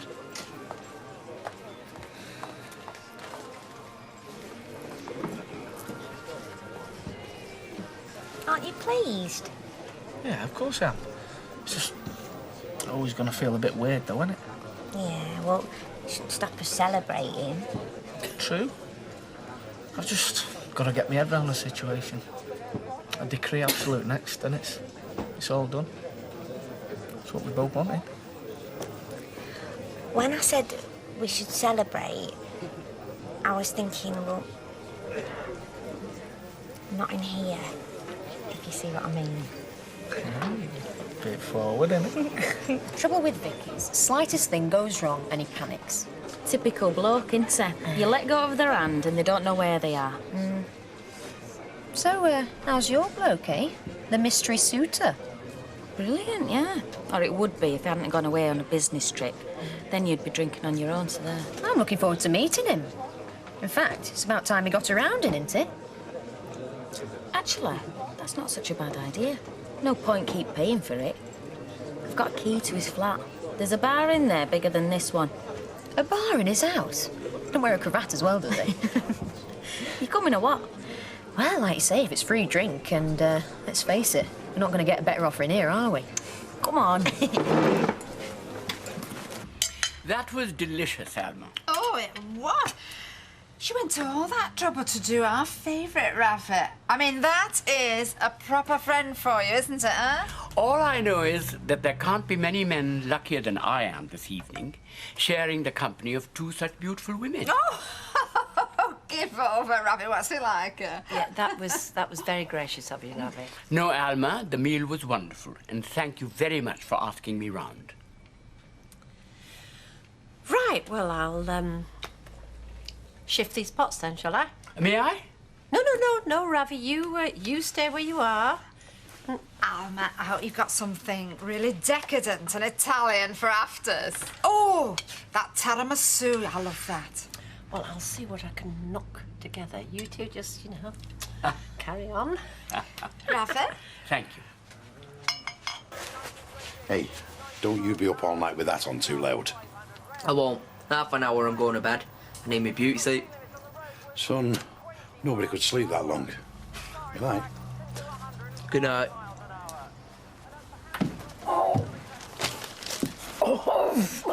You all right, Jack?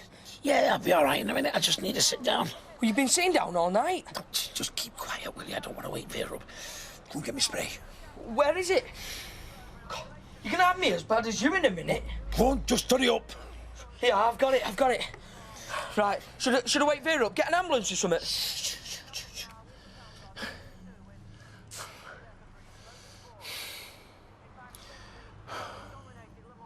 Right, I'm all right now.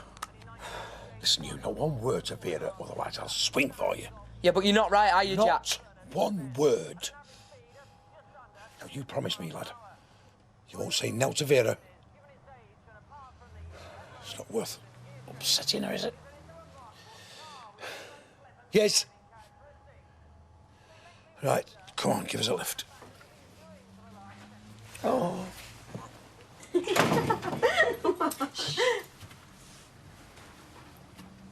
So, this is the Gilded Palace of Sin, is it? Well, I wouldn't go that far, but we have our moments. You know me. Hey, not sure of you, Bob, either, by the looks of it. And not afraid to spend it. No wonder you're keeping him quiet. We're both keeping it quiet at the moment. What's he doing with a picture of Mike Baldwin? You're joking. Mike Baldwin? So? Well, he's older than me. So what? Nothing but Mike Baldwin. I've always had this thing for older men. Yeah, there's old and there's old. Well, it's not a crime, is it? No, but are you sure you know what you're doing, Linda? I mean, he's your boss, for goodness sake. And he must be nearly 60. What on earth are you playing at? Don't worry. I know exactly what I'm doing. Drink?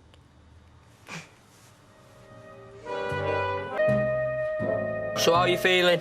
Fit as a fiddle. Well, you didn't look too clever last night. Was that a real heart attack? Keep your voice down. No, just a touch of angina, that's all. Well, you looked in agony to me. No, a couple of puffs on me doodah. Right as rain. I thought you were going to die. Well, you're wrong, because I'm here, full of life. Well, I think you should tell Vera what happened. I've told you, lad, it was no big deal. So then why keep it a secret from your wife? Because she takes everything out of proportion, son. And besides that, she's got enough on her plate. Speaking of which... There you go. Here's your porridge. It's made with water. No sugar, salt or milk. Am I supposed to eat that or mend the cracks in the wall with it? Look, doctor said it's good for you in your condition. Not the way you do it, Vi. Oh, now, this is a liberty. Just look at that there. The eggs are all crispy, just round edges, just how I like it. Me too. Letter from Nick's solicitor. Leanne signed the papers. Ah, well, you better get yourself round there then, haven't you? Sign that cheque. That's if you're still planning on giving away $2 grand of our money. If you mean, do I intend to keep my word, then yes, I do. Well, why? You've got what you want. I'd let Leanne whistle for her money. Are you saying I should double-cross her? Stoop to her level? I don't think any of us are in a position to take the moral high ground, do you? Except you. Yeah, well, I'm the only one talking any sense, and no one wants to listen. Oh! And you think it's sensible to tell Leanne it was a trick, dear, that I've no intention of signing the cheque? She'd be round here and put the windows through. Well, it'd be a damn sight cheaper. You know, I think I will go straight round there. The sooner she gets her money and this whole business is over and done with, the better. Morning, girls. I'm back. Have you missed me? Oh, yeah. Couldn't sleep last night for thinking about you. Well, I'm back now, so get onto your machines. I'm just going to finish this, all right? Did you really miss me? Did you miss me? Pop round tonight, I'll show you how much. Right, come on.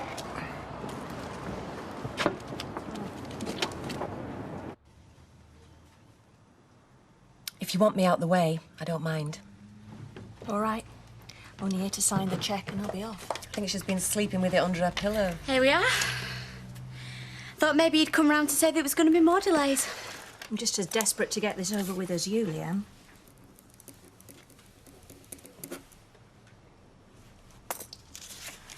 There you are. Thanks. Don't spend it all at once. Right, I'll be off. See you, Natalie. Yeah. Bye, Gail. I've got 2,000 quid. Well, don't just stare at it. Go and put it in the bank before we open.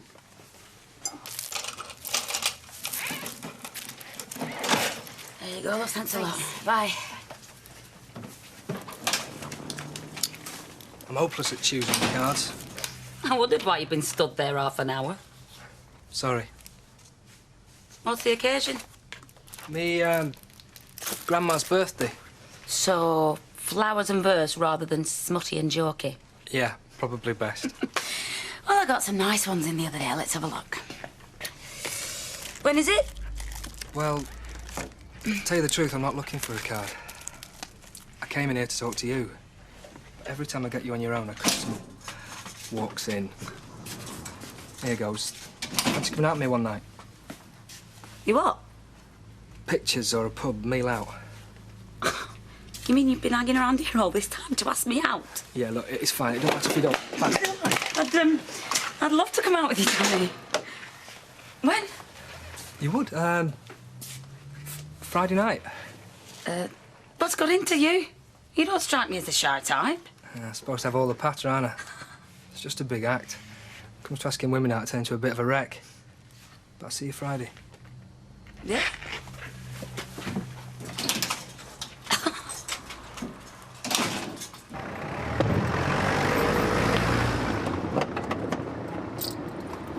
All in there, son. Really jumped out my skin. What you playing at? Look on your face. Yeah, very funny. Do you want to give us on with these bags? They're rather heavy. Oh, nice. Anyway, where have you been? Thought you were due back early this morning. That's the problem with the crossing, weather. When we eventually did get going, it was like being on the Big Dipper. Morning. Hi, Vera. Been on holiday? Yeah, it's been away for a few days. Very nice. Bring back plenty of duty-free, did you? Just a few bits and pieces. You'll never guess who just came in and asked me out. The new ice cream rep. Cyril? Oh, do me a favour, he's about 70. Hey, well, he looks well off it. I know who it is. That other rep from Jackson's. Jeffrey Elliott? Oh, give over, he's gay. Well, he keeps giving you the glad eye. How do you know he's gay? Because he told me. Oh. Well, I give up then. Who? Danny. You know, Danny from the market. Danny that Sally's been knocking about with. Ah, well, you obviously thought what I thought, but we're wrong. They're just good mates, apparently. I see. Well, he's hardly going to ask me to go out with him if he's got a thing going with Sally, is he? Well, he wouldn't be the first... Oh, Egg. I didn't mean... No, you're right. You can't be too careful, can you? I didn't mean... No. There might just be more to this than meets the eye, Rita. Oh, you were all excited. I feel as if I put a dampener on it now. No, you're dead right. I've got to handle this very carefully.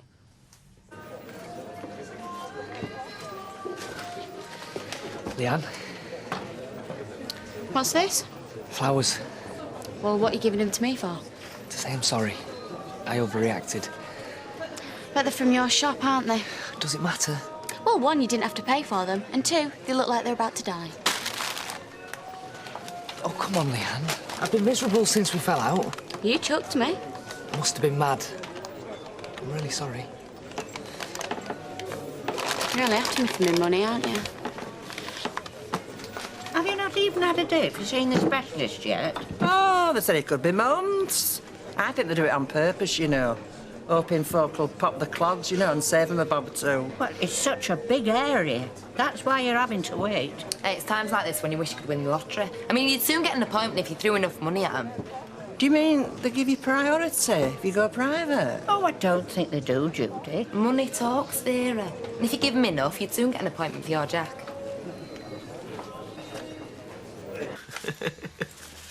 Oh, that old day. Asking if you brought back plenty of duty-free. Cheers. Cheers, mate. What's this? Dad, this is late. All right. I asked you a question, son. We're just doing a bit of business. Not in my house, you're not. What do you think this place is? It's all right, we've nearly finished. Yeah, help yourself to some scotch. I don't want some scotch. Look, it's bad enough you breaking the law, son, without dinner in my house. You, get out of here. Go on. Hold on a minute, keep your head on. I've told you. You've got 30 seconds to get rid of him, otherwise I will, and I'll call the police. What, is he joking? No, he's not. Yeah, of course he is. No, I'm not joking. 25. What is this? This is me, putting my foot down once and for all. You get my drift? 20 seconds. Look, I'm not having this. I'm getting off before I smack him. Oh, shut your face and get out. Listen, Lee, look, I swear, if he weren't your dad... Right, see you later.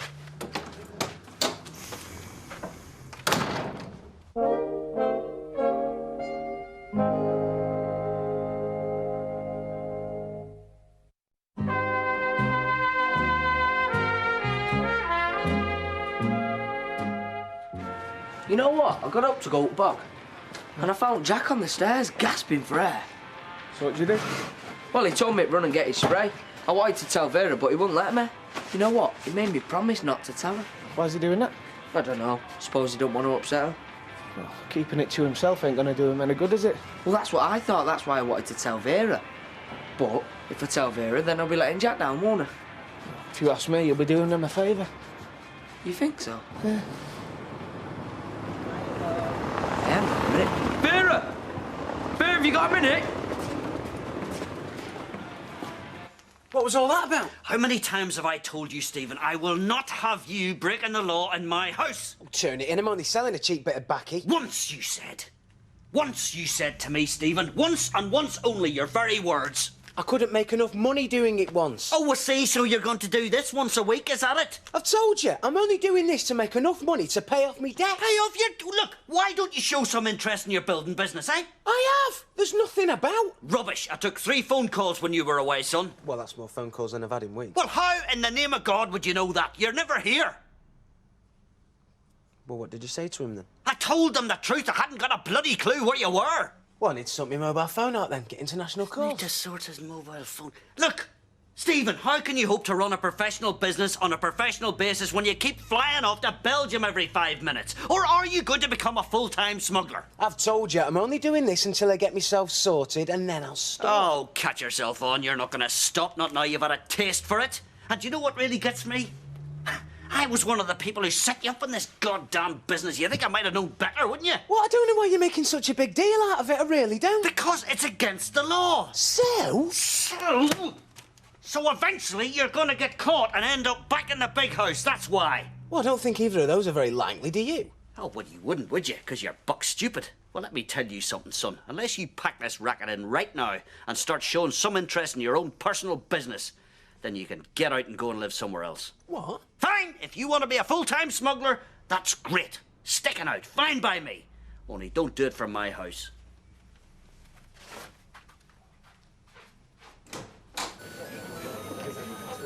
Yuppie.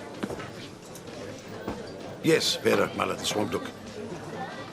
How did I know it was you? God, it's flaming always you. Right, where are you? In the garage. Well, that's why I missed you, because I'm in the Rovers. Right, I'll see. She cut me off. Tropical oasis set on a 6-mile stretch of a white sandy beach. Oh, Where's this? Barbados. Oh, sounds lovely. You're not going to blow all that money on a holiday, are you? No, but it's just nice to know what kind of a one.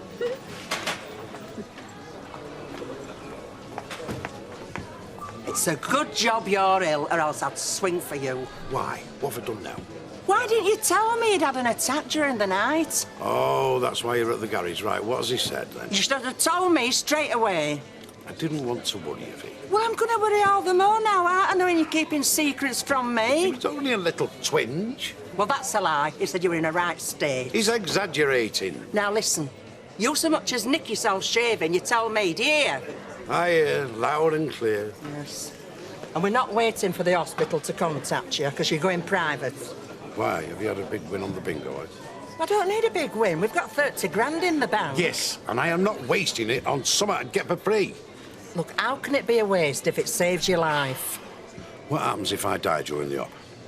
Don't be so morbid. Oh, it can happen. People die when the flaming tonsils out. Never mind being sawn in half. Look, the doctor said it. I know what the doctor said, but if something does happen, I don't want you left penniless. But no, it's gonna happen. There is always a chance something will go wrong, Vera. Look, it won't. Anyway, they're bound to do a good job, aren't they? Seeing as you're paying for it. I don't think it works that way, V. I've just opened my wardrobe. I've never seen anything like it. I just tidied it up a bit. You've ironed every shirt I own. I like ironing. Anyway, I were bored. Well, as long as you don't think I expect you to do it. Well, I'd soon stop if you did. Well then, as you've been such a good girl, I think you should have a little reward. Oh, why? What's that then? Flowers? Chocolates? Close your eyes and I'll show you. You're not getting kinky on me, are you? Go on, close your eyes. Right. There you go, open them. What is it? Open it and find out.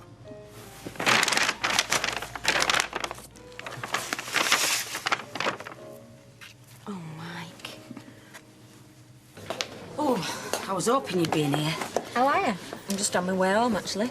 Oh, no, just have another one with me. There's, something I want to talk to you about. Go on, then I'll have half a lager. And, same for me, please, Leanne. Right. If I ask a straight question, will you give me a straight answer? Yeah? What's the state of play with you and Danny? We're just friends. Good friends. Good friends. Yeah, that's what he says as well. He's been talking to you about me and him. Oh, no, not particularly. No, it just popped out.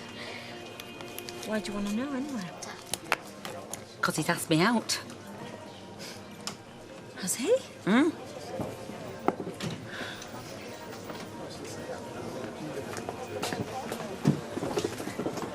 I had to come in to say I'm sorry, but I had to say something. Ah, well, I suppose you meant well, you, Pugsley. The only thing is that Vera's upset and she wants me to go private now.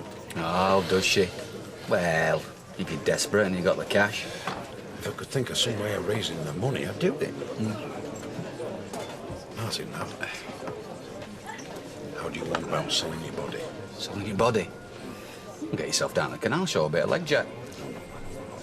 For medical science. Oh, I see, right. Well, this do still take bodies, don't they, for spare parts? Well, scrap. What? Oh, come on, Jack. You're not exactly in tip-top condition, are you? Hey, I'm A1, me, apart from me male ticker. Oh, yeah? What about your eyesight? Well, not exactly brilliant, no. Teeth? I thought it was internal organs they were after. All right, what about your liver, then? Kidneys is good. Kidneys? Well, I'm sure Fred Elliott will take them off your hands. All right, but what about me brain? I'll get a few bob for that, wouldn't I? Oh, you just frazzled it on you with that mobile phone. They could do something with his feet. Huh? Feet? Yeah, if they could bottle the smell, they could use it for stripping paint, You killing are flies. a cheeky little person, you are. Hey, who are you in here with? Keep your wig on. I just wanted to word with Jack. That's Out! Out. Go on, out. Go on. Hey up, Natalie. Looks like you need some time in the sun. Where are you thinking of going? Me? Yeah? Nowhere. Once to Leanne. If I thought you were interested in him, I'd sooner back off than have you and me fall out. Daft thing. Why should I mind? Are you sure? Do you want it in writing? Well, I'm glad you feel that way, because I don't half fancy him. Yeah, he's a nice-looking lad, isn't he? Oh, I think he's sex on legs. Cheers. Cheers. Hey? Been my first proper date since Ian. So, how did he ask you out? Did he ring you up or what? No, he just came into the shop. He was waiting around for ages. And even then he was dead nervous. Oh, sweet. Thank you.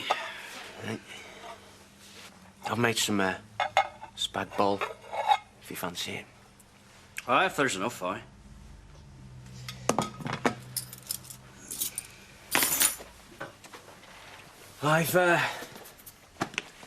been thinking about what you said. All right. And you're right. If I keep on doing these backy runs, I'm more than likely going to end up in the nick. Well, I'm glad you're beginning to see some sense, Stephen. And if you keep going through customs, you know, customs are going to get to know your face anyway. Aye, sure they do, aye.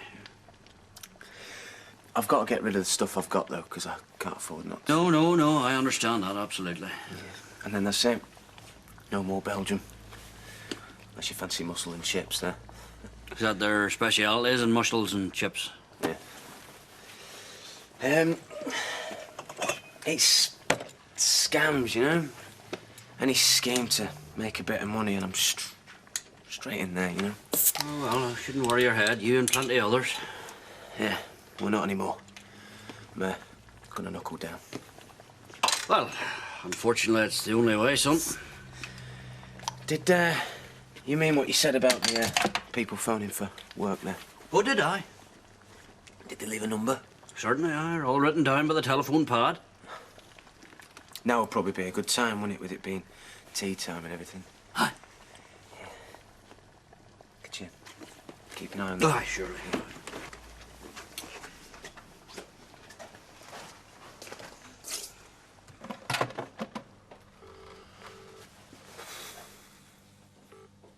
Lee, Steve. Listen, I'm sorry about this afternoon, mate. He had an accident last year. He's gone a bit la-la, you know what I mean? Yeah. No, of course I still want to work with you, mate. We're just gonna have to be a little bit more careful, yeah?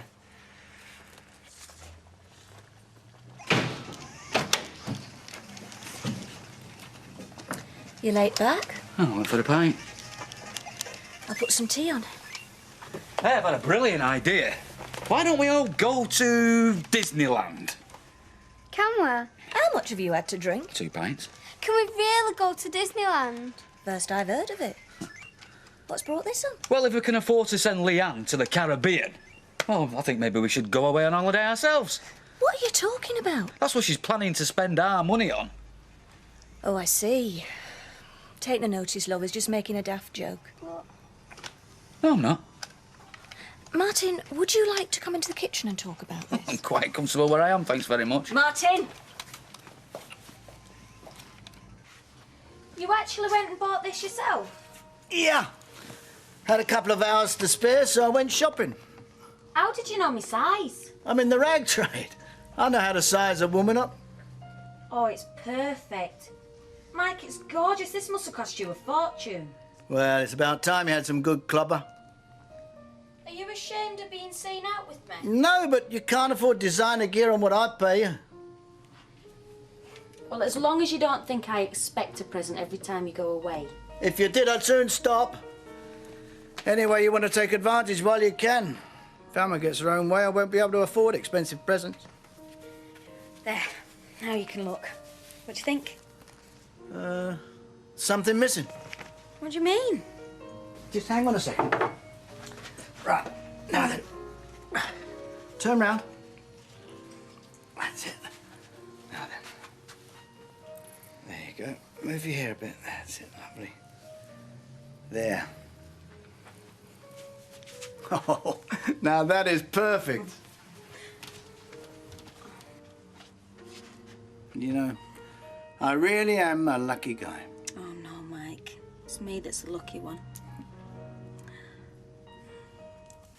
Look, I know we don't see eye to eye about this, but please can we keep the kids out of it? Well, it's the kids that'll be losing out, and it's not fair. Oh, and you think it's fair, do you, to get their hopes up? Gail, I'm serious. We were obviously loaded, aren't we? From the way you're chucking our money around. Oh, don't be ridiculous. Shall I tell you what bugs me about this? More than anything, more than the money. It's the way that you can make a decision, and that's it. We talked it through. Gail, we're supposed to make decisions together, aren't we? That's what couples do. You made your decision way before you said a word to me. Yeah, well, you didn't feel the need to consult me, did you, when you chucked in your job at the hospital? Oh, that was completely different. Listen, Martin. I did what I felt I had to do. End of story. Okay. All right. Two of us can play that game.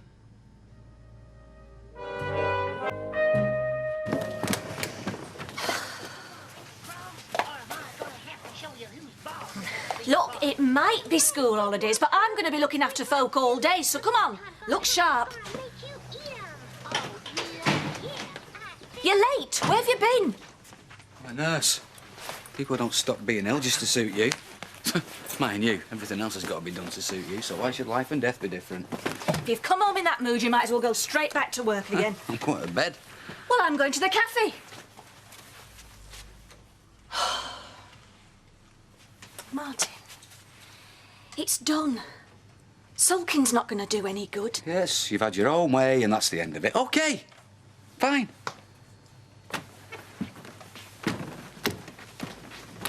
Here you are, Peter, love. Thank you. If it were me, I'd let you spend the money. Yes, well, if it were you, I'd spend it, but it's not. So what's the difference? Oh, how many flaming times? Luke, I am not spending thousands of pounds on an operation that even if it does succeed, I am going to be skint for the rest of my life. Yeah, but if it does succeed, then you'll be able to work again, properly. Look, the doctor said there's a 95% success rate. Right. I'll tell you what, then. You give me the savings, and I'll find a horse 9 to 1 on, something like that. That'll be a couple of good bets. That'll pay for the flaming operation, won't it?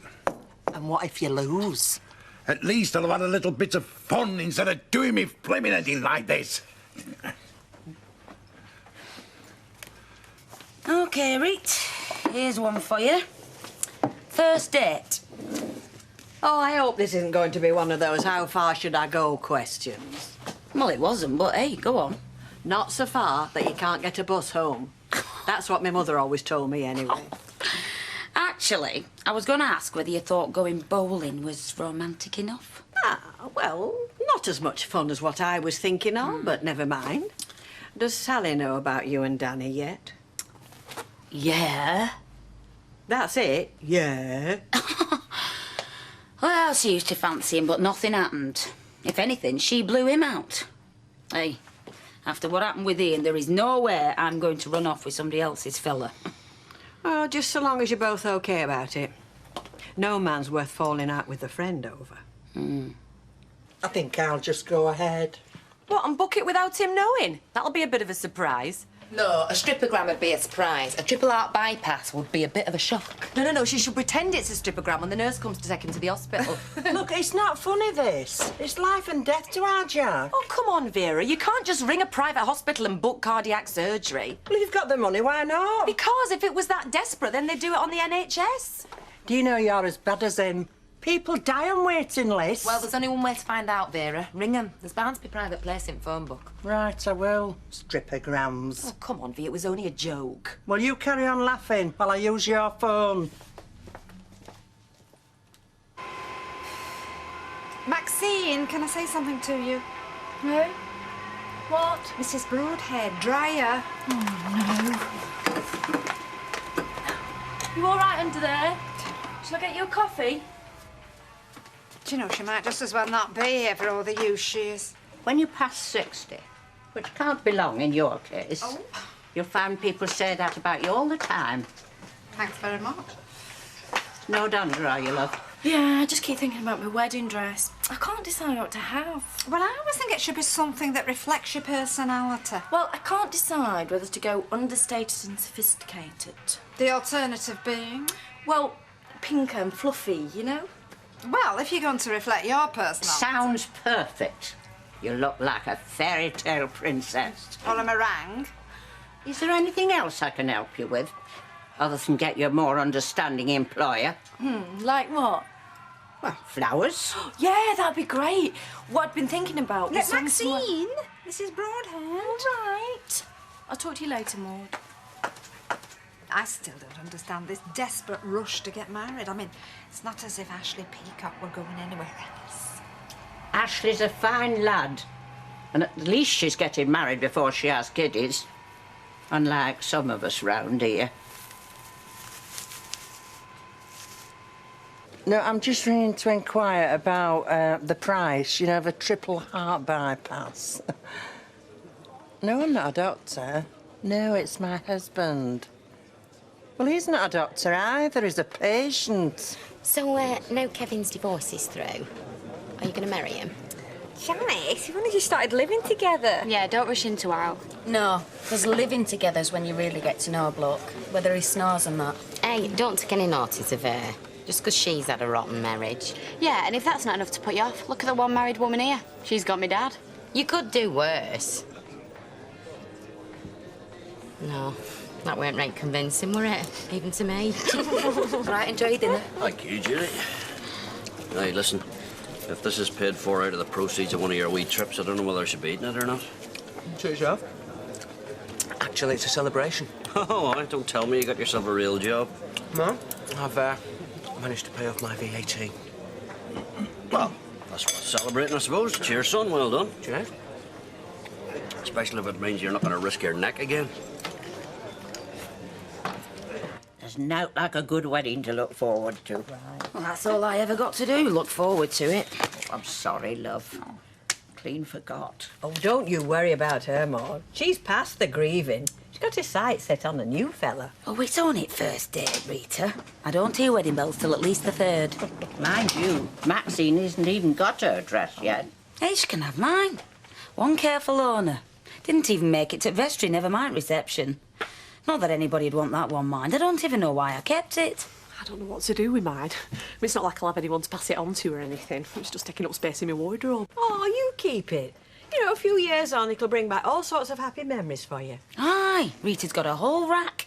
Hey, you're not too big to go across my knee, lady. You made your own dress, didn't you? Oh, yeah, I thought I'd never finish it. I was just thinking about it brings me out in a sweat. You ought to have a word with Maxine. Maybe you could make hers. Do you think so? Well, it'd be one less worry off her mind. She'd snatch your hand off. Hey, you know, if you were on a waiting list for an heart operation, would you rather pay than wait? You'd have to put one in first before you could operate. Same again, love place. Yeah, too right, I would. Even I know I can't take my money with me. Why'd you ask? Well, it's just that I've been on to a few private places, you know. But they just say get in touch with your GP. Well, it would. I mean, it's not like getting an exhaust fitted to a car. Yeah, but doctor rang, you know, with a few prices for different hospitals. But it's the same operation. It's business. I mean, to keep the factory running, even I do deals on prices. Look, you've got a hospital, empty operating theatre, so we'll inject Duckworth, get whatever price you can. But they don't just use young doctors or like that. Yeah, and a big hammer instead of an anaesthetic. Vera, your doctor's the expert. He's not going to recommend somewhere cheap if it's no good. Not unless he's taking a backhander, he's not. Jack, in the back now. It was only a couple of bets, V. Janice, you couldn't lend us a few quid, could you? Oh, no, love, sorry. Red bill day today. Gas. All this lot was spoken for before I even got it. Well, just be till Monday. Just tell me check, please. What's so urgent? Well, it's rent, innit? I don't want Natalie kicking me out. Oh, go on, please. Look, I'll get you these drinks. How much? 50. Now, listen, you've got no plan for next week, have you? Are you sure I'm going to be here? Well, I'm going to make sure. Hey?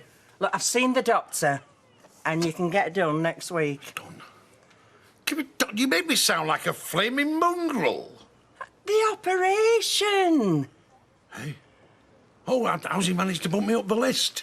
Look, forget about the list. You go in private. How many flaming times? Look, it's only 12,000, Jack. We'll still have plenty left. Vera, I am not going into a private hospital. That money stays where it is. Now, look, half of that money's mine, and I'm spending my half. No! No! No!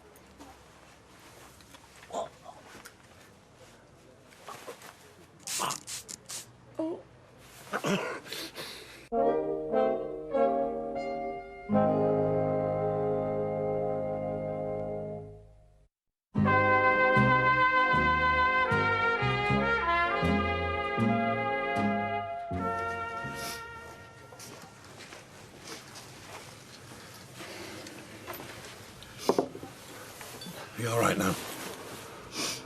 You promise me that's the end of it.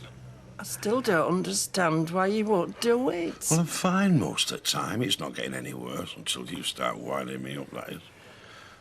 I mean, it gets a bit scary, but I've just got to watch myself. Jack, next week it could be done. Yes, and so could I, and you'd be 12 grand down. I've not made much of my life, Vera. I've not put out away for his old age. Jack, I don't care about that. Yeah, maybe you don't, but I do. And that money is all that we've got, and I am not taking a flaming great lump out of it to pay for an operation I might get for free in a few weeks. But it might not be. We've been wed now for over 40 years. And I can count the number of times I have put my foot down on the fingers of one hand. If you get what I mean. This is one of them times, Vi. That money stays where it is.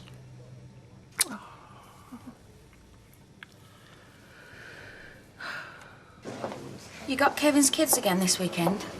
Yeah, it's every week. It's not fair, Alison. Your weekends are when you want a break. You don't want to be looking after somebody else's brats. Lovely kids. What about you? You've seen your bloke? Maybe. Come on, Linda, what's the big mystery? He's married, isn't he? So was your Kevin. We were separated. I'm not criticising you. Listen, why don't you come for a meal next week? Or we could go out, the four of us. You can trust me and Kevin, you know. Yeah, that'd be nice. Listen, I've got to go. Do you meeting your mystery man? No, neither does I. Hey, you could come. I promised Sophie and Rosie again with snakes and ladders. Shouldn't that be happy families?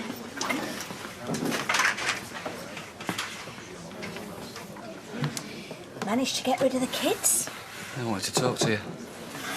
Oh, we're not going to have another row, are we? Well, if we can talk about this flipping money at Leanne's without arguing, then no, we're not. Martin, I'm tired of going round and round in circles about it. I just don't want to hear another word about it, OK? OK. Fine. See ya.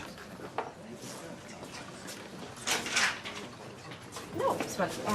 Ah, you go and sit down. I'll get these. You sure? Oh, very. Can I have 2 gin and tonics, please? Yes. Not with your fancy man tonight, then? I don't have a fancy man. Not what I've heard. Second date as well. Well, if you mean Ravi... No, Audrey's. I mean, more intimate than a public restaurant. Things must be hotting up. Well, if it's any business of yours, it was a meal with friends. Me, Audrey and Ravi. And anybody who can read anything into that has got to have a really sick, sad little mind. That description fit anybody you know? Thank you. I think she's mistaken me for someone who could give a damn. It's done Mike the world of good, finding out about Alma and your dad. I can't believe you told him. If she's knocking somebody else off, I reckon he had the right to know. It's not like that, Linda. Wish I'd never said anything now. Nita, I know he's your dad, but he's the right one for women. This is all about making Mike feel better about seeing you, isn't it? Oh, he hasn't got a problem with that, believe me. No, it'll come in useful when they start fighting over the divorce. With other men. He's not going to involve my father, surely. But I'll tell you something. Nobody's ever accused Mike Baldwin of being frightened to fight dirty. Hiya. Hiya. You're late. Where are Rosie and Sophie? I've got to go for them in a bit. Just had to nip into town. So I see. New trainers for the kids. Sally said they needed some. And you went to pick them up, right? Oh, no, I went to buy them. You know, I went to that discount place. Even there, it was flaming expensive. How expensive? 30 quid each. But Sally's going to give you the money. No, I mean, I bought them. But you said you were broke. Should have seen the state of the ones they was wearing. Kevin, you pay maintenance for them girls. Sally's earning making good money. Yeah, I know, but they're still my kids. And what am I? We're living together and we're scratching around for money and you go and blow 60 flaming quid. Look, I didn't want Rosie and Sophie thinking I don't buy them anything. They don't understand about maintenance. We're supposed to be in a relationship, Kevin, yet without a word to me you go lying in Sally's pockets. She'll be able to have a nice night out now, get herself a nice dress with 60 quid. Well, I'm doing something with mince because the housekeeping doesn't run to steak. Al, I'm sorry, I just didn't think. Well, you better go and get your daughters, although I think you don't care about them anymore. Oh, don't forget your trainers. I'm sure Sally will be delighted.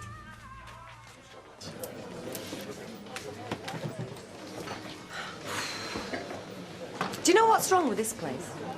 Well, as you're my boss, I'm not going to say long hours, lousy pay. Good. It's just no fun.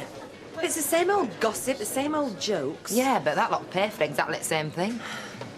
What about an outing? Yeah. Sounds great. A trip to the seaside. Kids will love it. No, I was thinking more about races. Races? Yeah, I used to get a real buzz out of it when I went with Des. I'd still prefer a trip to the seaside. Well, maybe next time. I think I'll put a notice up, see who's interested. Well, I wasn't expecting to see you so soon. No, man, I just thought you'd like to know. I shifted that last loan. Already? Oh, superb. And I'm up for some more if you game. We'll have to think about it. What? All right, I've thought about it. Go on. Leanne! It's a good job Jack isn't working. That'd kill him. Well, what do you reckon? The best 50 quid Nick Tilsley ever spent. Right, see you in the morning.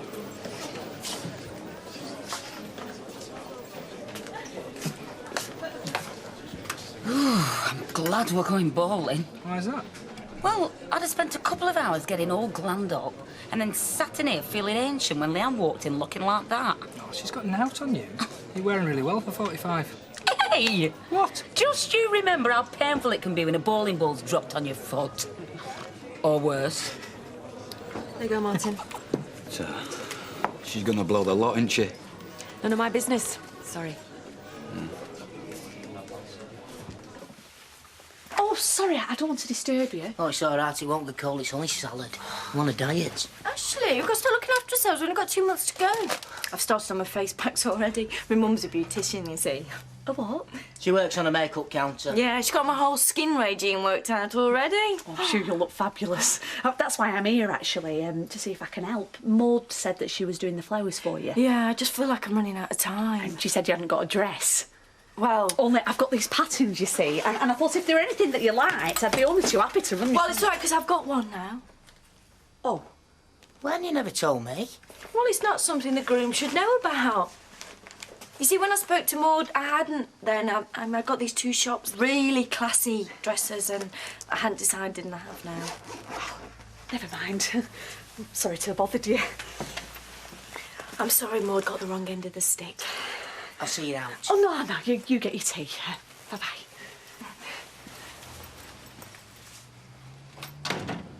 No matter how often some people lie to you, you just hope that one day they'll turn around and tell you the truth. Just once, you know what I mean? You sound like half the women on this planet talking about half the men. Yeah, that's because telling the truth gets you into just as much trouble as lying, only quicker. Aye. I suppose this is Steve we're talking about. What? Who else? Eh? I mean, look at the cut of the fellow with him. Wouldn't you say he's a bit dodgy? But talking. Stephen, he says to me in this bar at lunchtime, he says, Dad, I'm not going to get involved in anything bad ever again. Now, look at him, eh?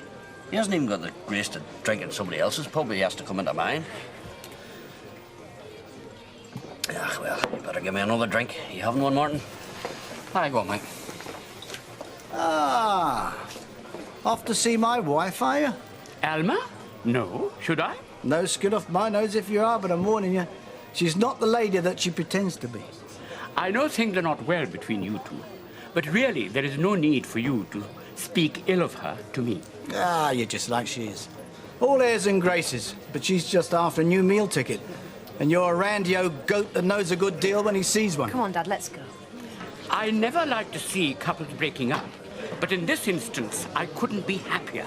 I think Alma deserves far better than a despicable oaf like you. Make it a large one, please, Natalie. Yeah, right. Hey. Hi, Kev. No drink, mate? No, thanks. Just getting a bottle of wine take out. No, yeah, I'll get you one. Could do with a chat with someone. Why? Some up? Oh, yeah. Someone's up. I can't believe he actually talked to me like that. Well, he's not a nice man, Dad. Is he jealous of me? Is that what it is? Why? Does he have anything to be jealous about? Nita, she's a lovely woman. A woman who needs a shoulder to cry on. She's got Audrey Roberts for that. How serious is it? Why should I have to answer to you? Because I'm concerned. And I know what you like. The last of the old romantics. I like her company and she mine. That's it. Happy? No, Dad, I'm not. The situation is messy. You saw how he behaved tonight. I don't want you getting involved in that sort of thing. What's he going to do? Shout at me till I cry? That divorce is going to get really nasty. There is no such thing as a nice divorce. And he's going to drag you into it to save his own skin. But nothing's happened. Not with you, maybe, but it has with him. He's got a new girlfriend, Dad, and she's much, much younger than he is. And the only thing he's got to throw back at Alma is you. She's over there, look. You sure this isn't making things worse? There's only one way to find out. I'll bring some drinks over. Hiya. Same again for Hayley and Mark, please, Natalie. I was hoping I'd find you in here. Haley tells me I got it wrong about your dress. I think it was just I didn't want to talk about it. Superstition, I suppose. I'm sorry, I didn't want to embarrass you. It's just that I wouldn't... No. I was hoping you'd still be able to help me out. Oh, well, I thought... Oh, with the bridesmaids' dresses. Because they daft. I mean, nobody look... I mean, what... I think we both know what you mean. Are you sure? Will you, please? I'd love to. Oh, great. Here we go. Oh, cheers. Very much. That's right. So she's paid it off with $2 grand. I mean, surely that's between Leanne and Nick, innit? Don't set me off on that one, Kev. Oh, no wonder you're livid, mate. I've just had grief off Alison for buying the kids some shoes. That was 60 quid. Nothing in comparison, I know. Well, you know full well she's gonna blow it. She's already borrowing on the strength of it. She bought some new dress, telling everyone it's courtesy of our Nick. Only wish it was. Can't you talk to Gail about it? Oh, I've tried loads of times. She just won't listen. In that case, keep your head down. What's done is done. Yeah, well, that's just the point. It isn't. Look at that brassed off with her attitude. Bringing him to the bank again. Check's gonna bounce.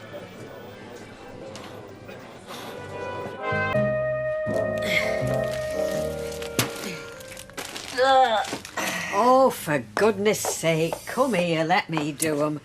It's like listening to an arthritic duck. Now, do you think you can get your finger to press a button on that till if required? Oh, yeah, I can do that. It's just lifting my arm above my head what does it. And to think, I assumed that bowling was a non-stressful sport. Well, it is, sort of. I just didn't realise how heavy them balls were. They weigh a ton, you ask Danny. Oh, come on, you're kidding me. Surely you can handle a bowling ball. Oh, we can lift them, no problem. So? Well, it's when they land on his toes he screams a bit. Oh, shut up. Well, I didn't know how heavy they were. It just took me by surprise. It just slipped out my hand. Oh, lad. Is he all right now? Well, he's limping a bit. I offered to take him to hospital, but he wouldn't hear of it. Who? Danny. Danny, what happened? Well, Miss Tempin Bowling here dropped the ball on his foot. Oh, no, is he all right? Yeah, it's fine. See, it was at the start of the evening, and he really cheered up after that. I think watching me make a complete fool of myself helped. So you had a good time, then? Oh, yeah, it was great. I never knew bowling was such a laugh. Hey, there was this one time... Can I get you something, Sally? I'll just get a packet of tissues, please, Rita. Yeah, so all my balls were in this little groove at the side of the lane. Well, I'm sure Danny didn't mind. Oh, no. He's really patient. Well, you've said yourself, haven't you? Patient and kind.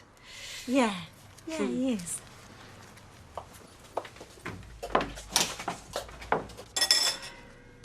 Oh, it's you. Oh, we had a burglar. Why, what were you going to do? Scare him to death in your fluffy slippers? Yes, very funny. No, I was going to tell him to help himself so I can go back to bed. Anyway, what are you doing up so bright and breezy? Or have you just got in? Ah, no way. Didn't even need an alarm clock last night. I just said to myself, tomorrow, girl, you're going to be rich. All right. Sure enough, there I was. Wake at 8 o'clock, dying to get down to the bank. And with $2 grand in my pocket, I'm going to do some serious shopping. See you later. See you. You're just taking advantage, Vic. I mean, I work all week in one place, and then you want me to cover for you here in my spare time. It's not on. Oh, come on. You've always wanted a Saturday job. You used to ask Dad. Yeah, when I was 10. Ask me what? Nothing. What was it that you wanted to ask me? You know I can refuse you nothing. It's all right, Dad. It's just him winding me up again, reminding me how I used to badger you to work in the shop when I was young. Ah, happy days. The enthusiasm of youth when everything is bright and innocent. And now look at what happens. And talking of youth, Nita... No. No what?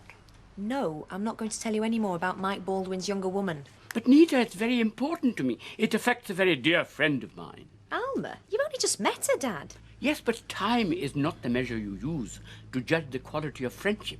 I feel for Mrs. Baldwin. She has been utterly devastated by this divorce. And now you tell me he has a younger woman. Well, I wish I'd never said anything now. Scoundrel! He should be drummed out of the club. Honestly, Dad, that's why they invented golf clubs. Besides, what's it to you? I told you I feel for her. Oh, yeah?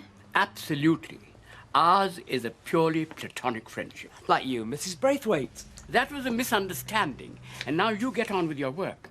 I just wondered, Nita, if it was someone we knew.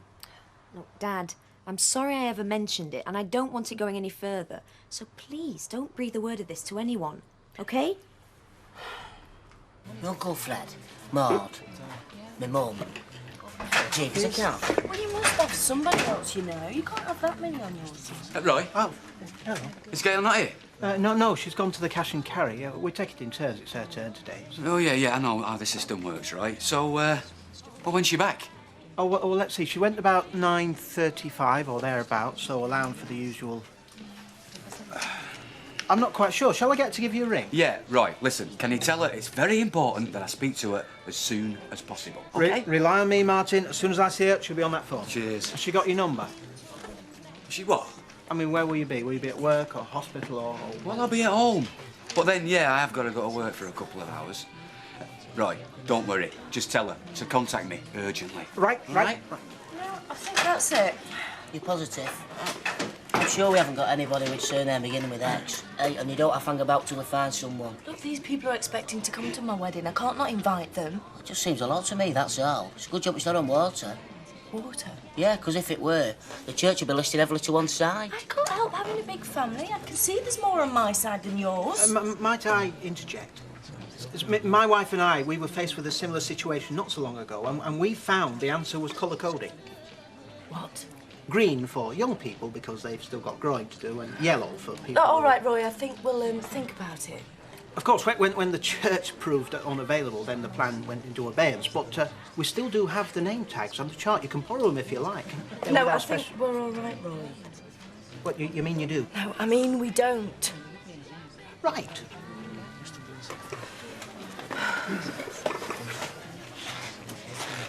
Thanks for the offer, Roy. Oh, that's all right. You know when you had your imbalance, who started it on? Well, mine, mainly. And you're all right about that, were you? Oh, yes, I've got used to meandering through life with just a few friends. But I would have liked my mother to be there. Well, never mind.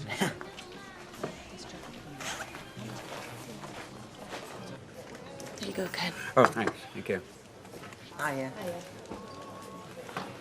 Oh, doing a crossword, are you? Oh, have you? Yeah. Doing a crossword, eh? Yep. That's what our Jack admires most about you. Really? Being educated, like. Oh.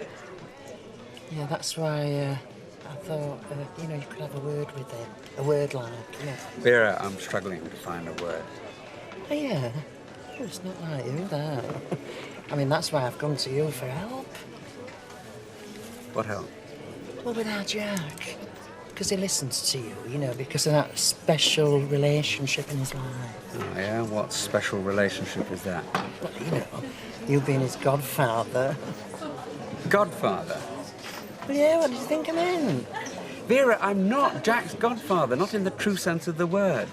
You are? I was there that day when you were christened. Yeah, I know. What I mean is I only stood in so that he could be godfather to the twins. It was a ceremony of convenience. So it didn't mean much to you, then? Well, yes, I was honoured to be asked. Well, I can tell you, it meant a lot to our Jack. Did it? Yeah. I think he felt it deeply, A lot deeper than he let on. Well, I have to say, Vera, I didn't know that. Well, he keeps his cards close to his chest, our Jack. Close to his chest. Vera? You've got to help. How? You've got to have a word with him, Ken. But, I mean, I don't see how it can. He's gonna die. They've told him. He's got to have a bypass.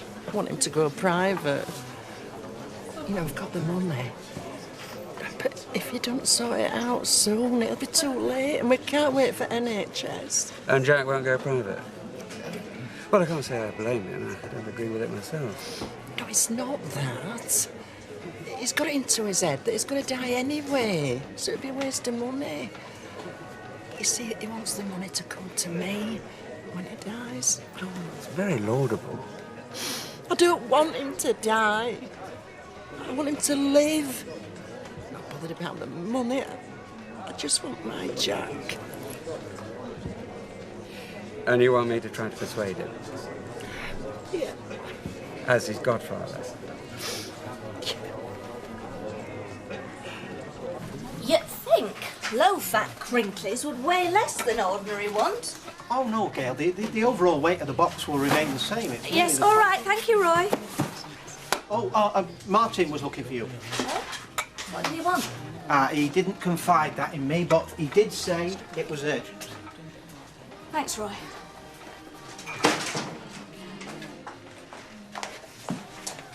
Yes? Yes. What do you mean, yes? I'll give you yes. What do you think you're doing, making a fool out of me? What? Oh, what? Don't come all woolly on me. You're just as bad as your son. No, you're not. You're worse. Because you're older and you should know better. Ladies... I'll bog off you. Leanne, I don't know what you're talking about. Oh, really? No, I don't. Well, then I'll tell you, shall I? I went to the hole in the wall and it won't give me anything. Why not? Because there's no flaming money in my account, that's why. Now you're going to tell me what's going on?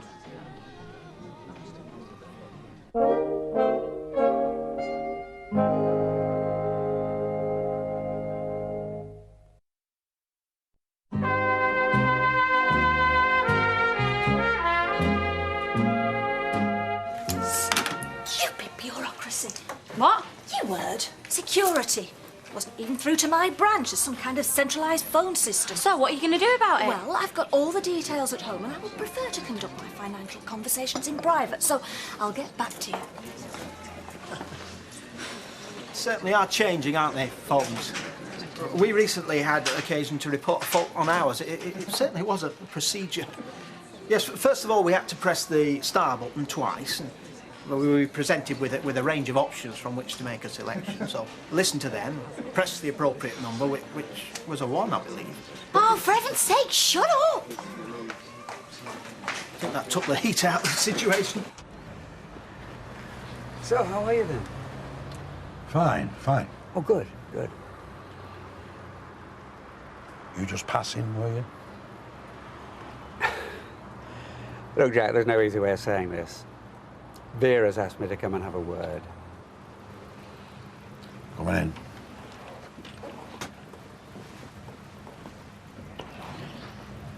Go on in, Ken. Sit down. Oh, by the way, the answer's no. But if you want to watch this race with me, and then you can tootle off and be where you'd rather be this afternoon, because I'm damn sure you'd rather not be with me. Right, thanks. Tell me something, Ken. Why did our Vera get you involved? Because I'm your godfather.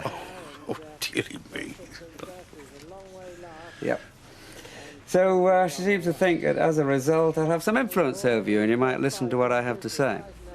Yeah, precisely. I tried to tell her that myself. But if you won't listen to me as your spiritual advisor, maybe you'll hear me out as a friend. There's no point, Ken. I've had all the arguments with her. I've made my mind up. Look, if I'm going to die, I'm going to do it on the National Health. That's what I paid all my flaming stamps for. Oh, come on. No, I've made my mind up. But supposing you don't die? Oh, come on, Ken, after what I've been doing to my body for all these flaming years, but I am not, if and when I die, I am not doing it in some pink perfume private place with flowers on the flaming walls. Oh, there you are. Well, I tried. Yes, you did very well. But that is how I feel. You love Vera? What? Do you love Vera? Of course I do. Don't you go telling her that, though. Why? Well, I just wondered if the boot was on the other foot, how much of your money would you spend to keep her alive? Everything, all of it. So you know how she feels? She wants you alive, Jack, not dead. I will. Thanks for coming round, Ken.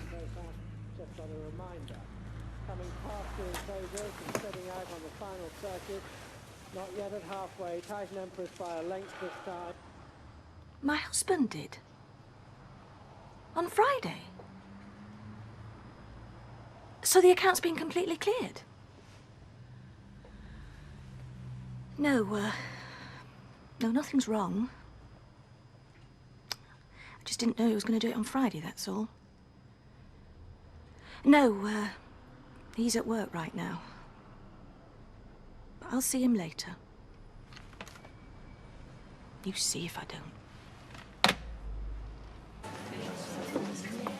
Alma, how charming, may I? Oh, yes. Can I get you a drink? No, thanks. I'm not disturbing you. You didn't want to be by yourself. Oh, no. It's just that, well, to tell the truth, I'm practicing. Practicing? Yeah, I'm practicing coming in here by myself. I mean, this has always been my pub just as much as Mike's, and I don't want to lose contact just because he's going to be here. Bravo! But I must admit, I am relieved when he's somewhere else. Alma, does Mike have a social life? No, none at all. In fact, he must be getting quite lonely just him in the flat.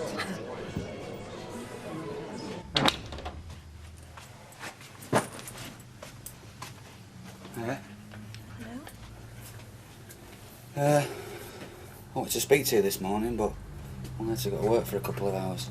Roy told me. All right. Cup of tea? No, thank you. Look, I wanted to speak to you before Leanne did. Oh, yes. Oh, yeah. Thing is, well, I've done something. I heard. All right. Well, not heard exactly. I was pilloried in public by a girl half my age. I was made to feel dishonest in front of people I work with and my customers. Oh, Gail. And I was hurt. I was very hurt, actually, because I didn't know what it was I was supposed to have done. And then I hear you're behind it. I must have been humiliated for a purpose. Just don't know what the purpose was. I hope you achieved what you wanted to achieve. What was it, Martin? Bring me to heel? Teach me a lesson? No. Show me who's boss, then. Show me you are the undisputed head of this family. No, not at all, Gail. Look, I admit this looks bad, but I've done it for us, the family. Oh, well, that's all right, then. You've acted for the good of the family, and you've punished me into the bargain. Quite a hero, Martin. Where are you going? Upstairs. It hurts to be humiliated. I'm obviously not as strong as you are. So Sharon sounds like she had a nice time with Danny. I think she did, yeah. Poor fella. I hope his foot's all right. Oh, I expect it is. Otherwise, he wouldn't have been able to carry on, would he? Well, that's true, but he's not very good at complaining, Danny. Very thoughtful. Sounds it. Can't be easy working with a painful foot. No. Sally, you are comfortable about Sharon and Danny, aren't you? Oh, yeah, of course. Why? Nothing. Just that we've talked of nothing else all evening. Oh, Rita, don't exaggerate. Hiya, Jack. Hiya. Champagne, please. On you. No way. What do you mean? Come on, you're a lady of means now. No, she ain't. I thought you were getting the dosh today. She were. She got blown out. How? No, I'll tell you later. John Pine. I suppose it'll have to be, won't it? Oh, hello, Mr. Baldwin. Getting me a drink in. Very funny. You here again? Pardon? You're spending more time in this pub than the beer mats, and you're probably just as soaked. I'm sorry, I don't know what you mean. I mean, you're turning into an old barfly like your mate Audrey. Come along, Alma. We don't need to dignify this person with a response. Right, a scotch now.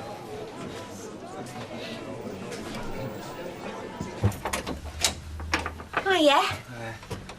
All right, Martin. How's it going? Not too good. I take it Gail didn't appreciate the news then? Yeah, something like that. Do you like a glass of wine? No thanks, fine. Oh, thing is, I think I've gone too far this time. I didn't get to her first. Leanne did. Like you warned me. I didn't realise how upset she'd be. She's really, really hurt. Gonna have to be flowers and chocolates then. You reckon? I don't know. Ask Alison, she's the woman here. What do you reckon? Well, I reckon if I can make a man feel guilty, I'm halfway there to getting what I want from him. Well, me and my mum have been through it forward, backwards and sideways. And this is the minimum number. I know yours line's a bit lighter than mine, but I don't think we've left anyone out. Yeah, my mum. No, silly, she's there. My real mum. Don't tell me off, Jack. I did it for you. Oh, Kenneth Barlow. Well, he is your godfather. Could have been Marlon Flaming Brando for all I care. But Ken asked me to think what I would do if the boot were on the other foot, and I did. And I would move heaven and earth to protect you, Theodore. What do you have? The boot is on my foot. And while it is on my foot, it'll do what I say. And I say it will come off on an NHF bed, not a blaming private one. I will not have that money wasted, dear me.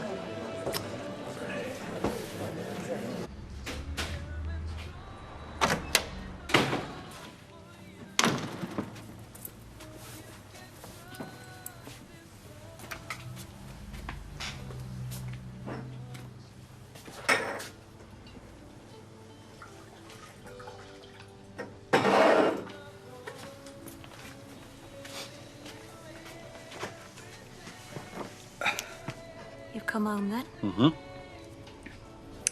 Do you mind telling me what you've done with the money? Yes. Beg your pardon? Yes, I do mind. Martin, that's my money. No, it's not. It's the family's. It's the money I got from the cafe. Yeah, and I'm the husband of the woman who earns it. Your kids are the ones you work for. Or is there something missing from my understanding of a marriage? I don't believe this. Yeah, well, you better start accusing me of calling the shots. You know, in my way of thinking, a marriage is all about working together for the benefit of the family, not hoarding away separate bits of cash to do with what you like. That's not what I was doing. Yeah, well, I don't remember being involved in any discussion about it. You made your views quite clear. Yes, after you made your mind up. Martin, I want my money. Well, tough. Martin! Gail, I'm sorry, all right? Look, I'm sorry you got a rough ride this afternoon. And I'm sorry it's been necessary for me to do this. But the biggest thing I'm sorry about is the fact that you seem to have lost any idea what a marriage is all about. What? Sharing, Gail. Sharing. Good night. The man is an animal. Thanks. I find it one of life's eternal mysteries how you should have ever thought him worthy of you. I think he must be under stress. I'm afraid I regard that as little excuse. If a man can't handle stress, then he hasn't learned to be a man.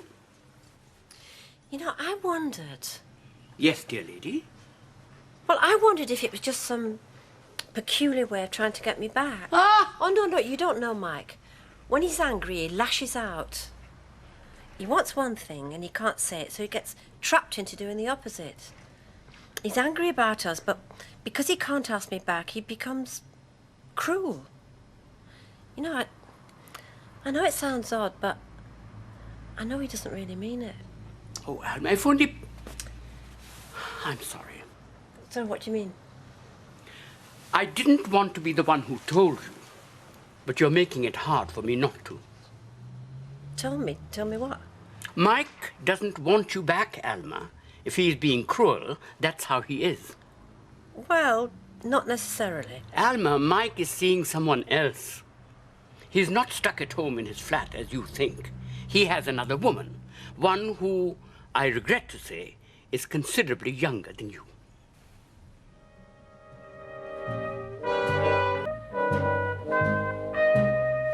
You've put me in a totally impossible situation. Great. Now you know how it feels. I promised Leanne that money. You had no right to. I had every right. It's my money. Oh, come on, Gail. That's the trouble with you. It's not your money, it's ours. We're married, aren't we? We've got a family, haven't we? Whatever we've got is ours. All right. I admit I should have discussed it with you. Oh. I admit I should have listened to what you said.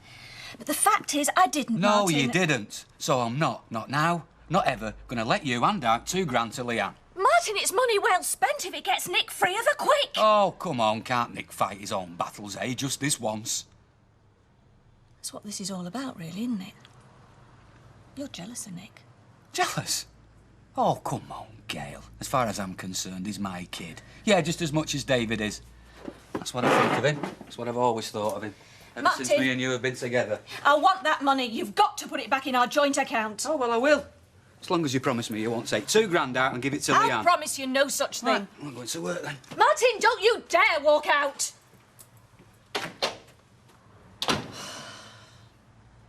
A girlfriend? Look, I didn't imagine it, Audrey. Ravi told me Mike has got himself a girlfriend. You're joking. Who is she? I've no idea. Why didn't you ask? Well, no, at the time I was too shocked to ask. I mean, I don't know why. I mean, here we are living apart, but, well, it upset me. Alma, that would have been the first thing that I asked. How come Ravi knows about it anyway? I mean, has he seen them together or what? Oh, well, I don't know that either. I'll have to ask. I'll go and see him sometime later today. Mind you, I'm telling you, Ravi's a bit of a rascal. Are you sure you can believe him? Oh, come on, I don't think he'd make up something like that. No, but I'm just thinking, you know what men are like? I mean, he would tell you that Mike's got a girlfriend, then he'll be on at you to get your own back and get yourself a boyfriend, and of course there he is, all willing to volunteer. Oh, no, I don't think so, Audrey. I mean, he seems a genuine sort of fella. Oh, yes, he is. And he's certainly got an eye for the ladies. Yeah, well, so has Mike. Tell me about it. Ta-ra. There we are. Oh, what can we offer you, Leanne? Nothing, I just want a word with her. Gail, you wanted it, I'll take up.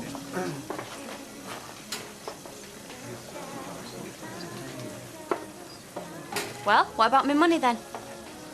There's a problem. Yeah, you're telling me there's a problem. Look, I've borrowed off the strength of that money from Janice and other people, and I need to pay them back.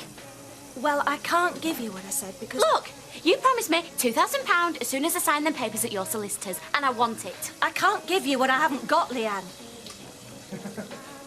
The money was in a joint account with Martin. He's cleared it. Don't give me that. You must think I'm stupid. I'm telling you the truth, Leanne. Martin's got it.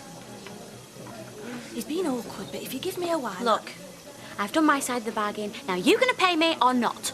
I can't, Leanne.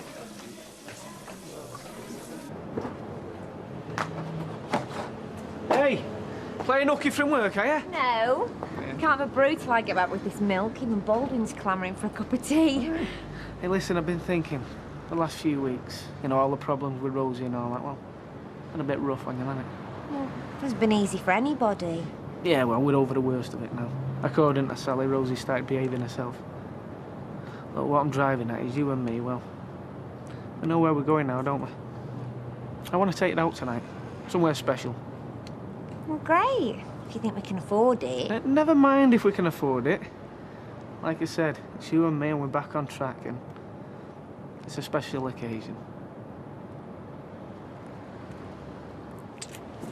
Ashley, will you stop walking away when I'm trying to talk to you? I'm late for work, Maxie, so will you be? There's more important things than work, you know. This is our wedding.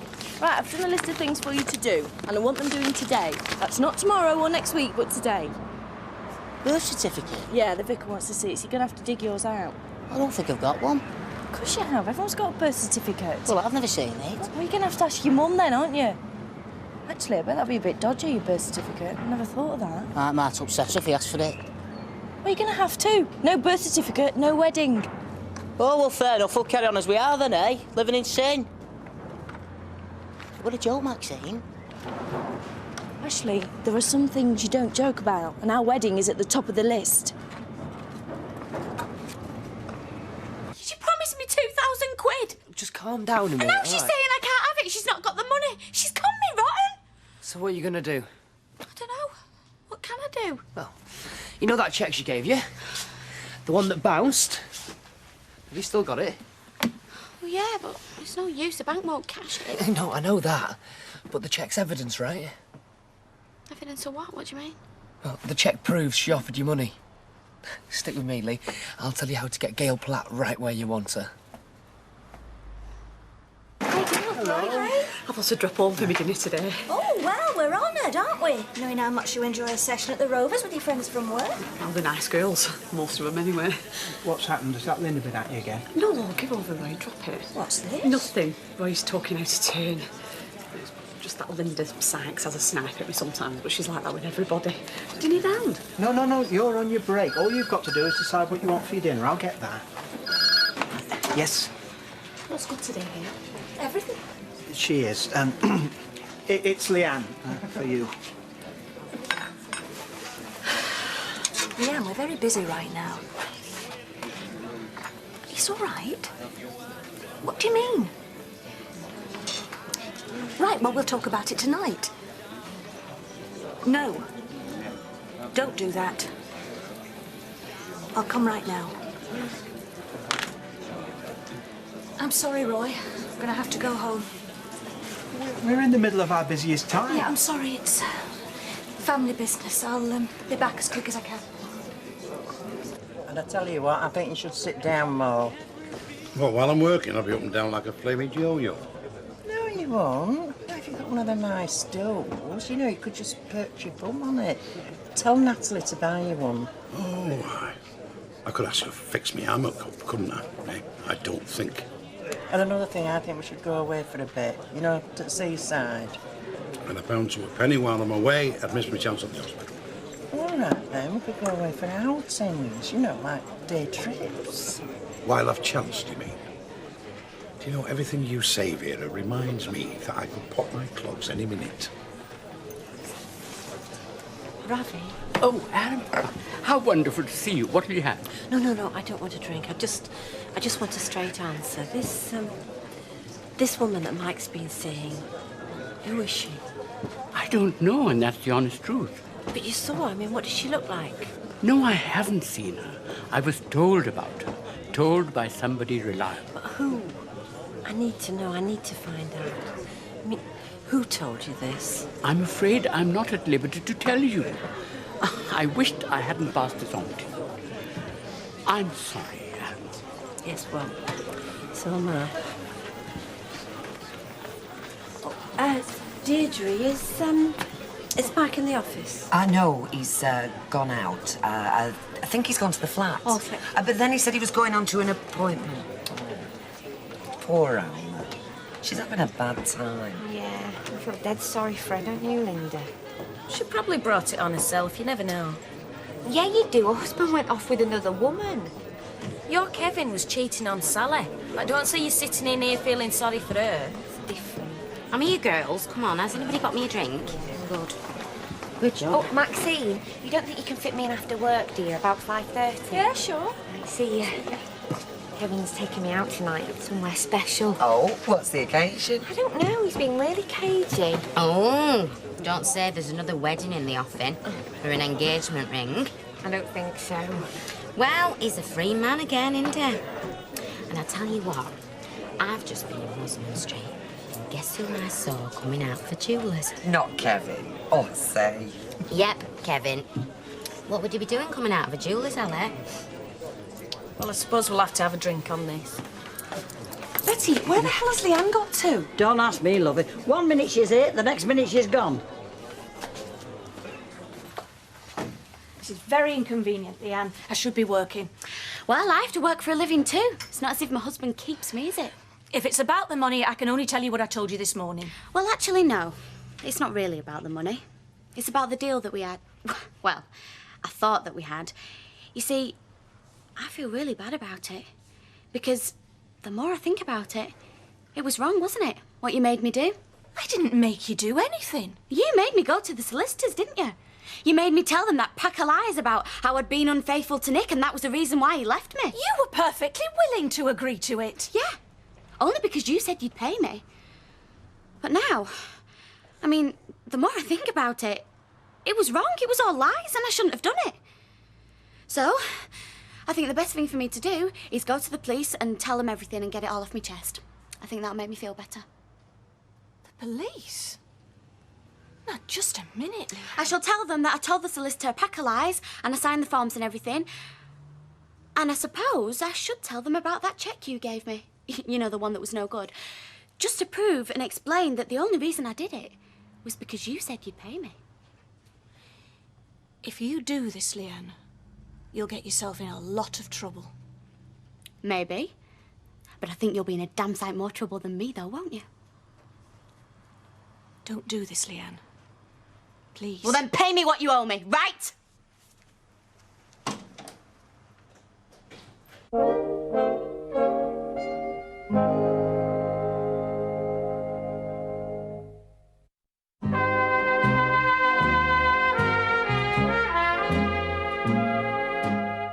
Hey, Dad. Oh, Nita. What would you like to drink? I'm okay, thanks. I'm meeting Linda. Oh, your old school chum who works for Mike Baldwin, doesn't she? Yeah, that's right. See you in a bit. Hey. Hiya, what you having? White wine, please. White wine, please. Yep, coming up. Oh, where the heck have you been? Sorry, I had to nip out, a bit of family trouble. Yeah, well, in future you ask, okay? Yeah, sorry. Well, you don't look sorry. You look like the cat that's got the cream. Serve Mr. Dessau, will you? Malt, please, Leanne. We're way behind with the dirty pots. Gail? Yes, Roy. I don't know what's up. Something is. If it, for all the use you've been, you might as well not be here. What's worrying you? You're better off not knowing, Roy. I thought you were never coming. Well, I've got a job, you know. I can't just drop everything every time you ring. So what's the problem now, then? I need to talk to Martin, Roy. And if you don't mind, I'd rather do it at home. But I'll be in very early tomorrow, so just leave the cleaning. Yeah, you go home, Gail, and you sort out whatever it is that's bothering. Sorry about this, Roy. It's Leanne. You do surprise me. So, how's life? Oh, it's all work and no play at the moment with this Freshco's job. There's no time for fun. Well, that's no good. You want to do like me. Have fun while you do the job. What you do is pull the boss. Oh, hang on, yours is Curly Watts. Forget I said anything. Oh, you're a wicked woman, Linda. May I join you young ladies for a moment? I'm on the track of some local gossip, and I'm sure you're far better informed than I am. Linda, you work for Mike Baldwin. That's right. A hard man, I hear. Not very popular with the workforce. What's this I hear about a girlfriend? A girlfriend, Baldwin? Yes, that's what I hear. I was hoping that you might be able to add something, a name, a description. Sorry, no idea. Pity. Mrs. Baldwin is a friend of mine, and I was rather hoping I'd be able to help her. Mike? Mike, are you here?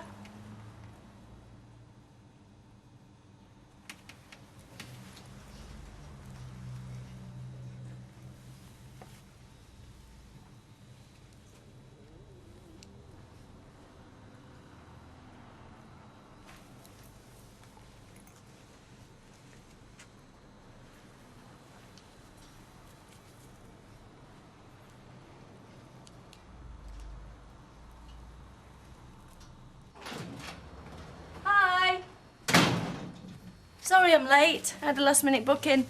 Alison Wakefield. Kev's taking her out to a posh restaurant tonight. She thinks he's going to propose to her. Mind you, even if they do get married, it won't be as soon as us. And the wedding won't be half as brilliant as our wedding. Ashley? What? Something bothering you? You did get your birth certificate, I hope. Yeah. I went in hospital for it. It was there all right in a little box, along with some baby shoes and some teeth. Oh, your teeth. Well, of course they were my teeth. You see, it's like I told you. She was the one that brought you up from a baby. So she's your real mother. It's not what it says on birth certificate, though, is it? Mother Catherine Gutteridge. Yeah, Gutteridge. That's who I was supposed till Beryl adopted me. But there's a good few Gutteridge in phone book. Maybe one of them's my mum.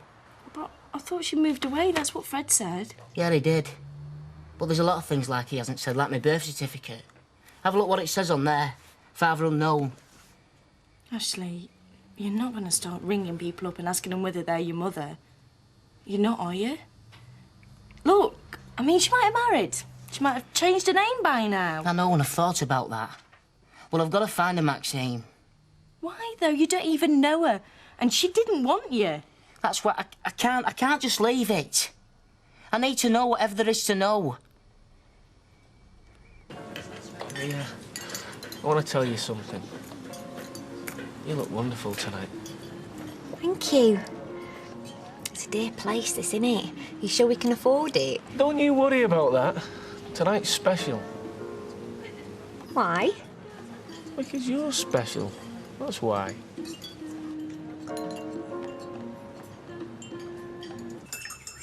Well, I suppose Leanne could be bluffing. Take some nerve to go into some police station and start telling a copper you've been signing false statements. Yeah, well, I was wondering about that.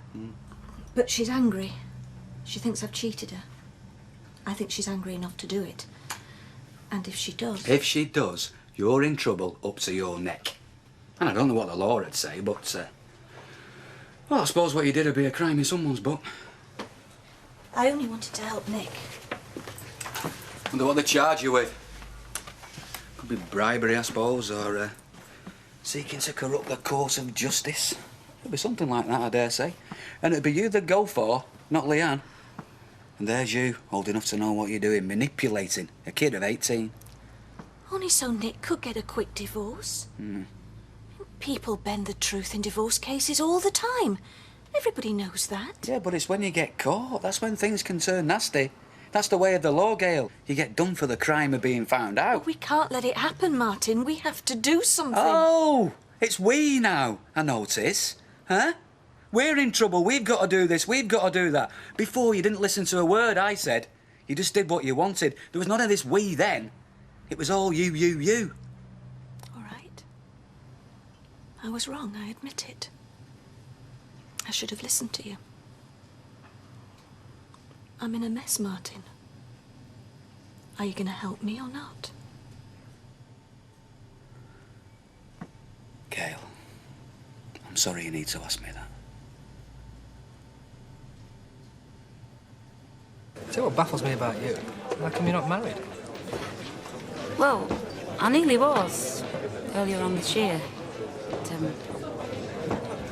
at the last minute, I found out that... Well, let's just say I found out that I'd be making a massive mistake. Anyway, come to think of it, you're not married neither, are you? No. I've just never met the girl I want to spend the rest of my life with. Do you want another? Oh, yeah.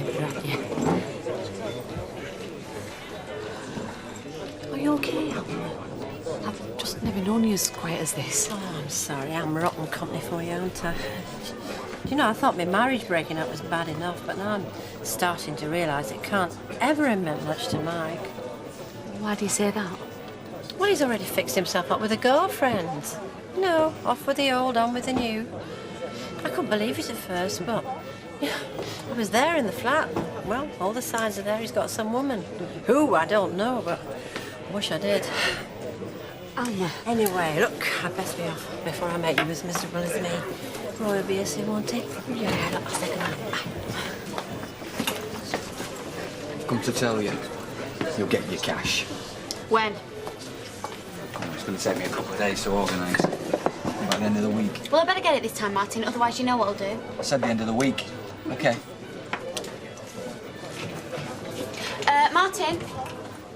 No more dud checks, eh? I want cash this time.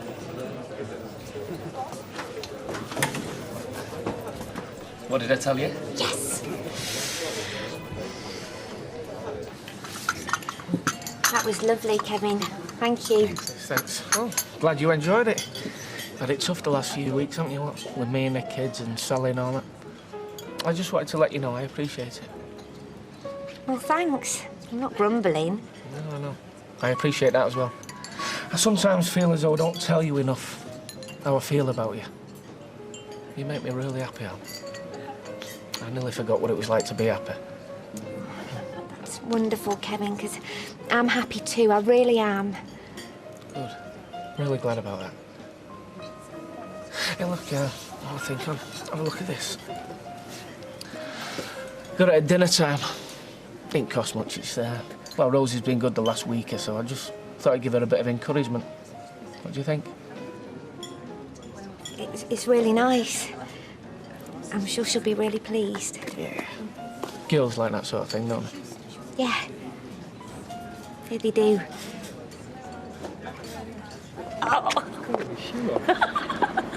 So, you gotta be up early in the morning? Yeah, as ever. Marking up papers for delivery lads. Me too, up at Cock Sharp when you went to markets. Yeah, but I'll tell you what. I bet our body clocks strike 12 just about simultaneously. That's an idea. Come here.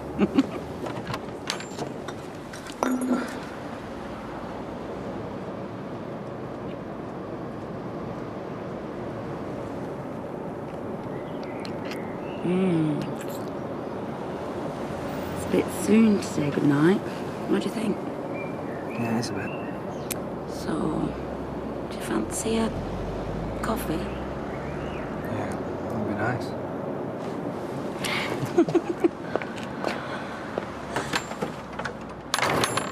Come on through. I thought it was Audrey. She's always leaving her keys behind. I hope you don't mind me coming round so late. No, that's okay. Nothing wrong, is there? Well, it's about what you were saying earlier in the Rovers, about finding out that Mike's got a new girlfriend. But you're right, he has, and I've known about it for quite some time now, and I didn't want to tell you because I thought you'd be upset. Yeah, well, you thought right. And I know who she is. She works for Mr. Baldwin, same as me. Oh, God, it's not Deirdre. I knew... No, Alma, it's not Deirdre. It's Linda Sykes. Linda Sykes? What, that hard-faced one that gave you a tough time? But she can't be more than 25 or so. I mean, look, it can't be her. It is, Alma. I'm so sorry.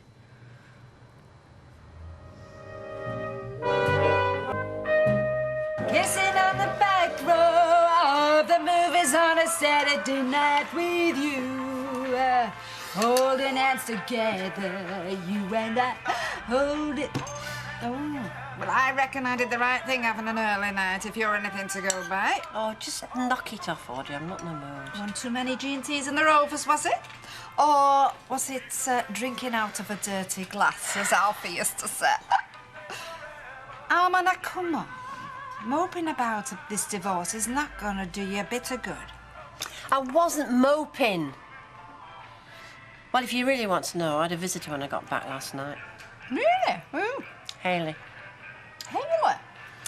She came to tell me that this woman that Mike's been seeing, well, it's only one of the girls from the factory, isn't it? Never. Linda Sykes. That one with the gob like a hippo's watering hole, are you sure? I mean, apparently they've been at it for weeks. Oh.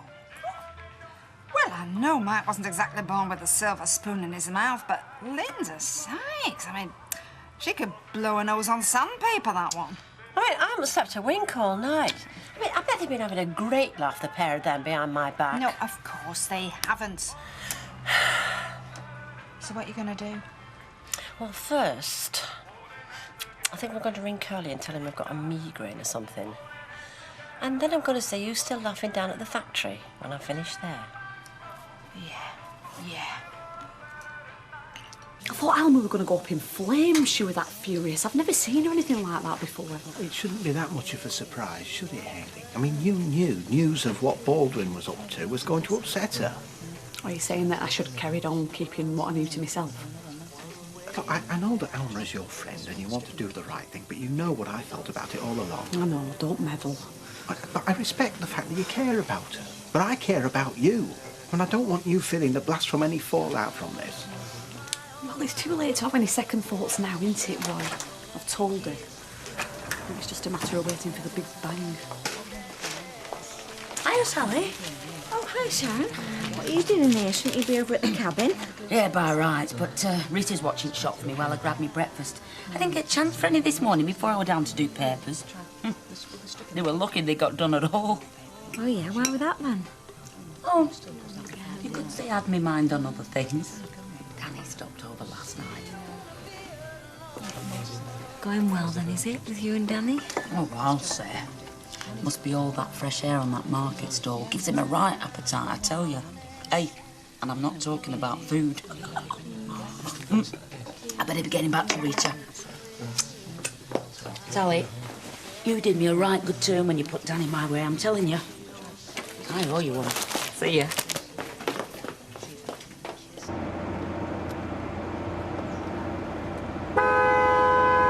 Come on, Ashley! There's housewives with money burning holes in their pockets. Can't you hear rattling on flags? I'm sorry, Uncle Fred, I'm here now. The wheels of commerce pause only briefly for those wants to lift to work of a morning. I know, thanks very much, Uncle Fred. Just got a bit behind this morning. You'll be behind this car walking if you don't mind them crumbs.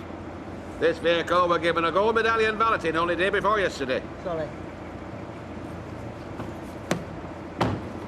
So you hope you've more organised the morning of this wedding you're preparing for? Oh, don't worry, Uncle Fred.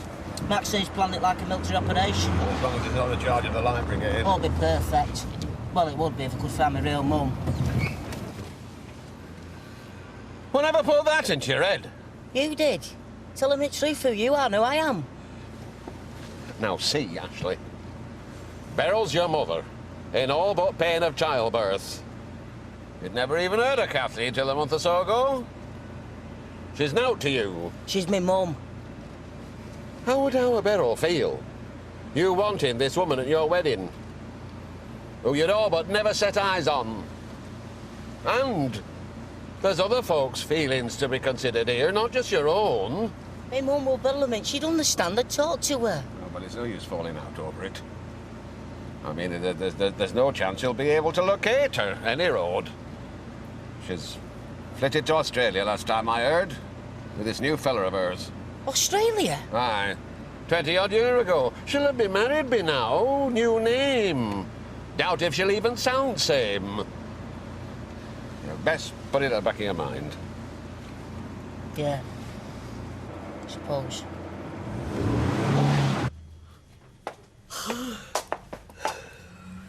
Well, I have to say, for somebody who reckons she got up late because she slept through the alarm, I have to say, all that sleep doesn't seem to have done you much good. I'm sorry, Rita.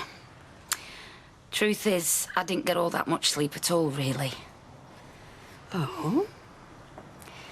Thing is, I wasn't on my own. Oh, I see. So, I take it Danny's to blame, then, for all the late papers from here to Ackersley Street, is he?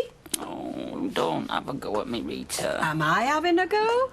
Listen, if he's making you happy, then there's nobody happier than me. Oh, he's making me happy, all right.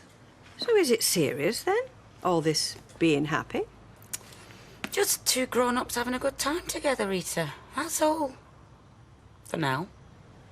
Well, just take it steady, that's all. Where's Vera, Jack? You've not locked her down the cellar, have you? Don't put any ideas in his head, love. She's run out of polish, gone down to the corner shop. She doesn't half get through some polish, your Vera. I hope she's not using it to shine up that B&B you're looking after. No, she isn't. She's just very thorough, that's all. Oh, yeah. Yeah, of course she is. She's thoroughly doing my head in, Betty, I know that. Yeah, well, you've not got your pigeons now, have you? What else does she want you to get rid of? Your bed bugs? She wants me and her to go and visit Tommy over the weekend. I see.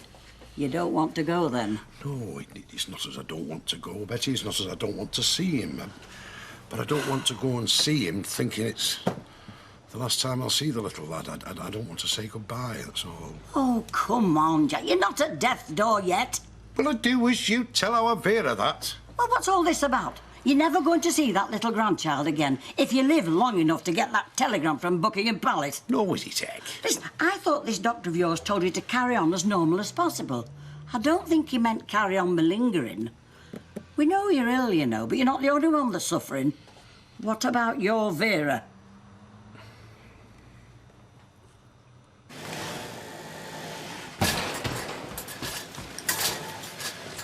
Thank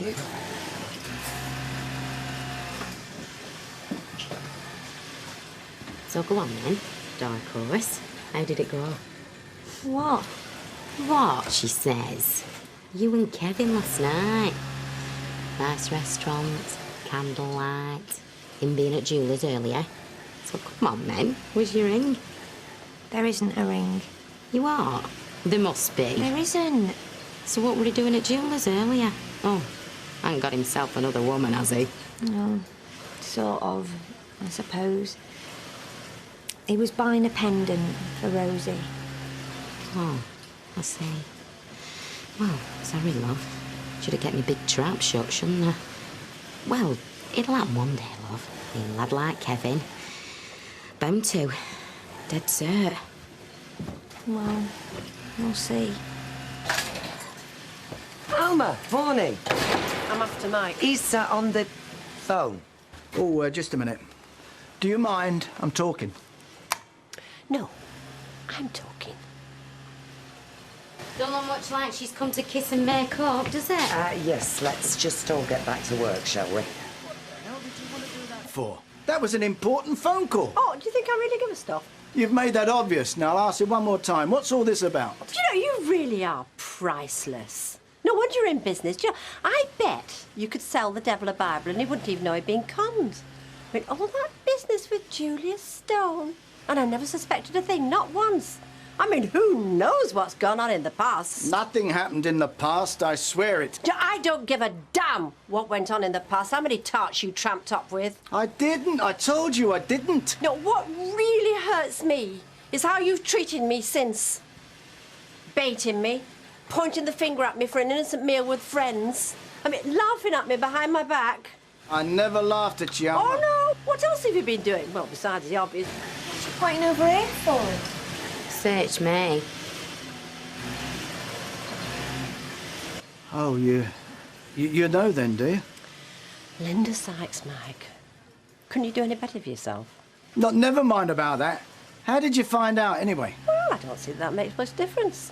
Oh, well, I reckon I've a right to know who's been talking about me. Oh, do you? Well, I reckon just about everybody's going to be talking about you from now on, aren't they? Yeah, now, hang on just a minute. Hey, what's it to you who I spend my time with now? You've made it clear that you've washed your hands of me in carbolic. Oh, don't flatter yourself. I'm not jealous. If you want to know the truth, you disgust me.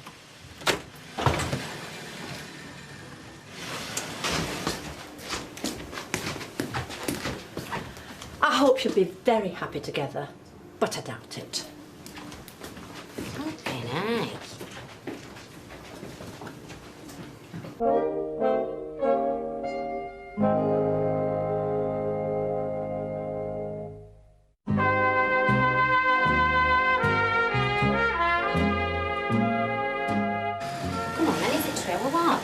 Are you and Baldwin at it?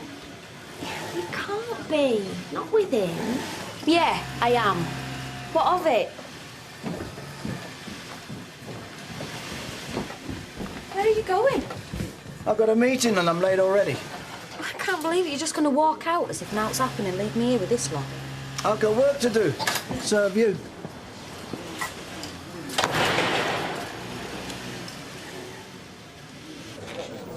Oh, that was good timing. There you go. Yeah, cheers. Come on then, what's up with you? Somebody ran off with your pig trotters or something? My Uncle Fred reckons my real mum emigrated to Australia 20 years ago. There's not much chance of finding her for wedding, is there? I'm sorry, Ashley. I know she'd have been like a stranger, but somehow it just felt right that she ought to be there. No, well, Beryl will be there. She's the one that brought you up. And you'll be surrounded by people that care about you. I'll still know she's missing though, won't her? Right. So how long's it been going on then? You and Baldwin? A few weeks. Weeks? You've said anything to me? Right then, ladies, what will it be? Usuals? Yes, please, love. And can you make it quick? Because me and Ali were in shock. You'll never guess who this one's doing a jig with. Oh, I don't know. You, McGregor? Mike Baldwin. You're joking. I don't see what it's got to do with any of you. Hey, listen here, lady. It's got everything to do with us girls what work over that road. It's not a cooperative over there, you know. It's him and us. And if you're tickling his fancy, what we want to know is what that makes you. You what? The point is, love, can we trust you? Oh, stuff. Told you.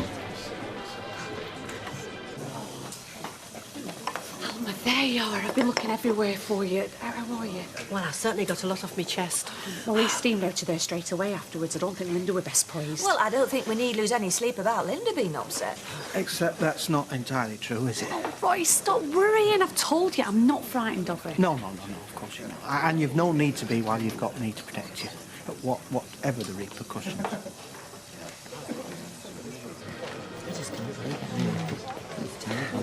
Oh, are you? Deirdre? You better have that. Linda seemed to lose a taste for it. Oh. She walked out because she didn't like what Janice was saying to her. I can see things getting pretty choppy over the road. Well, you must have known what were happening. Me? Why? Well, I always thought you and Baldwin were like Bonnie and Clyde. As a matter of fact, if I thought he were going to get his socks off with anybody in that factory, I'd have said it with you. But no offence, Deirdre. Yeah, thanks. But no, I was just as shocked as the rest of you. So is it true what Leanne tells me about Mike? Well, if you mean about him letting go of his senses, then yes. If you ask me, it's her wants her head looking at. Well, I mean, Mike was always very popular with the ladies. Not that I ever saw anything in him myself. But Linda could have a pick of any lads. See what the big attraction to Baldwin is. Yeah, but you see, Alison, beauty's not always in the eye of the beholder. Sometimes it's in the inside breast pocket. You know, if you ask me, blokes like Baldwin want to take you to the vet once you start messing around with girls like that. Oh, he's doing now but answer nature's rebellion. Oh. Believe me, when she blows a trumpet, there's not a lot a lad can do about it. Is that so? By the way, thanks for that little chat before. Oh. Because I've had a word with Natalie and you know, Vera, I've got the weekend off and going to see Tommy. Oh, Jack. Hope you have a lovely time, kid. I will do. I'm sure. Well, it certainly explains a few things that have been going on over there lately, like why Linda's been so flaming sure of herself this last few weeks. Well, I'm having Ned to deal with her from now on anyway. Oh, come on, Janice, it's still Linda, even if she's seen Baldwin. Listen here, Alison. Have you ever seen that invasion of the body snatchers? What's that got to do with it? Well, it's like folk wandering round, just like they're your mates. Only they're not your mates anymore, are they? Because they've been taken over. And that is what's happened to Linda. Well, as good as. Anyway, if she's bumping bits with Baldwin, there's no way we can trust her. On the other hand, Janice, if she is the boss's bit of stuff, you better be careful you don't upset her, too.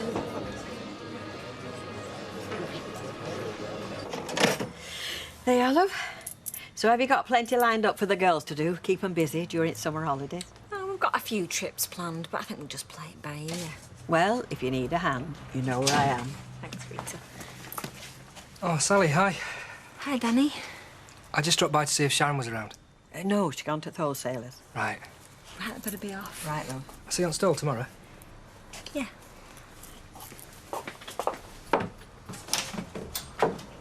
Right, tea's up. You are, love. Thanks, Janice. Alison. Cheers. Where's mine? In pot, I suppose. I'll go. No, don't bother, I can manage. You ought to at least give her a chance. The only thing I'll be giving her is a wide berth. What do you think, Hayley? Do you think you should be giving Linda the cold shoulder? I really don't know.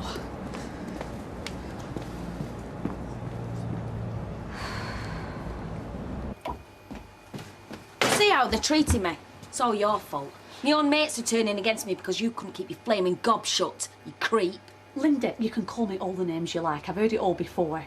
Anyway, I might have given Alma your name, but she already knew that Mike were up to something with somebody. I haven't finished yet. What's going on here? Nout. And you can tell Mike if he bothers to turn up again this afternoon. That'll see him at the flats. Now, just a minute. I'm so proud of you, lover. Going in there with all guns blazing. Bet that's the last thing Mike expected. Well, you can say that again. I mean, next to me finding out about him and Linda, I mean, the last thing he wanted was the rest of the factory knowing. You're right. I can't see Janice Battersby taking very kindly to one of her workmates jumping into bed with the boss. You know, now I've calmed down and everything, I feel quite sorry for the two of them. Oh, hang on a minute, please. No, come on, it's pitiful. I mean, what is Mike after? A young bit of stuff to make him feel like a stud again? And whatever she thinks she's going to get out of him, I mean, she's going to be disappointed, isn't she? I mean, sooner or later, he's just got to toss her aside like a used-up box of his cigars. So they're both onto a loser, aren't they? Yeah, well, it serves them both right as well.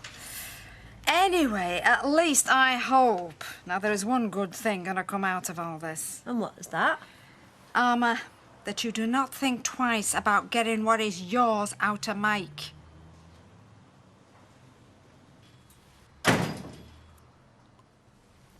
So where'd you get to? What the hell do you mean? You don't own me, you know. You walked out on me at the factory. I had to put up with everyone asking questions and gossiping. Yeah, well, no doubt you coped. I told you. Had a meeting. All afternoon. What the hell is this? Who do you think you are, my wife? I don't like being dumped in it up to my neck. Is that how you used to treat Alma? Do a runner the minute something went wrong? No, and don't drag Alma into this. I've had a gutful of her for one day. And you could get out as well, if all you're going to do is bellyache. I'm sorry, Mike, but it's got to me, that's all. Alma barging in like that. Yeah. I was just wondering how the devil she found out. It was Hayley. Hayley? She saw us together once. It's all her fault. Still, at least you can teach her a lesson for opening her job, can't you? Of course, she's been getting away with murder for ages. You can see why now, can't you? Well, I have to say, I think the two of them deserve each other. Yeah, it doesn't help me none, though, does it? And if this afternoon's little stunt, her just flouncing off like that's anything to go by, then Madam is only just warming up. Thanks very much, Fred.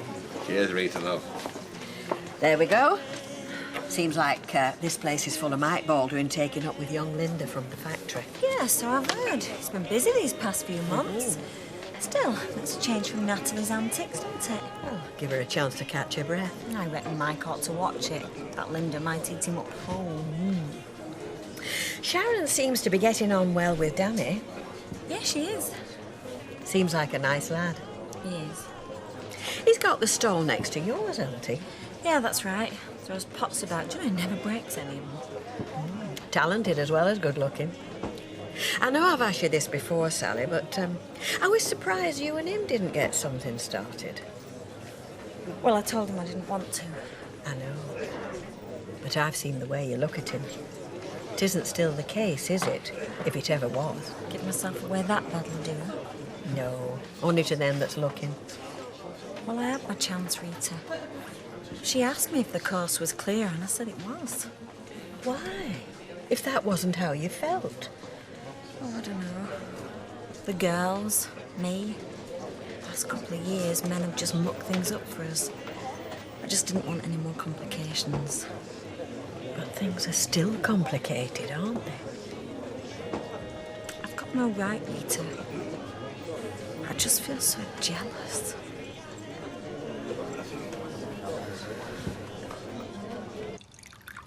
No, I'm not going to sack Hayley.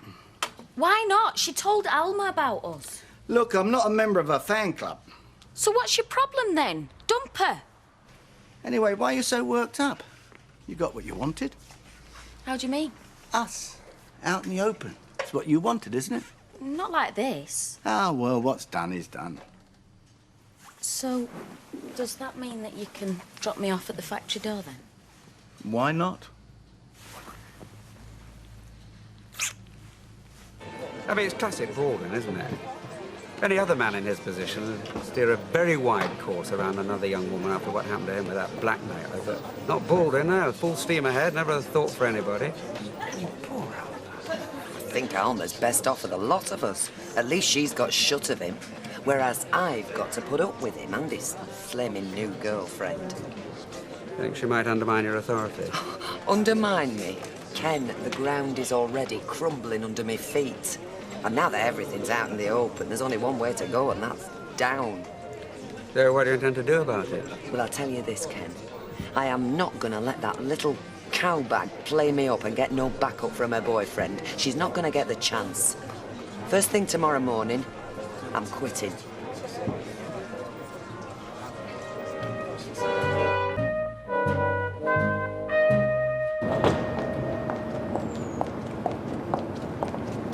Morning. Got me money yet? No, but I will by dinner time. Good. So if you come to the cafe, Well, I'll be at work. you can spare 5 minutes considering what you're getting. Yes, but time is money, isn't it, Gail?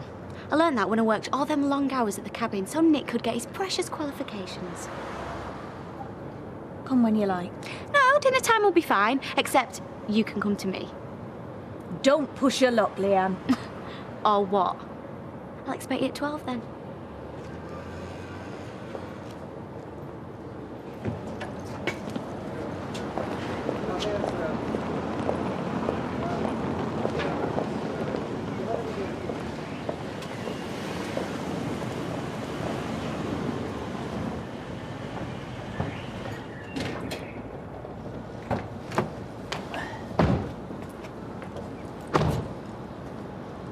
Come on, let's get in.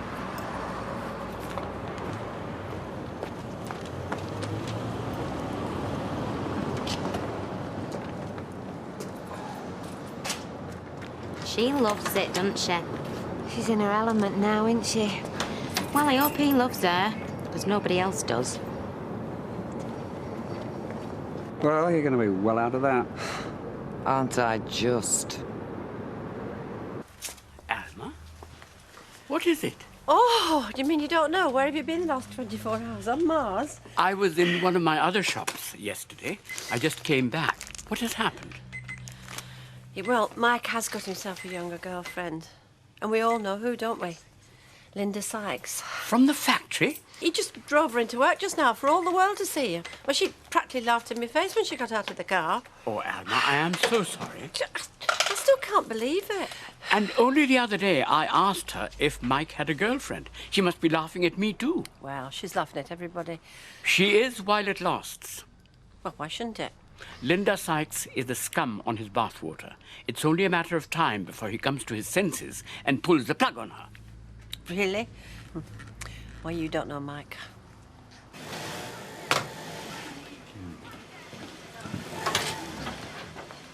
Can we talk? Oh, now look, if it's about Linda... Well, it's not about the state of the flaming economy, is it? Why didn't you tell me? Well, I know you've been having a bit of trouble with her. A bit? She's made a laughingstock of me. Well, all that's going to stop now. Oh, too right it is. Because either she goes or I do. You don't mean that. Try me. You're getting all this out of perspective. Do you honestly expect me to keep order when you're sleeping with the main troublemaker? I'm in an impossible position. But I need you here. I can't manage without you. Then get rid of her. So that's all the thanks I get, is it? For what? Well, getting you out of prison last year, for the start. I did everything I could for you. I know you did. I paid a solicitor a lot of money.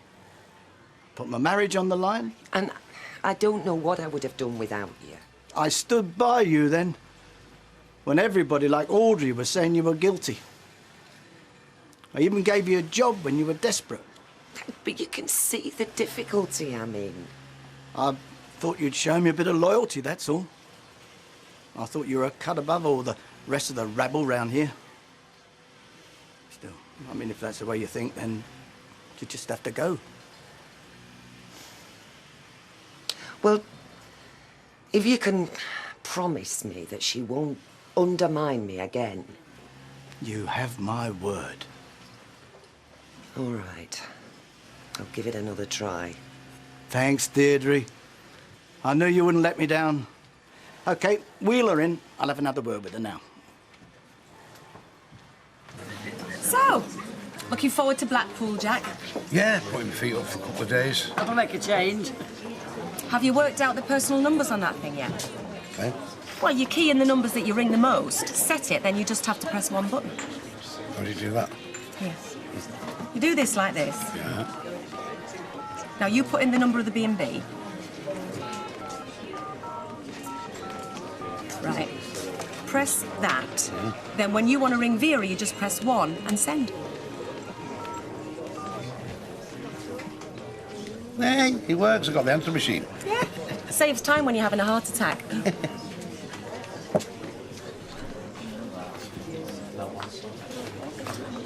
Can we get this over with? Suits me. Just a minute. Please, all right, if I take Gail into the back just for 2 minutes. Yeah, sure. Sounds a bit sinister. What are you going to do, chop her into little pieces? Yep, and bleed her dry. Well, don't make a mess on my carpet.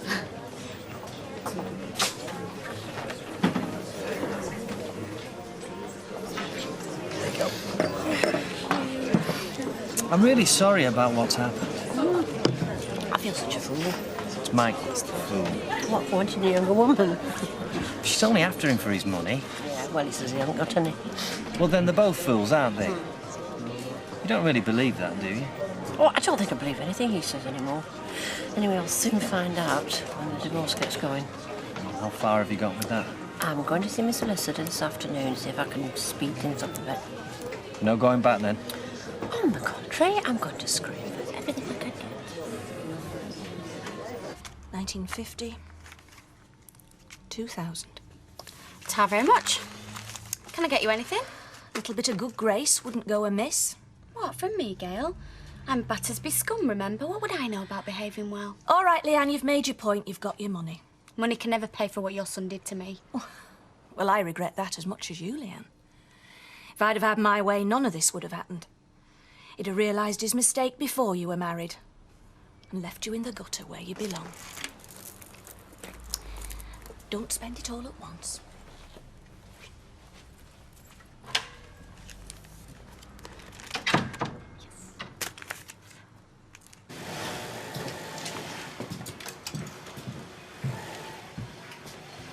You not talking to me either. You've made it really hard. I don't see why. If you can't see it. Ah, what are you two doing? It's not dinner time yet, you know. Come on, get back to your machines. What are you looking at her for? It's me you take your orders from round here. Better do as she says. Oh, thank you. I thought Mike had a word with you this morning. He did. Well, I don't see much improvement in your attitude. I'm not stopping you from doing your job. I just helped you then. I don't need your help. Are you sure about that? Listen, I don't want to be stroppy or anything. It's in my interest for this place to do well now. But if it's me the girls are nervous of, if it's me they look to for the lead, not much I can do about that, is there?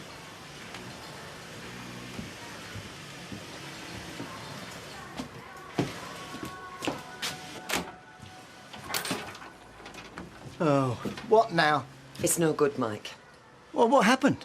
Ask Linda. But I had a word with her this morning. Yes, and she's being as helpful as she possibly can. So what's the problem?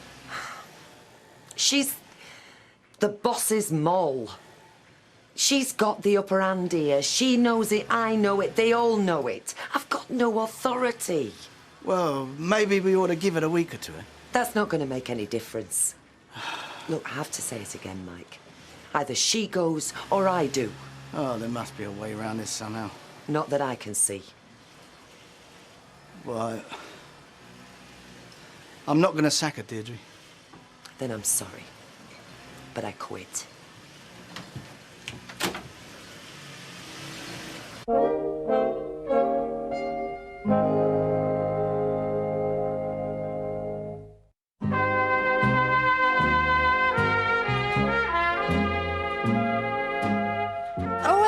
She is, the right-hand woman, Eva Braun. Not anymore. I've left him to his bunker. Why, what's happened? Deirdre's resigned, not before time. Well, I must say, it is something of a relief. Well, good for you. I'm amazed you gave him a second chance this morning. Well, he appealed to me better nature, didn't he? Although what I'm going to do for money now. Oh, well, there's some things more important than money. You've done the right thing. I hope so. No prizes for guessing who's going to get Deirdre's job. Linda? Well, who else is he going to give it to? And who'd want it? Well, Linda in there. We're going to have to mind our P's and Q's, aren't we? Yeah. Well, you better be careful. Why? Well, if she's going to be in there like Big Brother watching everybody, nobody's going to want to work there. It'll take a while for that to filter through. Yeah. There's no other jobs to go to in a hurry. We're just going to have to grin and bear it.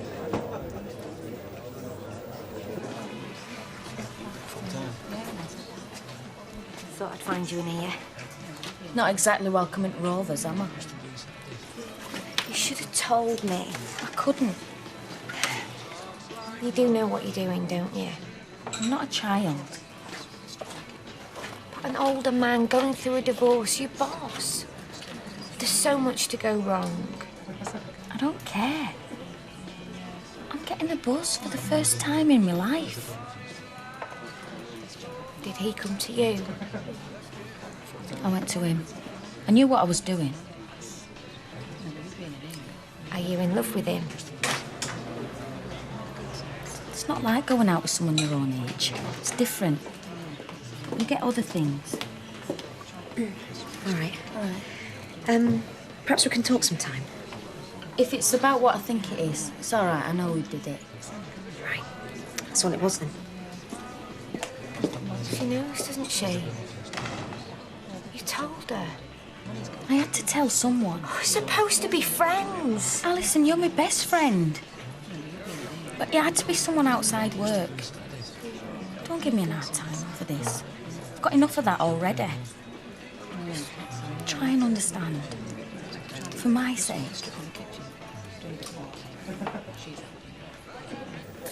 Hey, now, you know this private number lark? Can I put my bookie's number in here? Well, put any number you like in, Jack. It's your phone. Yeah, but what I was thinking, you see... I'm terribly sorry, Jack. Just be careful, will you? How clumsy of me.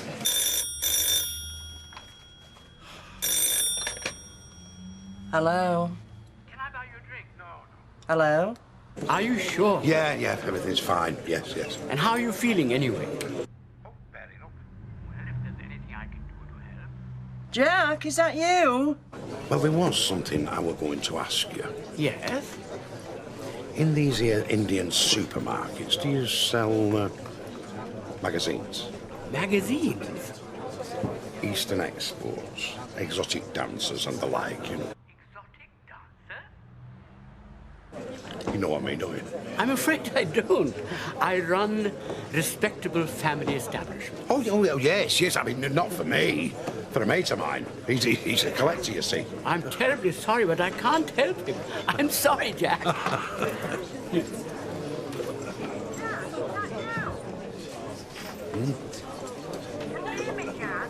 Hello?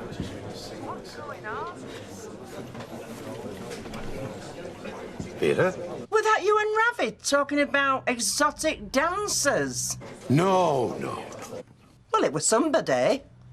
No, I rang you a couple of minutes ago. The phone went dead. I've got you now. There must be something up with it.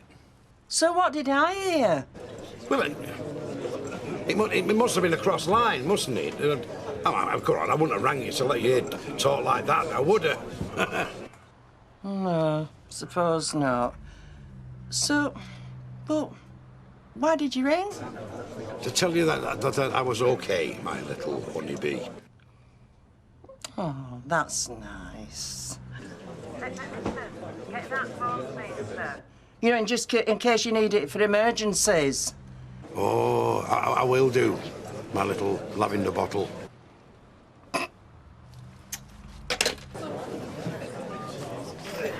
Natalie! Right, you lot, listen up. Now, in case you haven't heard, Deirdre is no longer with us. Now, that doesn't mean you can start skiving. Anyone found slacking will be out. Unless your name's Linda. Have you got something to say to me? No, Mr. Baldwin. Then zip it up. Another thing is this. You may hear up and down the street some tittle-tattle about my private life. Now, if I hear any of that in here, I shall take a very dim view of it. Okay?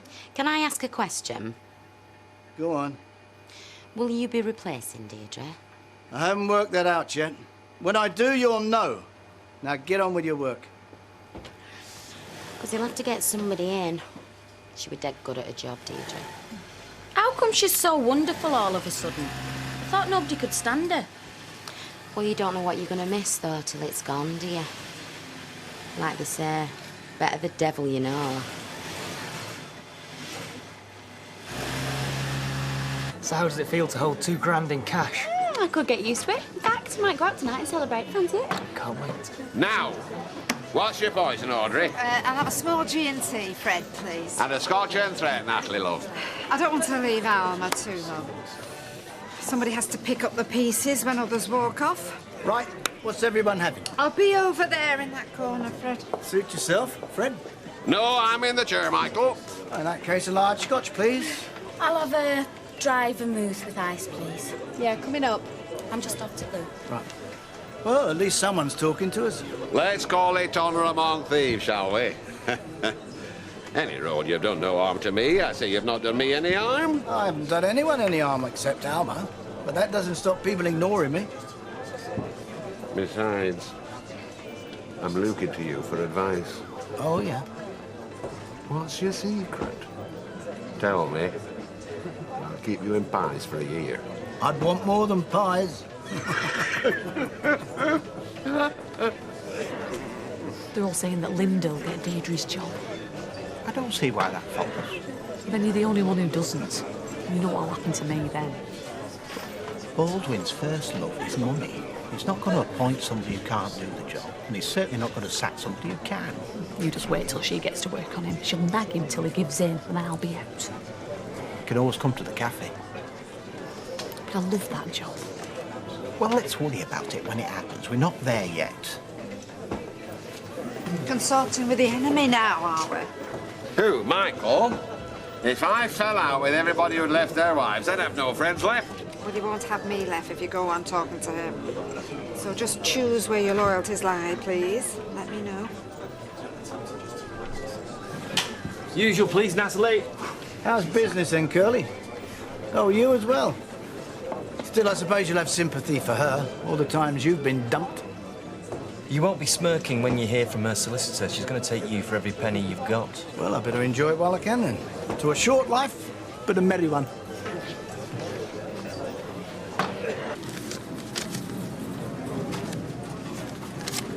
Right, that's us straight then, innit? Ta. You haven't brought it all, have you?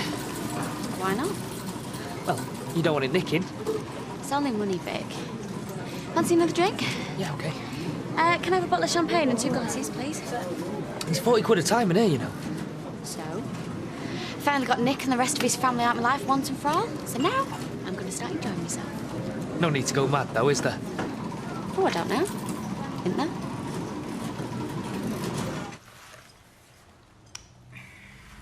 Quite a day.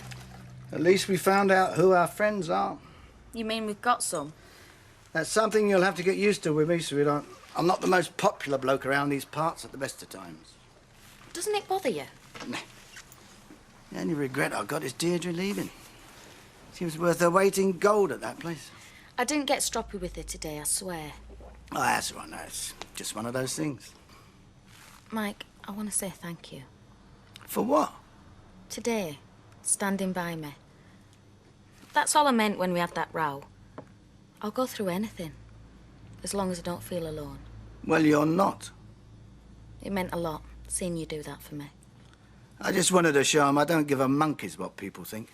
I do what I want with who I want. Stuff 'em. Place your bets, please.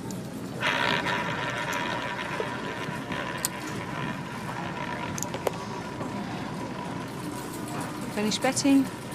No more bets, thank you. 34 red. Come on, let's call it a day. No, it'll be a low number this time. You've had enough, Lee. Spoil sport. Place your bets, please.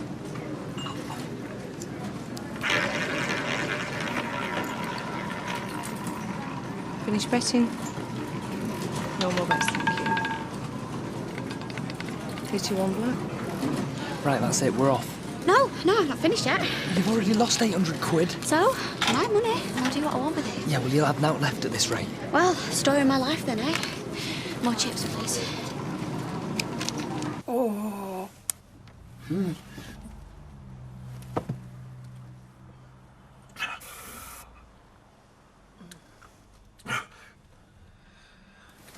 Oh. Jack, what's up? Are you okay? No. I'll take your spray. Already have done. What? Isn't it working? Doesn't seem to be. Oh, well, take another. Seems to be getting worse. I'm gonna phone the doctor. Oh, the doctor, what the hell can he do? Of course they can do something. The doctor's out there. Look, take another. Gonna be a right mess if it doesn't work, Vera. Well, Jack? Oh, thank God for that. Oh. Come here. Oh, Jack. What are we gonna do? Look, we're playing everything by the book, and now you're having attacks in your sleep. No. We've got to do something. We've got to do something. Time's running out. Fast. Place your bets, please.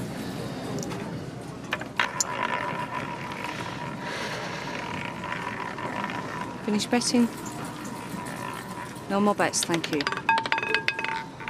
33 black. Come on, Lee, please. You've still got 300. Hardly worth bothering about, really, is it? Besides, might win. Place your bets, please. You sound like you don't care if you do or not. Finish betting. No more bets, thank you. Oh, nearly. You've got to go now, come on. Get off. I've started till finish. Place your bets, please. Finish betting. No more bets, thank you. 29 black. All done. Is that all you can say? You've just lost 2,000 quid. You're cleaned out. Funny, that's just how I feel. Clean. What are you looking at me like that for? It's my funeral, Vic.